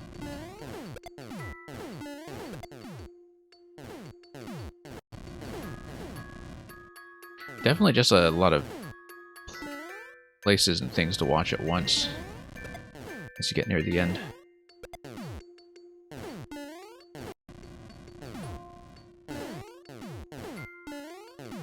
I'll catch up on the chat in a bit once I do a little more dodging.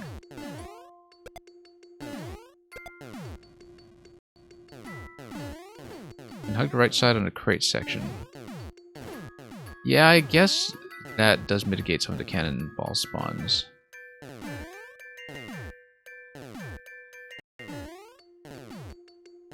My method so far has mostly just been to look at the pattern of the cannonballs up top. We just try to avoid red, and we just try to find an open space. Whoops, there we go. Stuck once again. And it's true that wrenches are much more of a problem if you let them be a problem. We have 2 lives here, not that checkpointing matters.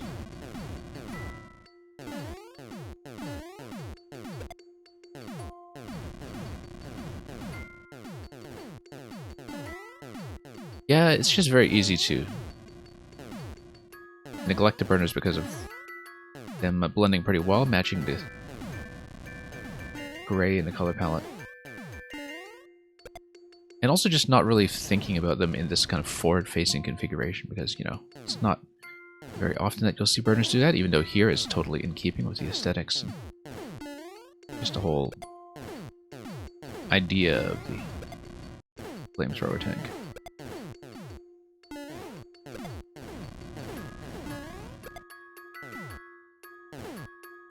It's very easy to be thrown off by that if you're not paying strict attention. Especially if you're trying to find a good timing for rushing ahead, as you can see here. Yeah. Oh, whoops. Getting a bit of a slip up. And game over. We're going to keep pushing. We're so close to the curtain. We've been a bit of trouble, of course, but this will be the only one I do in the Super World today, though.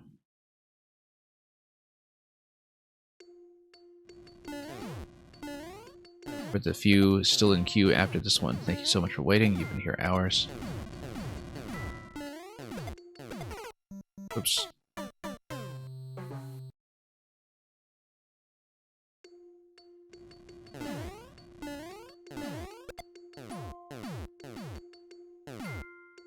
We'll try to make it work.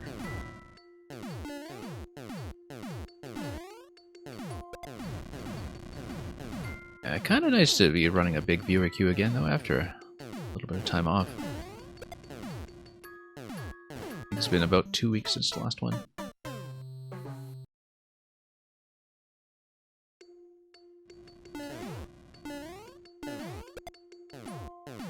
And I always say this, but generally pretty happy with the quality of levels we get on the stream. Especially relative to what often seems to be the norm in Mario Maker if you just tune into a random channel.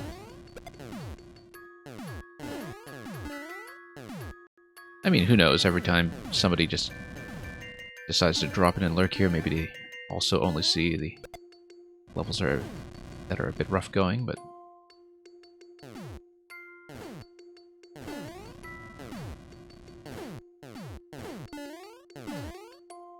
you can make invisible floor levels generally already, though, in other styles as well. We've seen quite a few of them in the past. Again, just using the custom scroll height restriction, where you just confine the y-axis of the camera. In fact, once I learned how to do that, I was using it almost everywhere. I was just constantly using custom scroll and scroll stopped rooms everywhere. And mostly because, you know, I mean, I haven't published that many levels, but I do get very fussy about camera positioning and being able to predict what the player is looking at, so we definitely have a bit of camera obsession here on the stream sometimes.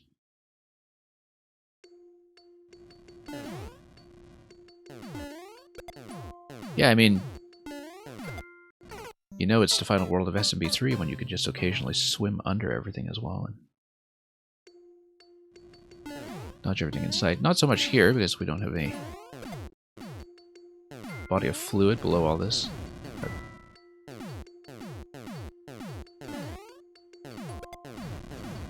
oh, we've been so close. We've been within sight of the goal 2 or 3 times already.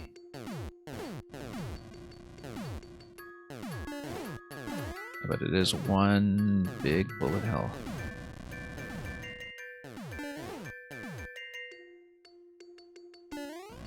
And yeah, look at his placement. Flame just going directly on top of that mole. Like it's baiting you in. Bit of covering fire that I suppose would also roast a mole. Poor Rocky Wrench here. Getting melted. Getting his face melted off. Okay. We're in a bit of trouble here. Change to Luigi? Yeah, we can do that. Oh, yeah. Starting with the next attempt.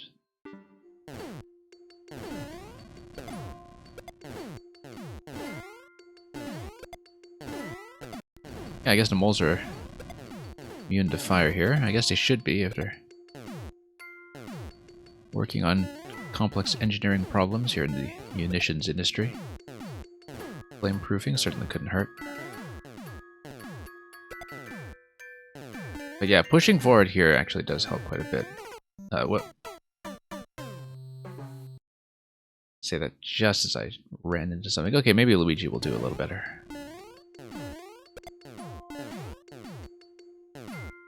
I mean, we're pushing through the super world. We'll have to get this eventually. I think this is pretty easily the hardest stage I can remember in this world, though. And quietly so. It doesn't really seem that challenging when you're playing through it. It's a lot of avoidable stuff at every turn. Fairly gentle pace. It's just very easy to sabotage yourself with a lack of care. Oops.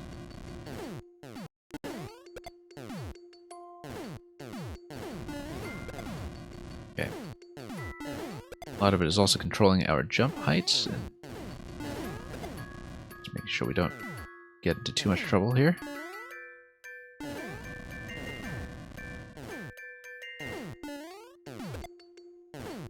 Jumping some gaps when we see them, but not the floor.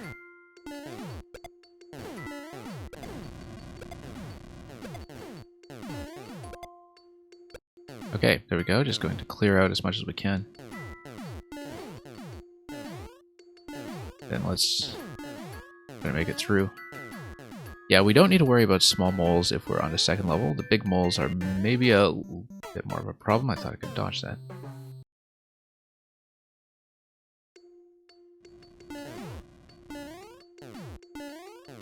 You think this is the second hardest stage of Super World, the hardest one being World 7 Castle? Well, we'll get there soon enough. No, I think it's easily the hardest so far that I've seen, because I have not seen 7 Castle.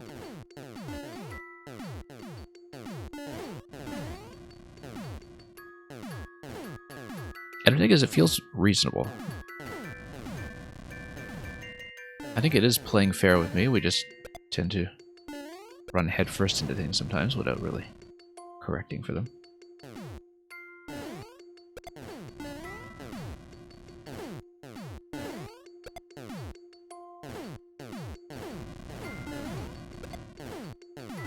Yeah, I mean, we're on World 7 of the Super World. We did enter this through the Super World map, and we have the live system, of course, raining its way towards what's potentially a second game over. Okay, that was way too risky, and we somehow survived. And now I'm a little bit trapped. very fancy play. Not something we should try twice.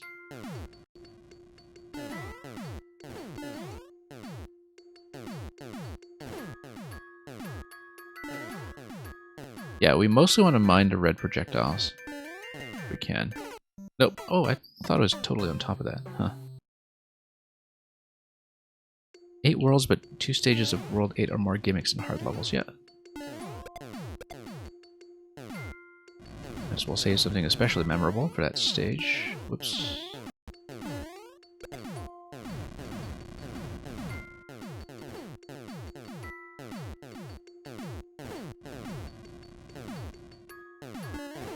Back in the original game manual for Super Mario 3, I think Darkland was really just one big dark patch with a question mark on it. Didn't actually show you the overworld map.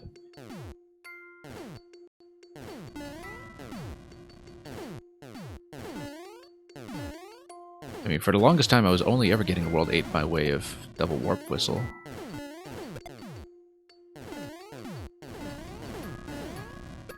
And back then didn't get much further than that.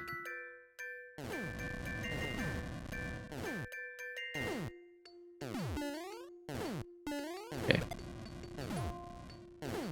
So for the longest time the World 8 map was just a bit of a mystery to me until we eventually managed to get to all the hands coming out and doing the thing that they do, guiding the market or something, I don't know. Oh, okay. Just let the red cannons fire. We're really choking in this segment.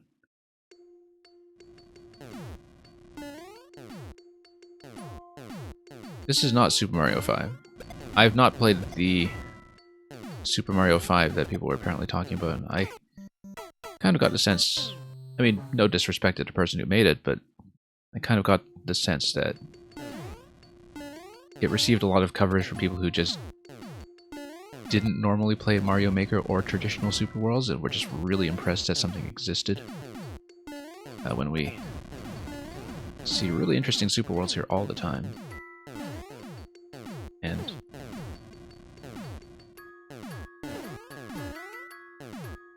I mean, I've generally noticed, though, that there's very little specialist coverage of Mario Maker that isn't just on video. It's all Twitch and YouTube and maybe the occasional technical guide that people we know have written up, but I think that one very noticeable difference in the community situation between Mario Maker 1 and Maker 2 is that Maker 2 seems to have had much less public community outreach to people who don't play the game and might not even own the system. Whereas Maker 1 actually had content creators reach a very vast audience of people who didn't even own a Wii U, for instance. So you would have people from Minecraft, for instance, who are watching the Sieve Gaming videos and learning about spawn blocks and entity limits and all that stuff, even though they weren't playing the game and weren't making levels themselves. Including a lot of people who held off on a Wii U and watched Mario Maker 1 vicariously and then came in with Maker 2.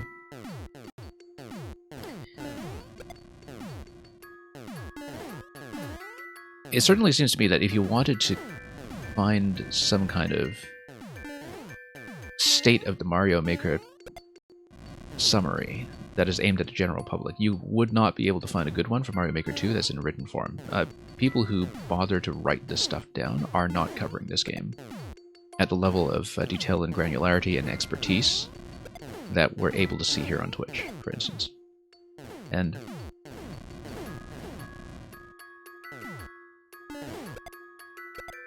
feels like it's a vacuum that kind of needs to be filled. I wish I had time to fill it myself, honestly. I used to write a lot more about games on the internet in a casual setting, you know, just overly long-winded forum posts and like back when I used to do that kind of thing, but I do not have the time and attention and interest for that anymore. But I kind of wish Mario Maker had that, and you know, past a certain point, you just realize nobody else is going to do it.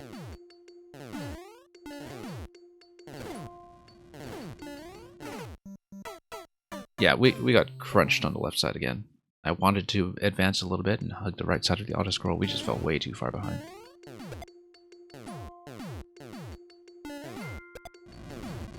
I'm only kind of halfway following your conversation, Aegis and Mail, about Super Mario 5 World, because I am trying to dodge bullets at the same time. And Maniator, you uploaded a level instead of sleeping. Well, I'm glad I'm such a good influence on your sleeping habits.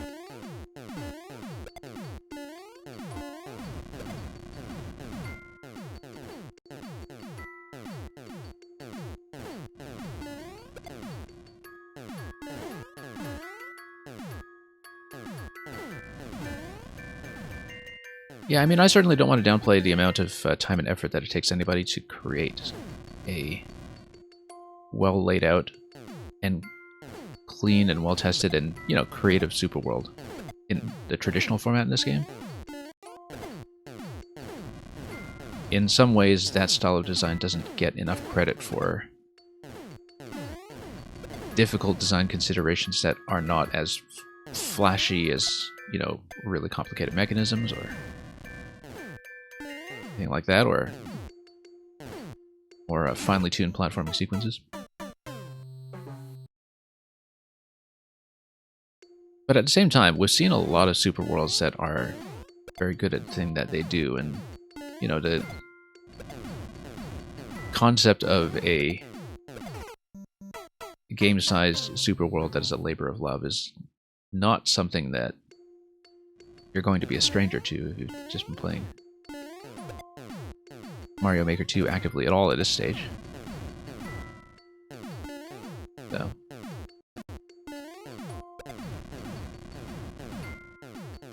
The Super World patch came out in April 2020. I still know people who are makers who are still working on their first Super Worlds. You all know some too. Actually, there are some that are right here in the stream with us right now. It occurs to me, so I'm completely preaching to the choir that, you know, people are still working on this stuff. They're still devoting a lot of attention to playtesting and design and thinking about what works in that format in terms of having this nicely balanced roster of stages with a good amount of variety and a nice difficulty gradient.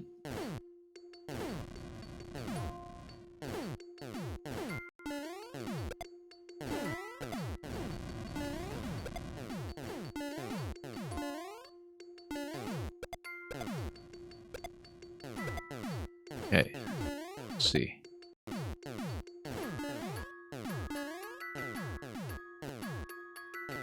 But yeah, like I said, I'll catch up with the chat in just a little bit. I really wanted to try to make a success out of this level first. Things are getting a little bit busy here. Whoa. Artwork was getting a little busy there too. Let's... look at that. Right in the face. Considering how close we got, say, 20 minutes ago, I'm surprised I'm still struggling with this thing.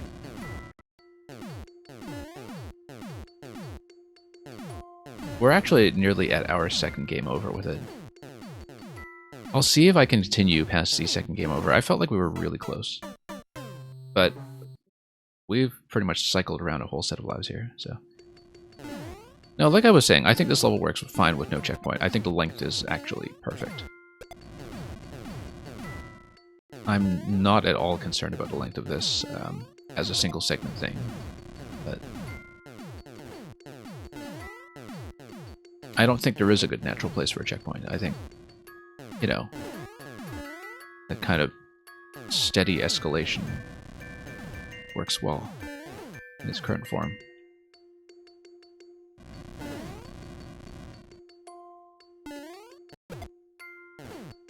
But maybe I'm much more generous to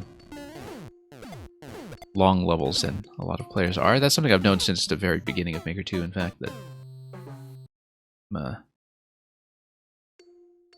much more inclined towards length, especially when it comes to the traditional format and things that are kind of medium difficulty mechanically.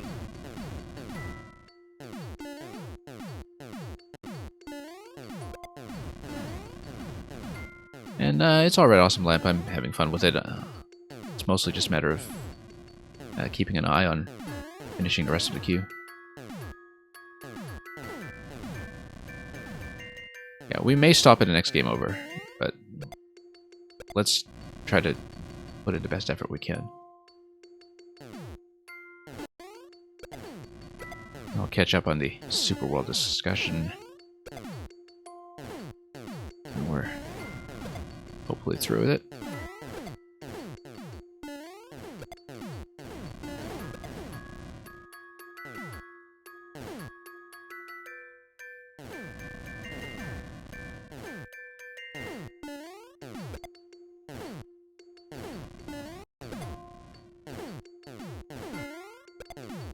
Okay. We had a pretty good run through the crate segments on that last really successful attempt. Wow, look at that slip. What a slip. No, SMP3 in general feels really short in retrospect, though. Each level feels very pocket-sized.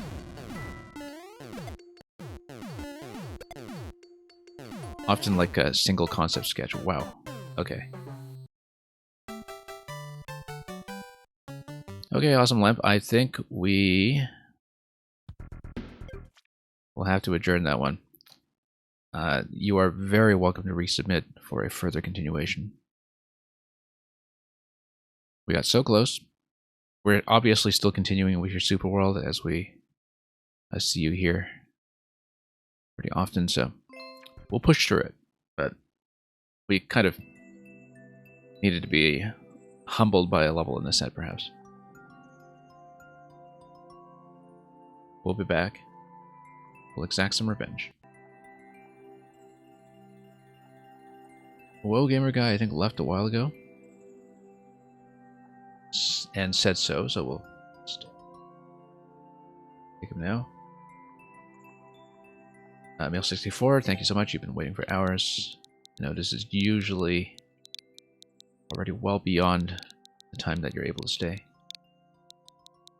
You're saying you're so very sorry. Why would you possibly be sorry? Because this is a ghostly dungeon from Maker 1. Okay. 0.86. Okay. Let's see what it is. It's okay. I mean, if we wanted to kind of not push through it as hard, that's fine. But it'll be nice to kind of complete what you have to show. Especially if you're putting in some Maker 1 remakes. I don't remember if I played your profile in Maker 1. I may have. But I don't think I would remember this. Too far back in the past. Oh, it was a draft. Okay. A draft to Maker.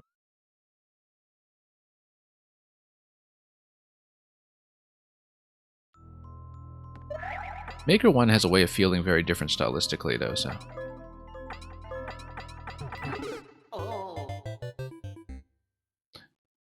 Okay. And you need to bomb that.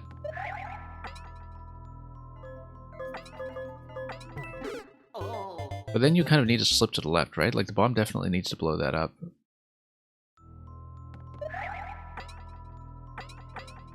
Maybe you just need that to go really low.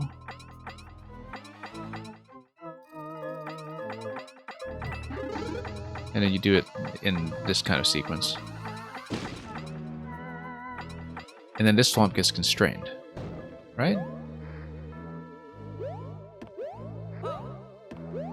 Just be careful here.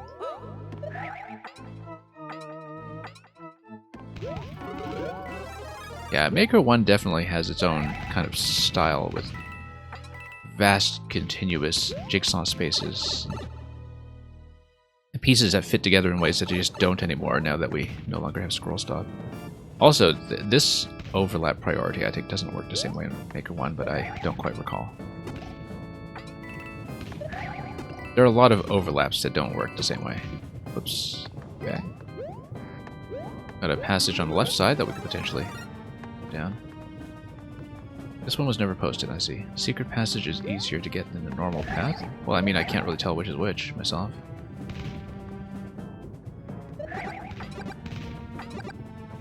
Oh, whoops. There we go. Forgot about that flower. Okay, I guess we'll kill everything and...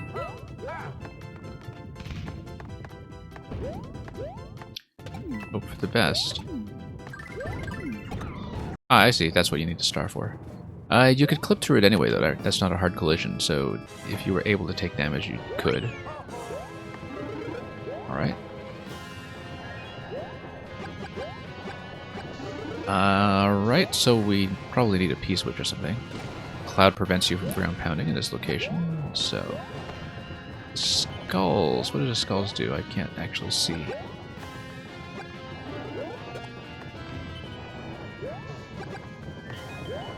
Let's try to break more of the ceiling, perhaps, so we can have a bit more room to work with. Whoops. Ah, P-switch. There we go. That's what I was looking for.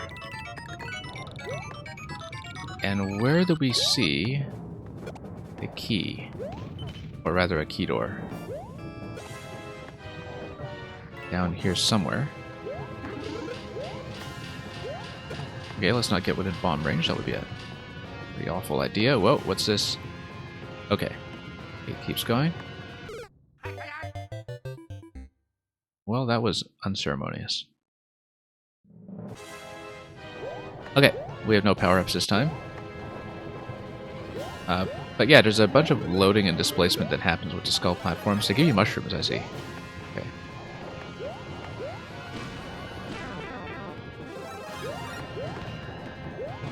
Then we'll open up more ceiling here. I feel like that's maybe a healthy thing to do.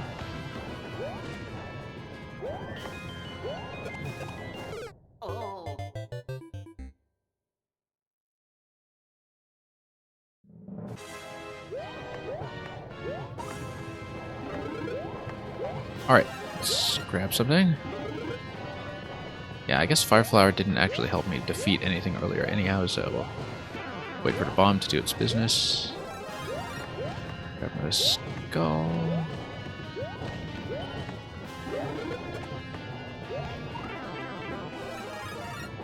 Then, why has that bomb not been ignited? Because you need a Fireflower. Oh no, you need a fire bar to do it, rather. Okay. Down we go. Wow, totally got zoned out there. Absolutely no escape. Apart from just hopping onto note block for a few more hits, perhaps.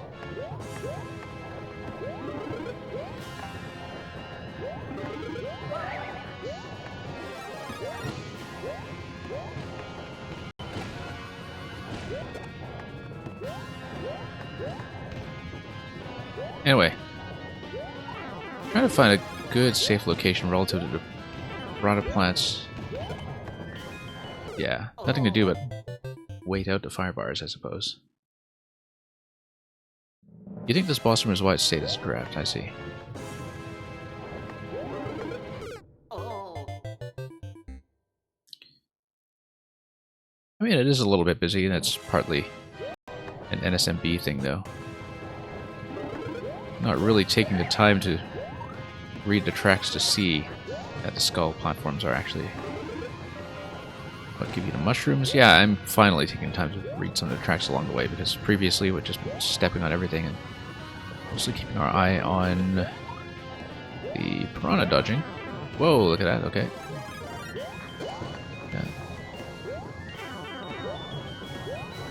Yeah, that overlap in a piranha plant is definitely catching me off guard. Escape. Got it. Whoa. Not a very good correction out of that wall jump.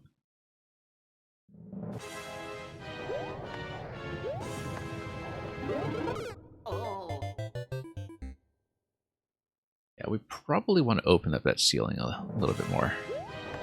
once we do get the first mushroom going.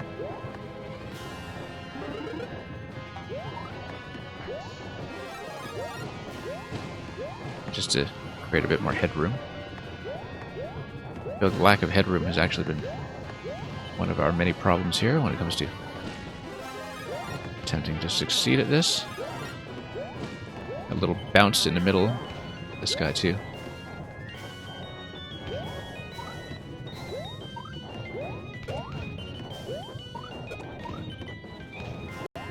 Yeah, definitely a pretty tight space to work with.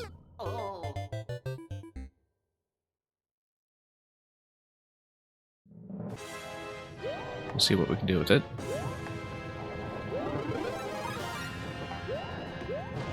Probably just stay out of the way until the bomb does its thing. Why don't we just do that in the first place? Oh, because we need to ignite the next bomb.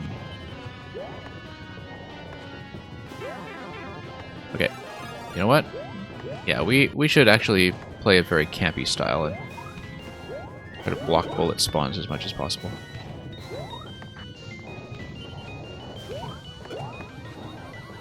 This is much better, actually. Block the bullets, if we can. Oh, look at that. No room.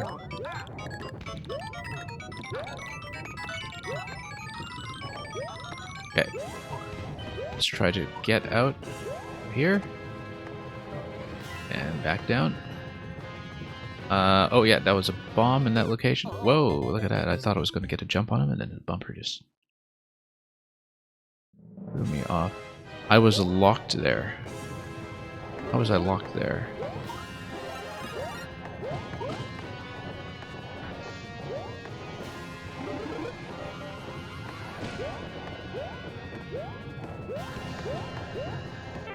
Also, I completely neglected to catch up on some of that Super World chat earlier, like I said I would.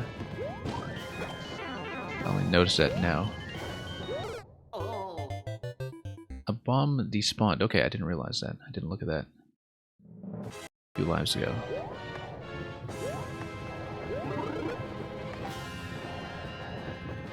Anyway, we're going to wait for the first two bombs to just do their thing. That's significantly more sensible. And then we're going to camp this location. Yeah. Everything is dodgeable in this location. This is actually kind of a safe spot. Getting out of here, however, I should have done a spin jump on that. Would have been sensible. We should have just been spin jumping the whole way anyway, actually. Let's try to go for that other mushroom. If we can. And let's not get dunked by this coming down. That would be a real danger. Whoa, look at that. Just again. These bullets really getting some work done here.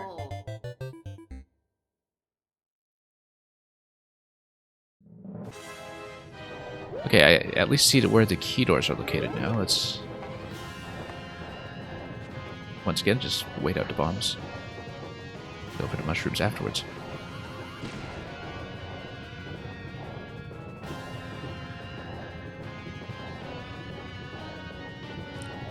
Are we missing a bomb again?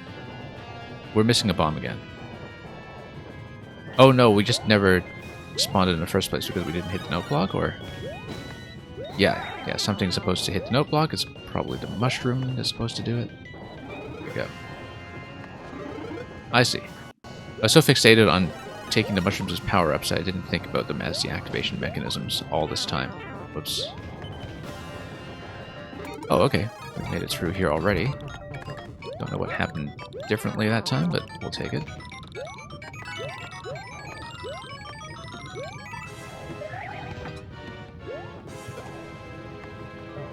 Okay, our objective here is to not be shot in the face by red bullets coming down at inconvenient times. Whoa. Nope. Close one there.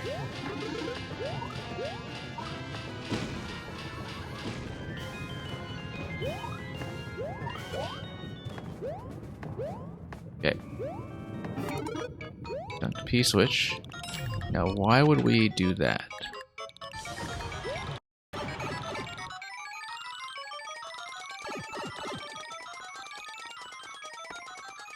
Oh, flagpole down here. Okay, I see. I guess we... yeah, bypass one of the other paths. And we do have the top of the flagpole, so there we go.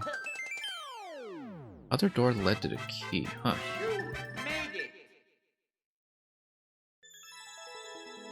Okay. It felt like the key door was clearly the better path, though. From how I thought that looked, so... yeah, that was a lot to process at once visually. But, we made it. We muddled through. One pathway, anyway. I bypassed about 50% of the level. Okay. I mean, that seems fairly typical, though, right? I don't think I did anything too special there. I picked the key differently than you expected. Why? Is it not supposed to be from backtracking with the P-switch? Oh, maybe you expected the player to do a loop with the next P-switch after that, perhaps. Because I saw the key initially and I thought, oh, that's clearly a backtrack. So as soon as I saw the P-switch, we just went for it. That would explain why I thought the second P-switch later on didn't seem to do anything. Okay. That makes sense. Art Pop. Art Pop, if you're still here, we'll continue to Super World. We'll probably just do the one castle at the end. You're supposed to take the door again and loop. And then the second turn was going to be much harder. Oh, because of some spawn blocking here and there. Yeah, I guess we skipped it.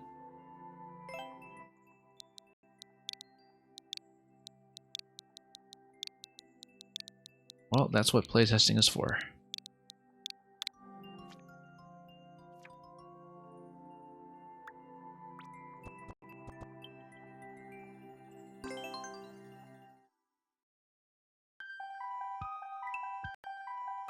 Yeah, Art Pop will probably just be doing the castle. Unless it turns out to be extremely short. But that's just owing to how long the queue has been going. But very glad to have this Super World back after the puzzle earlier. Oh yeah, we were going to read about what the chat said about Super Worlds in case I missed anything really critical. Mostly just chat about the so-called SMB5 and...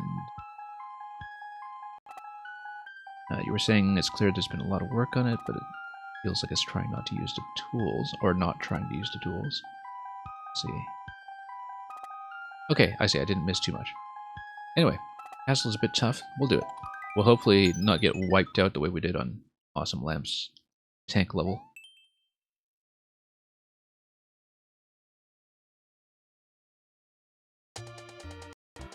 Okay.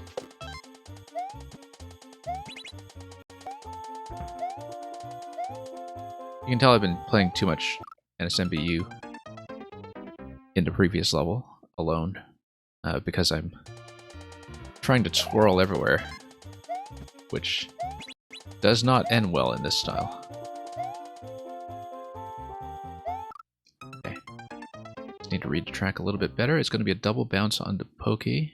Second one's going to be some kind of item pickup for a throw, possibly a bomb throw. We'll get back there and read it. Whoops. This may be the most straight-up platformy thing I've played all day. Depth is Spies coming in with a party of 3. Let's pause and give you a shout-out. Depth is Spies, hope it's been going well. I don't know if it's been more music making on your side or something else entirely. But regardless, hope it's been fun.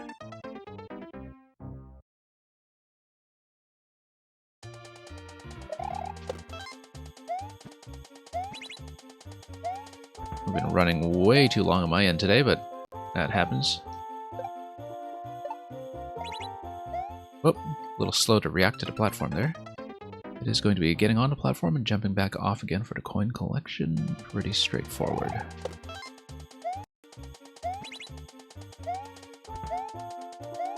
Okay, there we go.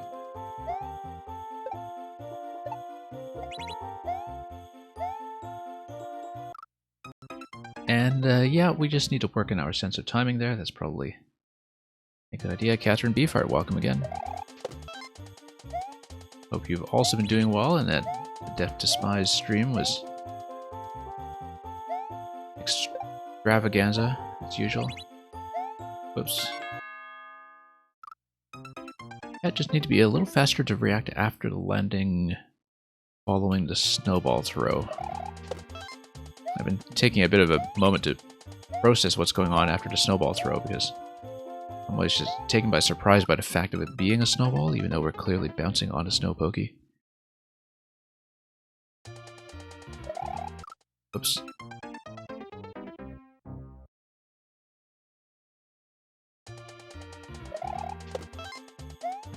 But we'll do it.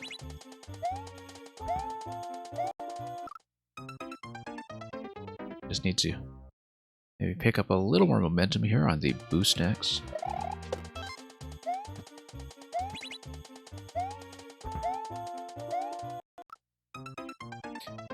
I see what's happening there. I'm just pulling back a little too aggressively. That jump specifically. Whoops.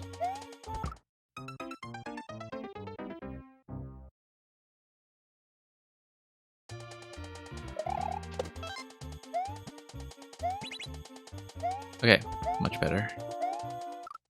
Yeah, you pretty much need to go immediately, I think. I keep stalling a little bit on the platform to try to get it in position horizontally. That's a bad idea. The height is the bigger restriction there at the moment. Got plenty of time in terms of its horizontal spacing. So we wait a bit over here. Great. It's a lot more successful than we were previously. And once again, just trying to go a little too wide to dodge the boost deck. Enza the wide tuber. Yeah, unfortunately, we have been running quite a bit longer than expected today. So I will not have time to reopen the queue, which I sometimes do if we get through things quickly, but we'll hopefully manage to see your level some other time. This is a fairly regular time slot for me when it comes to viewer levels, so I'm here almost every week. We've been off the past few weeks because we've been doing the 7MMC levels, but we're pretty much just back to viewer levels in this slot for the foreseeable future, I think. Certainly hope so. I had a lot of unexpected interruptions to my streaming this year. All kinds of complications that really kind of made things difficult to plan, but we still try to make Mario Maker happen. That was not what I wanted. I needed the shell to punch through, and the Muncher was in my way, so SD lock it is.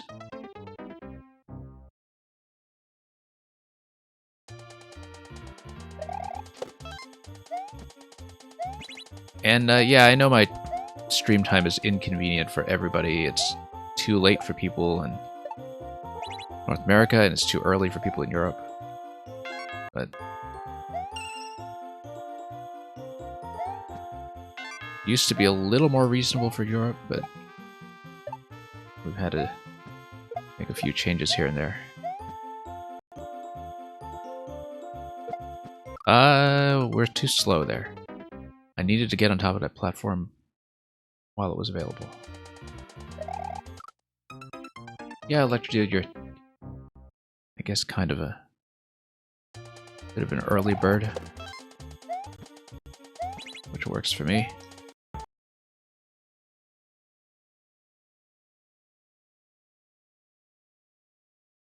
Yeah, back when I first started streaming, I ran at 2 different time slots that were 12 hours apart. They were on opposite sides of the day, and so eventually when I had to reduce that, I had to kind of figure out some kind of solution that wouldn't completely alienate both my North American and European audience, because I had a bit of both.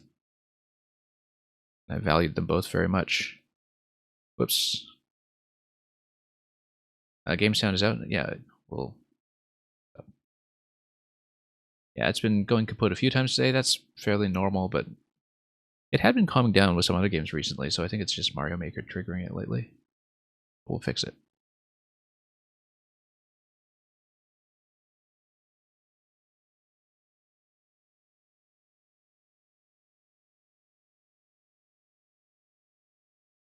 Art Pop reminding me at this stage of the stream that I actually don't need to up throw into each of the yellow blocks individually.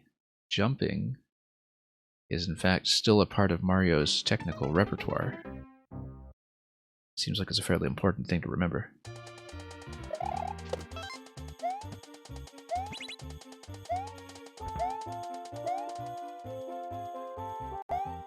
It's that time of the stream, you know, where we attempt unorthodox solutions to everything without even realizing it.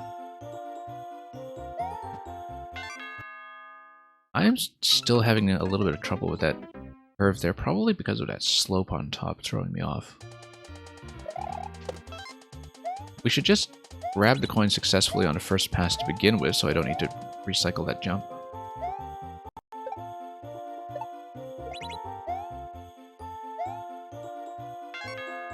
I mean, it's more or less symmetrical here. I shouldn't be having this many issues with that jump.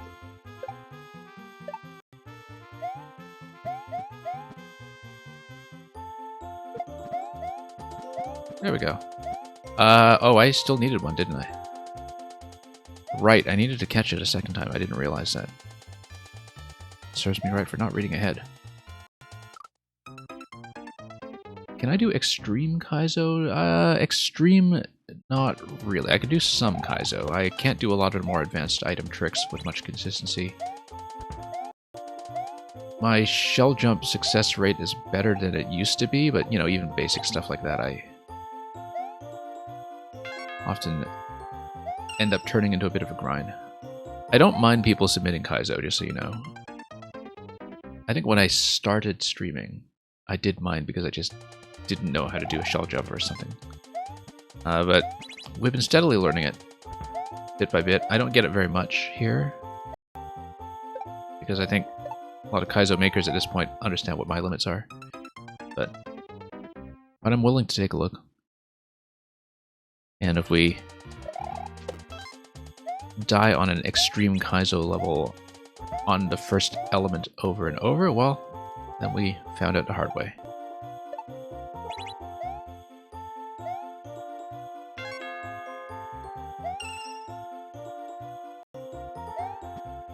There we go. Always a bit of a strolling landing there in that area. Okay. I feel like the throw marker's there because it's encouraging you to throw from the column where you're able to jump and re-grab the shell. Huh. I only just understood that because of the second throw that comes afterwards, which I totally did not expect.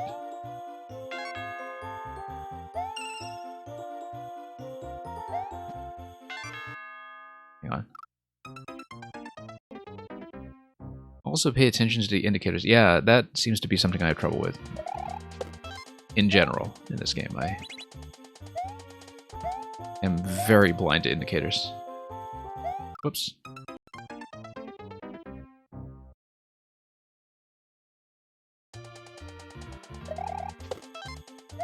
It's alright, I like figuring things out. I don't really tend to look at clear videos in advance anyway. Unless something is really not signaled at all or unintuitive. Those have been very rare cases.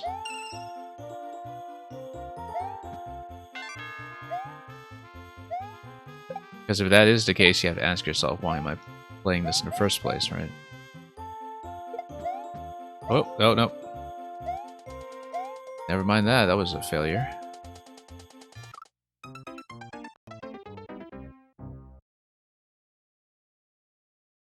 Yeah, I do have to grab that shell a second time, but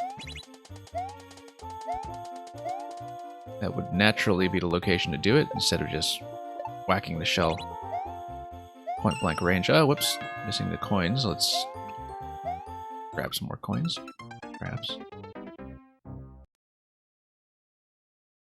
Yeah, that is what I'm supposed to do. I did figure that out eventually. I think the first time I was there, though, it just didn't even occur to me to pick up the shell a second time because I just didn't think it would have a second use.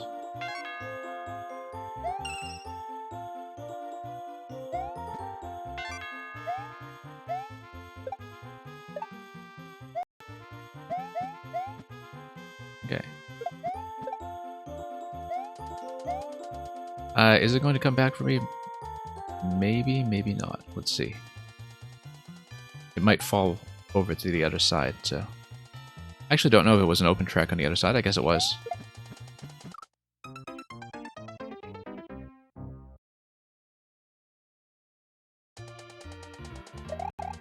Yeah, I don't know if the next shell hit was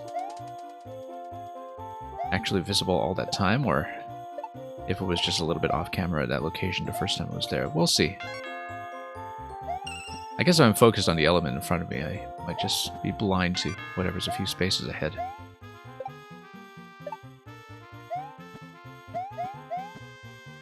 Yeah, I guess... Yeah, I think the issue is that at this point, notice how if you run up to this location, the next turn block is just barely out of view. I guess there's a C indicator for throwing something, but it is a little difficult to anticipate. At least on a blind read, I think.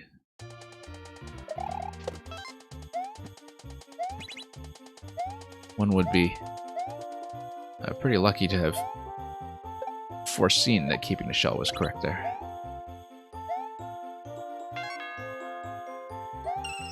I mean, maybe you've seen some good blind reads of this, I don't know. But not the first assumption I would have made about how that element works. Okay. There we go. And then you need to catch it again in the same location. Yeah, so I should really throw at the marker so I can grab the shell a second time. That's going to be consistent throughout, that we need to keep the shell by throwing at locations that allow me to actually re-grab it. Which... Wow, look at that, just shipping that on-off switch from below.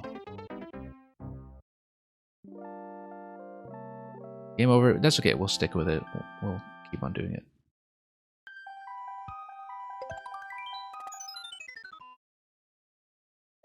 We probably won't cycle all the way back to a second game over the way we did with that tank level earlier, but I feel like this is pretty doable for me. We just had a lot of misreading. I guess my habit when it comes to those forward throws like that is to assume that I'm going to throwing the shell at point blank range to avoid the deflection rather than take advantage of it.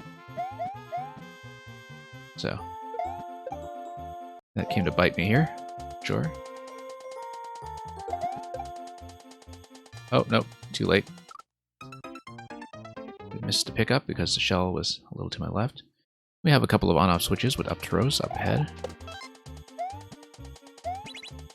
So a bit of shell handling ahead of me, but we'll try to make it work.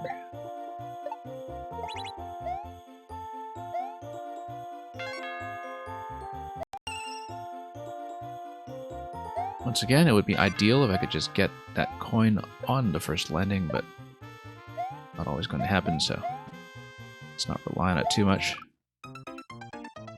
That muncher really does constrain your vertical spacing there. Wow.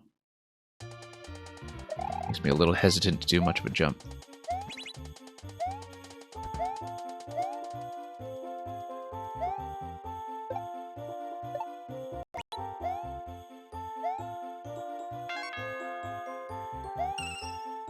Nope, missed once again.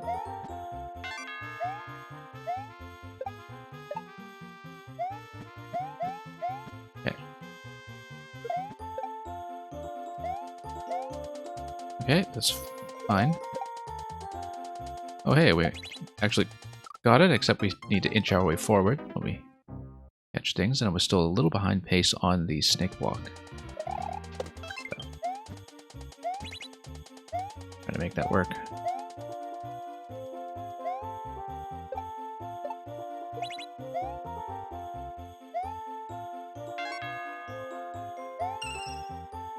Nope.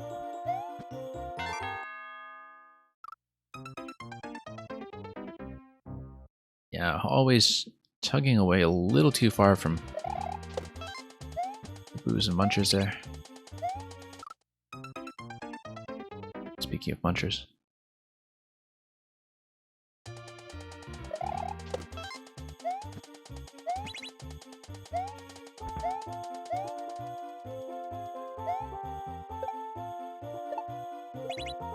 Okay. Let's try to land this a bit better. Whoops, nope. Always feels like I'm right along the edge there. That landing.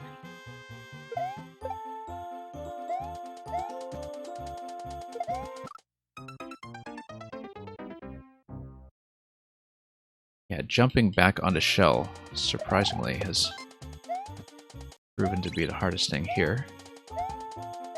Not really estimating my own throws very well, I suppose. We have a raid coming from MGM1. Let's give you a big shout out. MGM1. Last seen playing Splatoon 3. You've been doing well. Don't know if you've been doing single or multi or salmon run or anything else.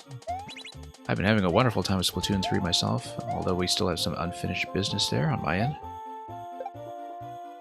Still need to do the post-game level. Got a couple of the level 3 battles to clean up in table turf, and in general, that's just a game of endless variety, so. Tonight's session was an interesting, strenuous one. Okay, so what kind of weapons have you been running lately, if I may ask? Or if you're doing ranked or turf war?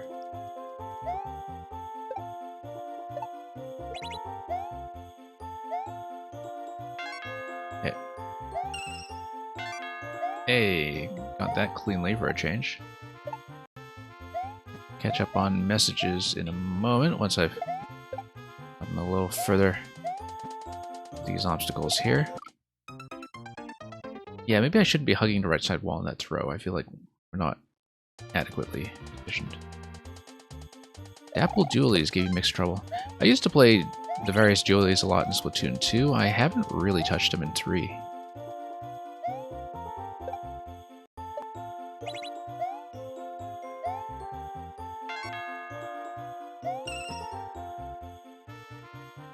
But 3 is a game where I've actually put in quite a bit of time, objectively speaking, and I feel like it barely scratched the surface. There's just entire weapon classes I've not touched. Probably because I've been getting a lot more mileage out of various things I am playing.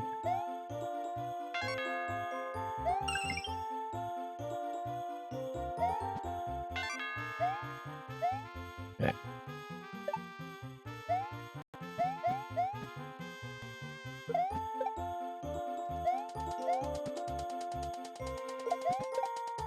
Okay. Alright, we're a little behind by 1 throw. We probably should catch that again to get on the icicle. Yeah, I played a fair bit of Duelie Squelchers in 2. But it made a lot of sense because I played a lot of Jet Squelcher in 1. What are my go-tos? I've been playing a lot of Undercover Brella, actually.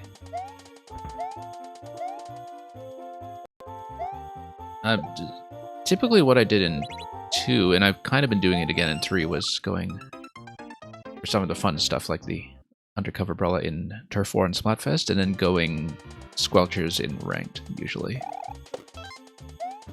But I've been playing around a little bit. Trying some things. And I haven't had too much time to play in the last few weeks, so...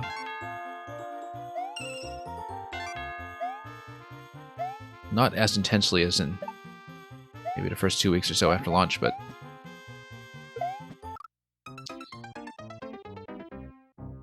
in fact, for the last Splatfest, with some of the people we know here in Mario Maker, we were running with nearly a full undercover Umbrella party for a while. We had 3 people on it for a while, and then 4 after that, and it was spectacular.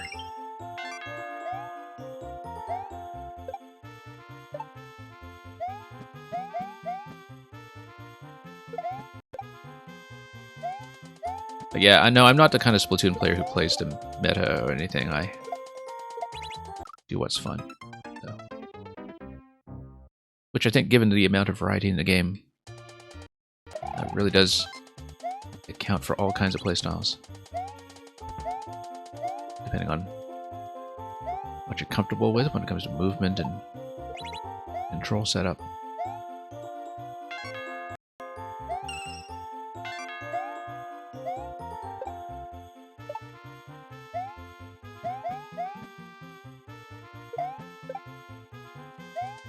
Okay, here we go.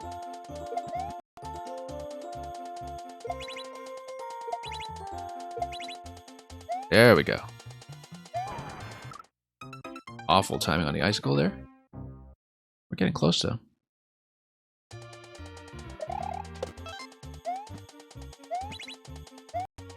And yeah, Electro Dude, actually, on your recommendation, I've been fooling around quite a bit with Sloshing Machine.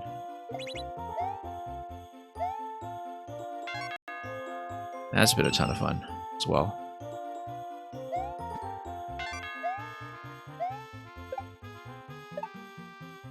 Just has a wonderful reach to people who are camped on a high ground, which is the same kind of thing I get out of Squelchers, except more so.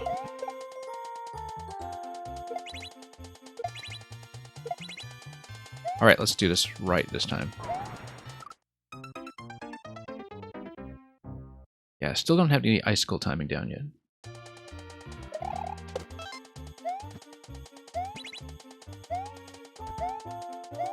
Yeah, I really enjoy Sloshing Machine. The main thing I run into with it, of course, is just the ink consumption. They have to manage that quite a bit better than with anything else I play. Or, you know, you just put Ink Saver on every slot and forget about it.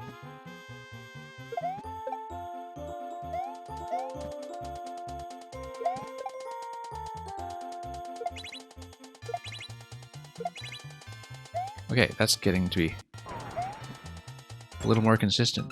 That is not easy to time, wow. We just don't really have a good sense of my falling speed relative to the icicles right now.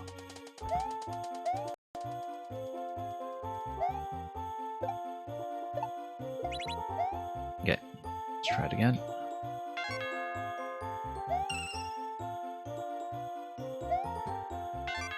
Whoops.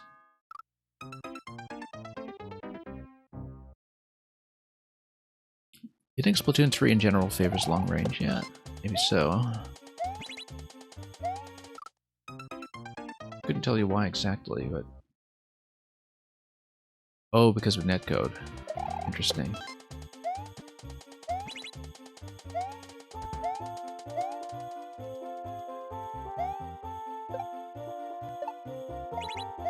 Yeah, I haven't been playing much of the super close range stuff. I mean, I used to spam a lot of arrow spray back in 1. Way that everybody else did, because it was just something that covered so much ground, but...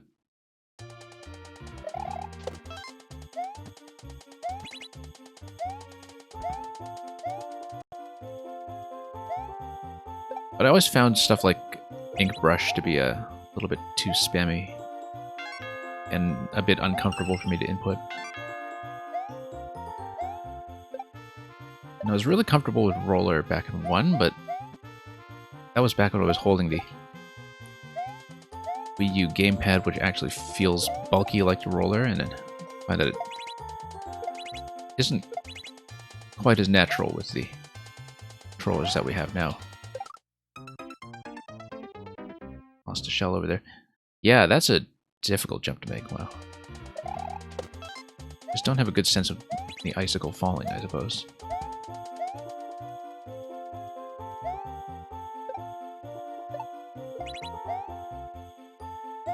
Yeah. Here we go, nice and clean.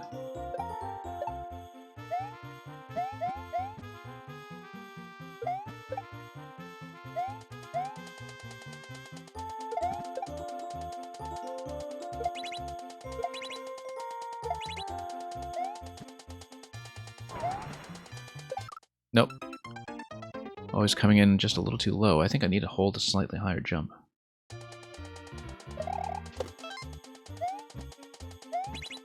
Yeah, welcome, Crazy DK. I think I did play a little bit of the ballpoint Splatling back in 2, but I seem to remember it was one of the later ones to be patched in. And yeah, I haven't actually unlocked it yet in 3. I think it's one of the really super high level ones if you aren't already spending your golden tickets.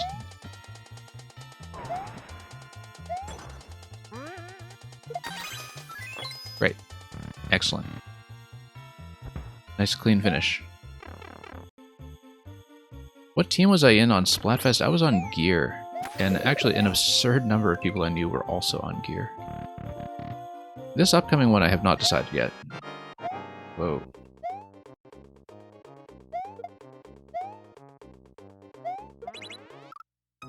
Okay, so the platforms are going to go off screen. We need to just maintain height and... you know what? Super World, sure, we'll take this.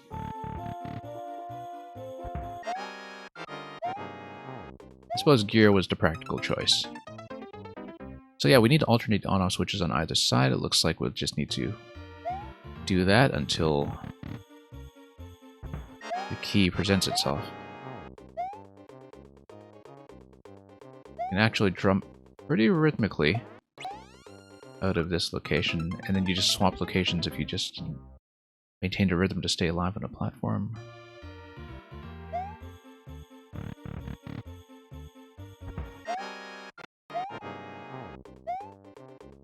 Yeah, I couldn't believe how good Quad Undercover actually was.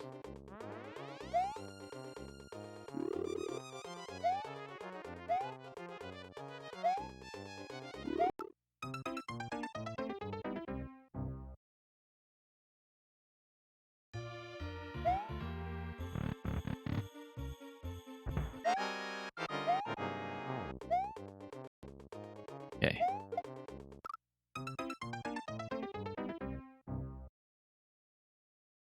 And additionally, if you're ganging up on people, you kind of compensate for the rather low offensive power of the weapon. Because you're just mobbing them anyway. And you're also laying mines all over the place, like the entire field is just mined.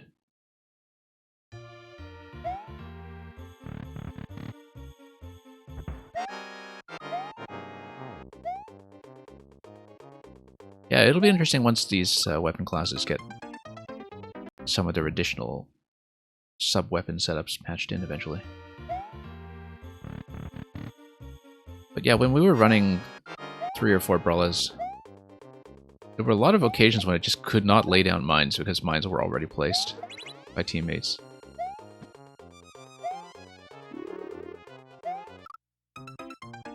Yeah, we definitely can't reach the on-off with jump, I don't think. We need to watch projectiles here.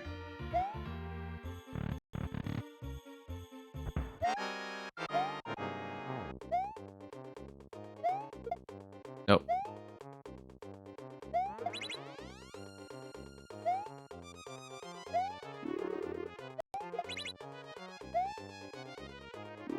Okay, nope, jumping right into the fire. Not sure how many hits it is here, but we've only gotten 2 down so far, so...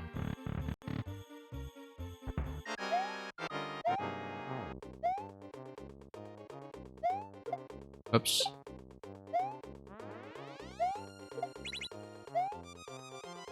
Yeah, item handling here. Could use a little bit of work on my part. All these up throws in the middle of a jump. every direction.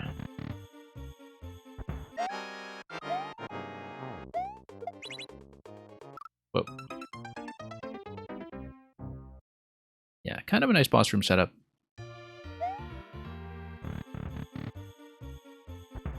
Especially the platform's just kind of hopping on and off camera.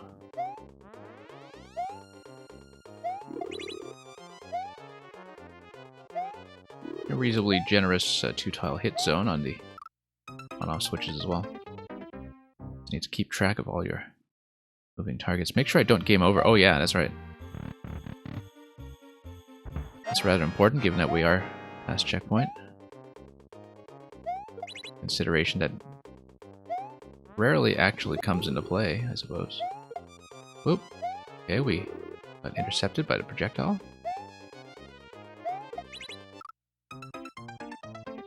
Yeah.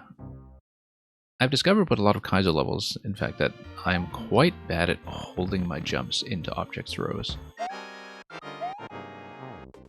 Just never developed the habit of holding down jump into the object release, so it has been a known problem for a very long time. I was executing some relatively basic stuff. Yeah, no, I know there's one up in the question mark. I've just been skipping it due to impatience. We collected it the first time, in fact. When I was first here in this room. So we'll make sure if we get really low that we'll take it. Until then, I'm not too concerned. No, I know it's there, but I'm eager to get back into the fight, so...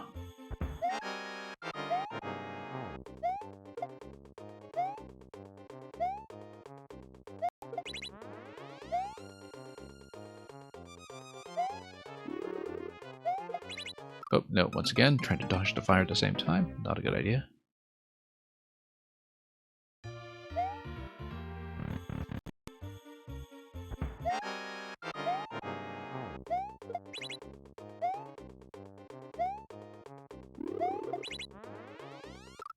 Nope. Trying to manage a lot of different hotspots at once when it comes to where our attention has been diverted. Oop.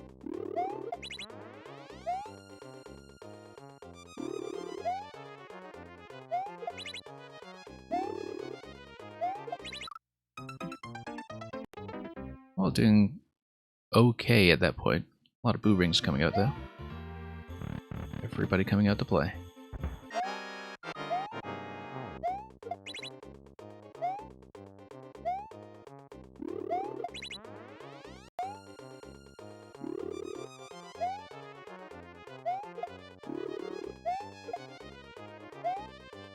Couple of misses over here.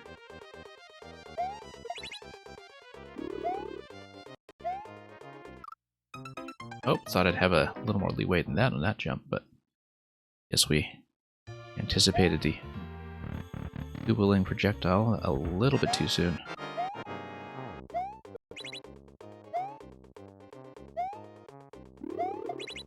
Probably shouldn't try to stay on the same platform between cycles. It is possible, but the timing for that is a little bit restricted, so... You think the projectile got me? Okay, yeah. It's a little difficult for me to tell.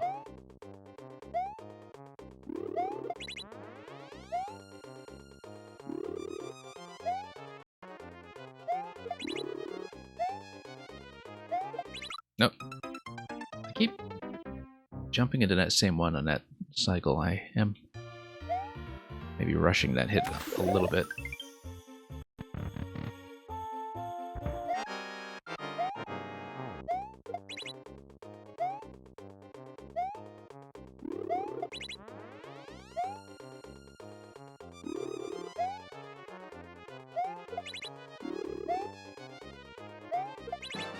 Okay, doing a little better.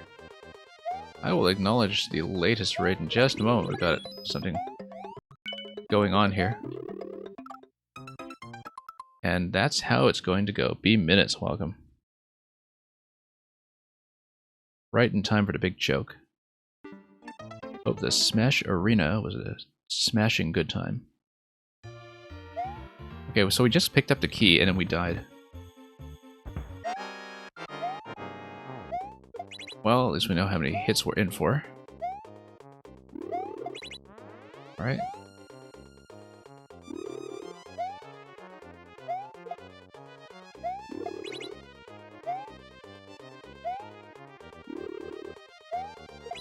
Okay.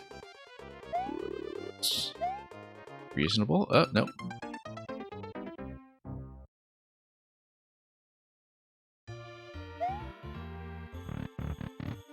The poets have raided.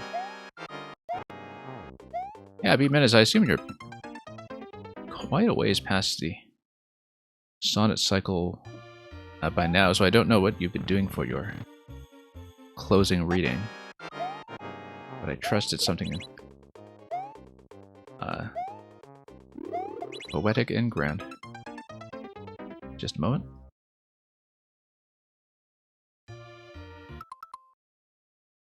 You did the Raven the other night. Well, I used to do the Raven, but then I said, nevermore. Anyway, B-Menace is going to request number 116.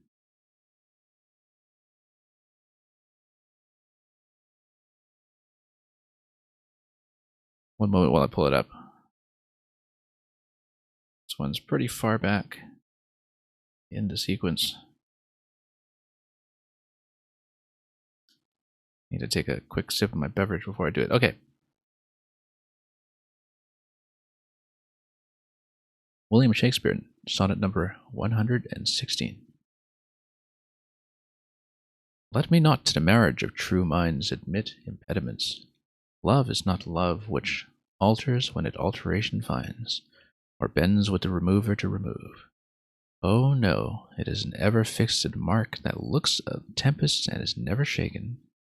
'Tis to start every wandering bark, whose worth's unknown, although his height be taken. Love's not time's fool, though rosy lips and cheeks within his bending sickle's compass come.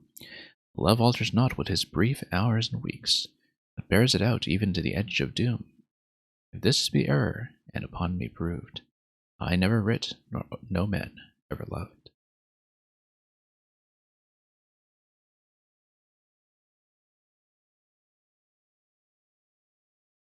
Alright, thank you for requesting that one. That one's actually one of my old favorites. Probably one of the ones I knew better before I started reading them a little more exhaustively, so. It had been a long time since I took a look at it, actually. So, very grateful for that request.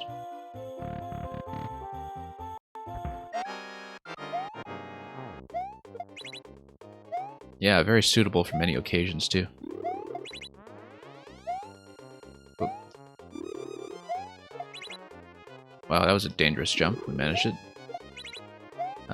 Also, welcome everybody who has come in that I did not earlier acknowledge. Hey, we actually made it through. And what a snowball. Lantis, and Luca, and Clockwork Jules, and Legonaut, and everybody. Glad to have you all here. We're running the stream way past time and hopefully nearing the end of the queue at this point, but glad to have you all here at this time nevertheless. Thank you for GG's.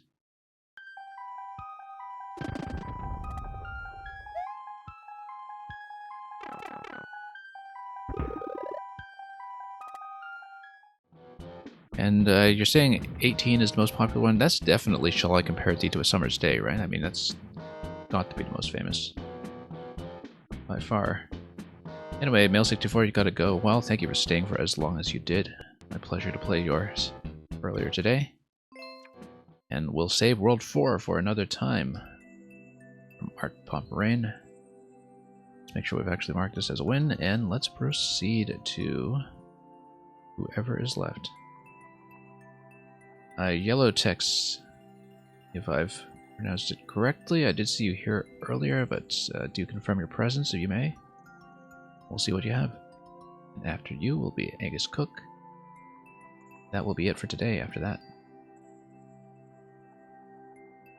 I do see that yellow text on the online list, but if we don't hear back, I will skip to Aegis first. I always want to pronounce it Aegis because that is the word, I suppose, but Aegis tells me he prefers Aegis, so go with that. Anyway, I think we will swap the order then, since we're not hearing from yellow text. And we'll do the Zelda revision. You just said welcome, Bards, about a minute ago, so we'll bring you in.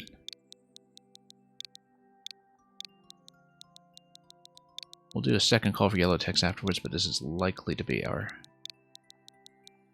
closer. Well, one Aegis is a great cook, the other one, though. Yeah, spoken like a true Xenoblader. Electro dude.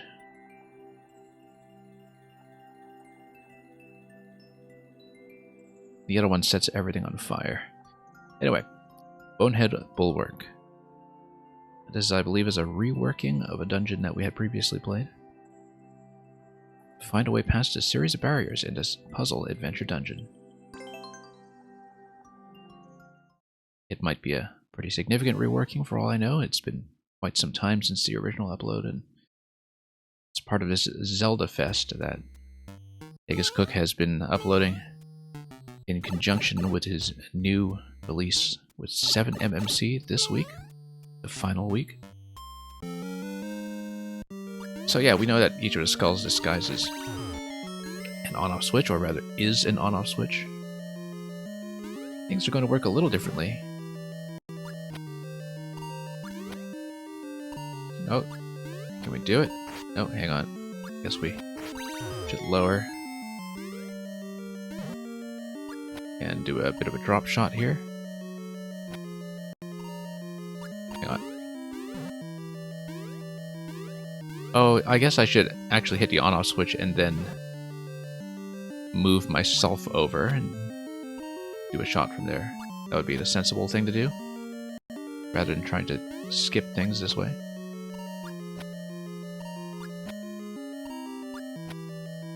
Hang on. Or I could do a little bit of a jump here. There we go. And then we dunk a shot down below. Whoops. Didn't I previously do this with a bomb or something? Yeah. Hang on.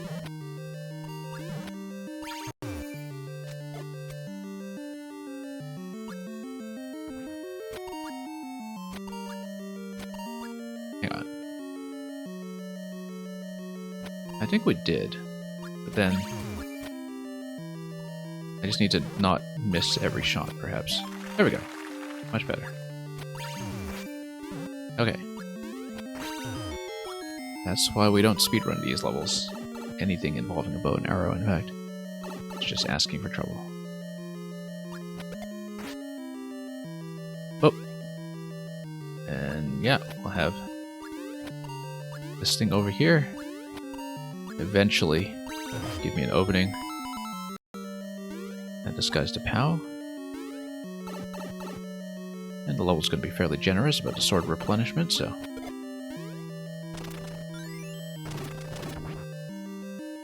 looks like this is going to be drop shot up on top.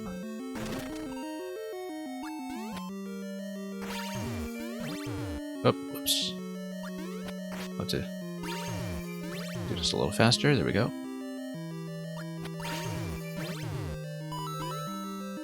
Then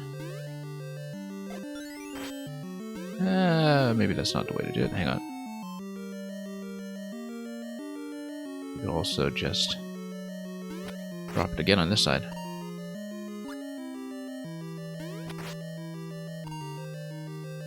And miss. Very consistently, in fact. Let's proceed.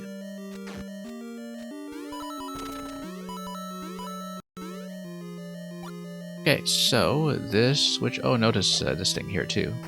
Breakable. and it's breakable to specifically encourage you to do that. Okay.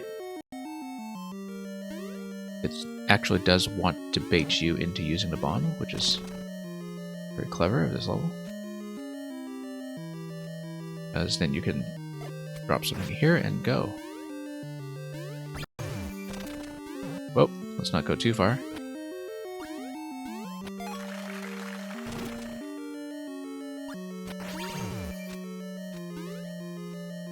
And what do we have here? Yeah, I guess we'll lower this, stand on top. Rather, now we stand on top. There we go.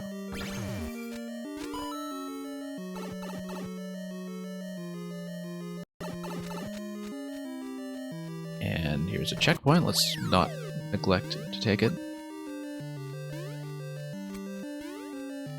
Fine going this way. That encourages me to go left.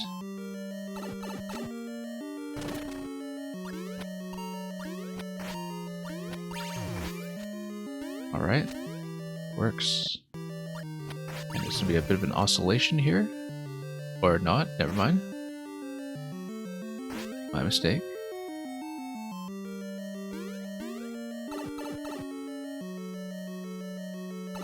You're definitely not a great cook. Well,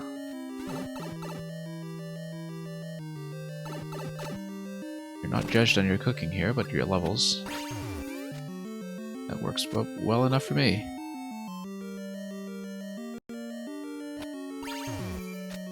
Okay.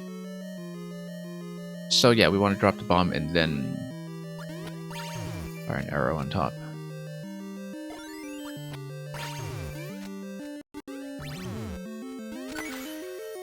Great. Very straightforward two-step process.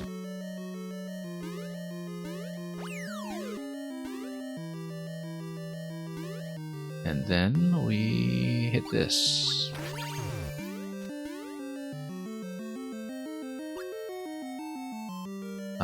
Let's not hit that yet. Let's think about this. We want a double hit, for sure. So, what we actually want to do is... Oh, not do that. Should actually be... Arrow first and bomb? No, we toss this way. That's how you do it. Placement works out quite well, in fact.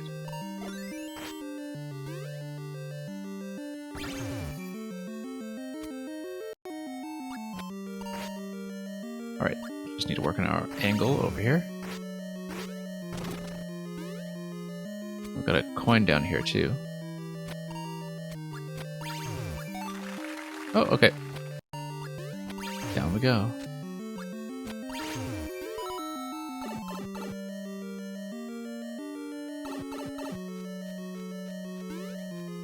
And naturally we had to check that.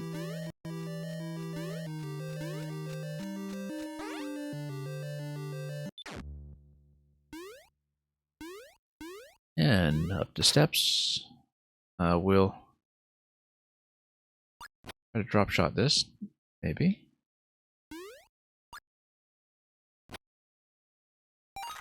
There we go. Much better than that bomb method I was using in a previous version where I made a big mess of things. Okay, here's the boss. Alright. We need to shoot bombs upstairs. Yes, that's right. I do remember this. Makes a lot of sense, of course, this being a rather bone-themed level.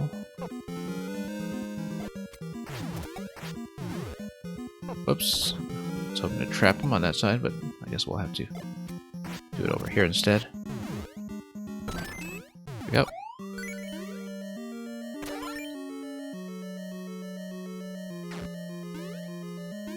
Now there should be that additional safety coin awaiting us. Right here. Okay, I don't think we broke anything.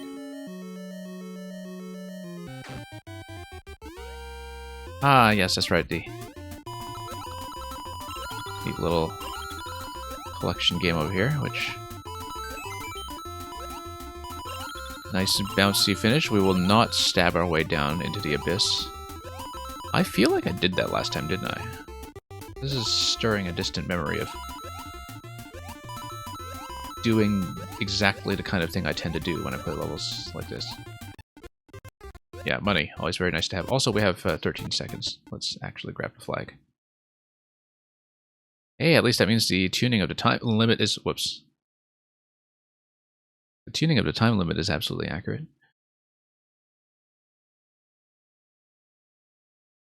Okay.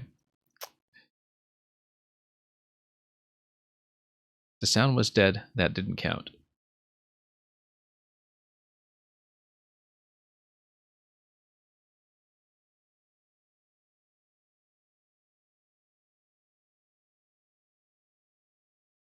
A moment of silence for Luigi.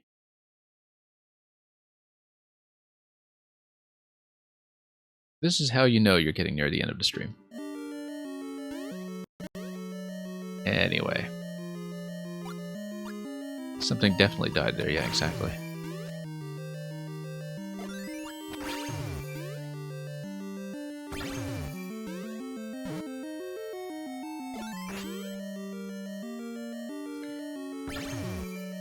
Well, it's okay, we'll just show it off once again.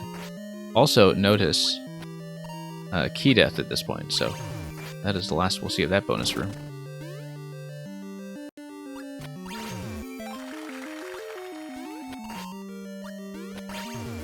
Bet you didn't think key death would happen in this level. It certainly did.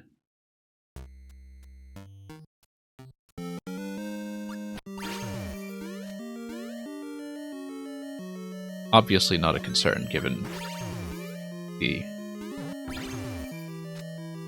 extremity at which it happened.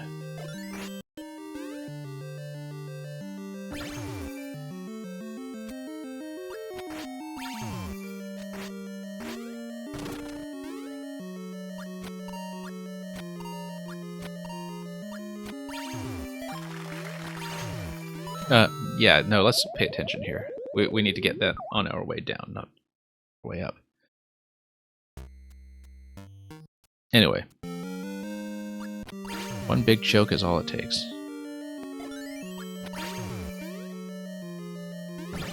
Whoops.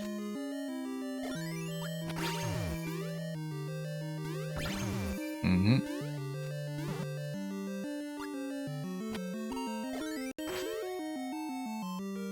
Yeah, it's obviously not a problem for that to be a key death. I mean, it's only really going to happen if I got the bonus room rather already, unless I run out the clock in the gap of a few seconds between the key and the door. Okay, there we go. On the way down, let's pay attention. Everything will drop in my way.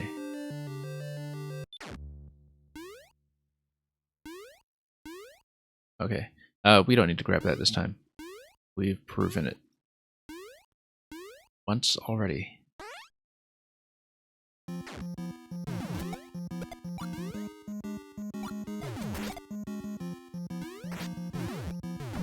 Yeah, the good ending was the money we made along the way. Whoops. Okay, there we go. Nope. No fancy double hit for me this time. There we go. Fancy double hit. Speak of the double. Speak of the double. Double toil and trouble. Okay, let's not fall into this a second time. I very nearly fell into this a second time. And the flagpole was right there too. Okay. Anyway, that's a proper sense of accomplishment. Thank you for that, Aegis Cook. My pleasure to play it again. I did notice one of the big revisions with the bomb and arrow segment. I think that was new. Or heavily replaced. I thought navigationally it flowed pretty well, so. And the timing obviously worked out great. Given that I had 9 seconds left to grab the flag when the dungeon had other plans for me instead. We'll mark this as a win. We will do one final check. 524 world record, yeah. That is obviously leaving quite a lot of room for future optimization. Yellow Texas will be the second and final check. I think they're gone. In which case we will be bailing out. I wish I could stay for some levels by the people who came in a bit late. Particularly because we have a few on Luca's profile that I know I need to catch up on, but I'll have to wait. So, as most of you here know, 7MMC was delayed by a day, so some of the levels have been uploaded already, or will be coming over the course of the next day. But importantly, this week features a number of multiplayer levels. I believe there are 3. We'll figure out some way to do them on stream.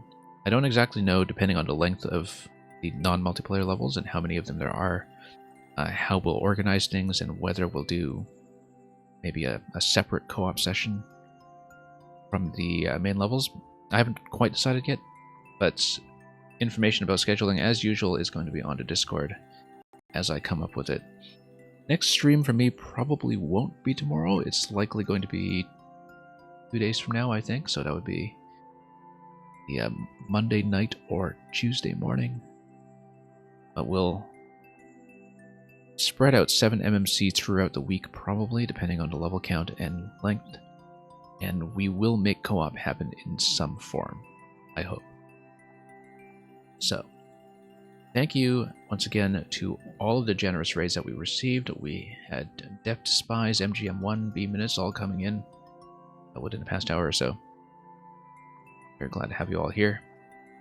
And once again, thanks to all the makers for submitting. This will be back as our regular viewer level time.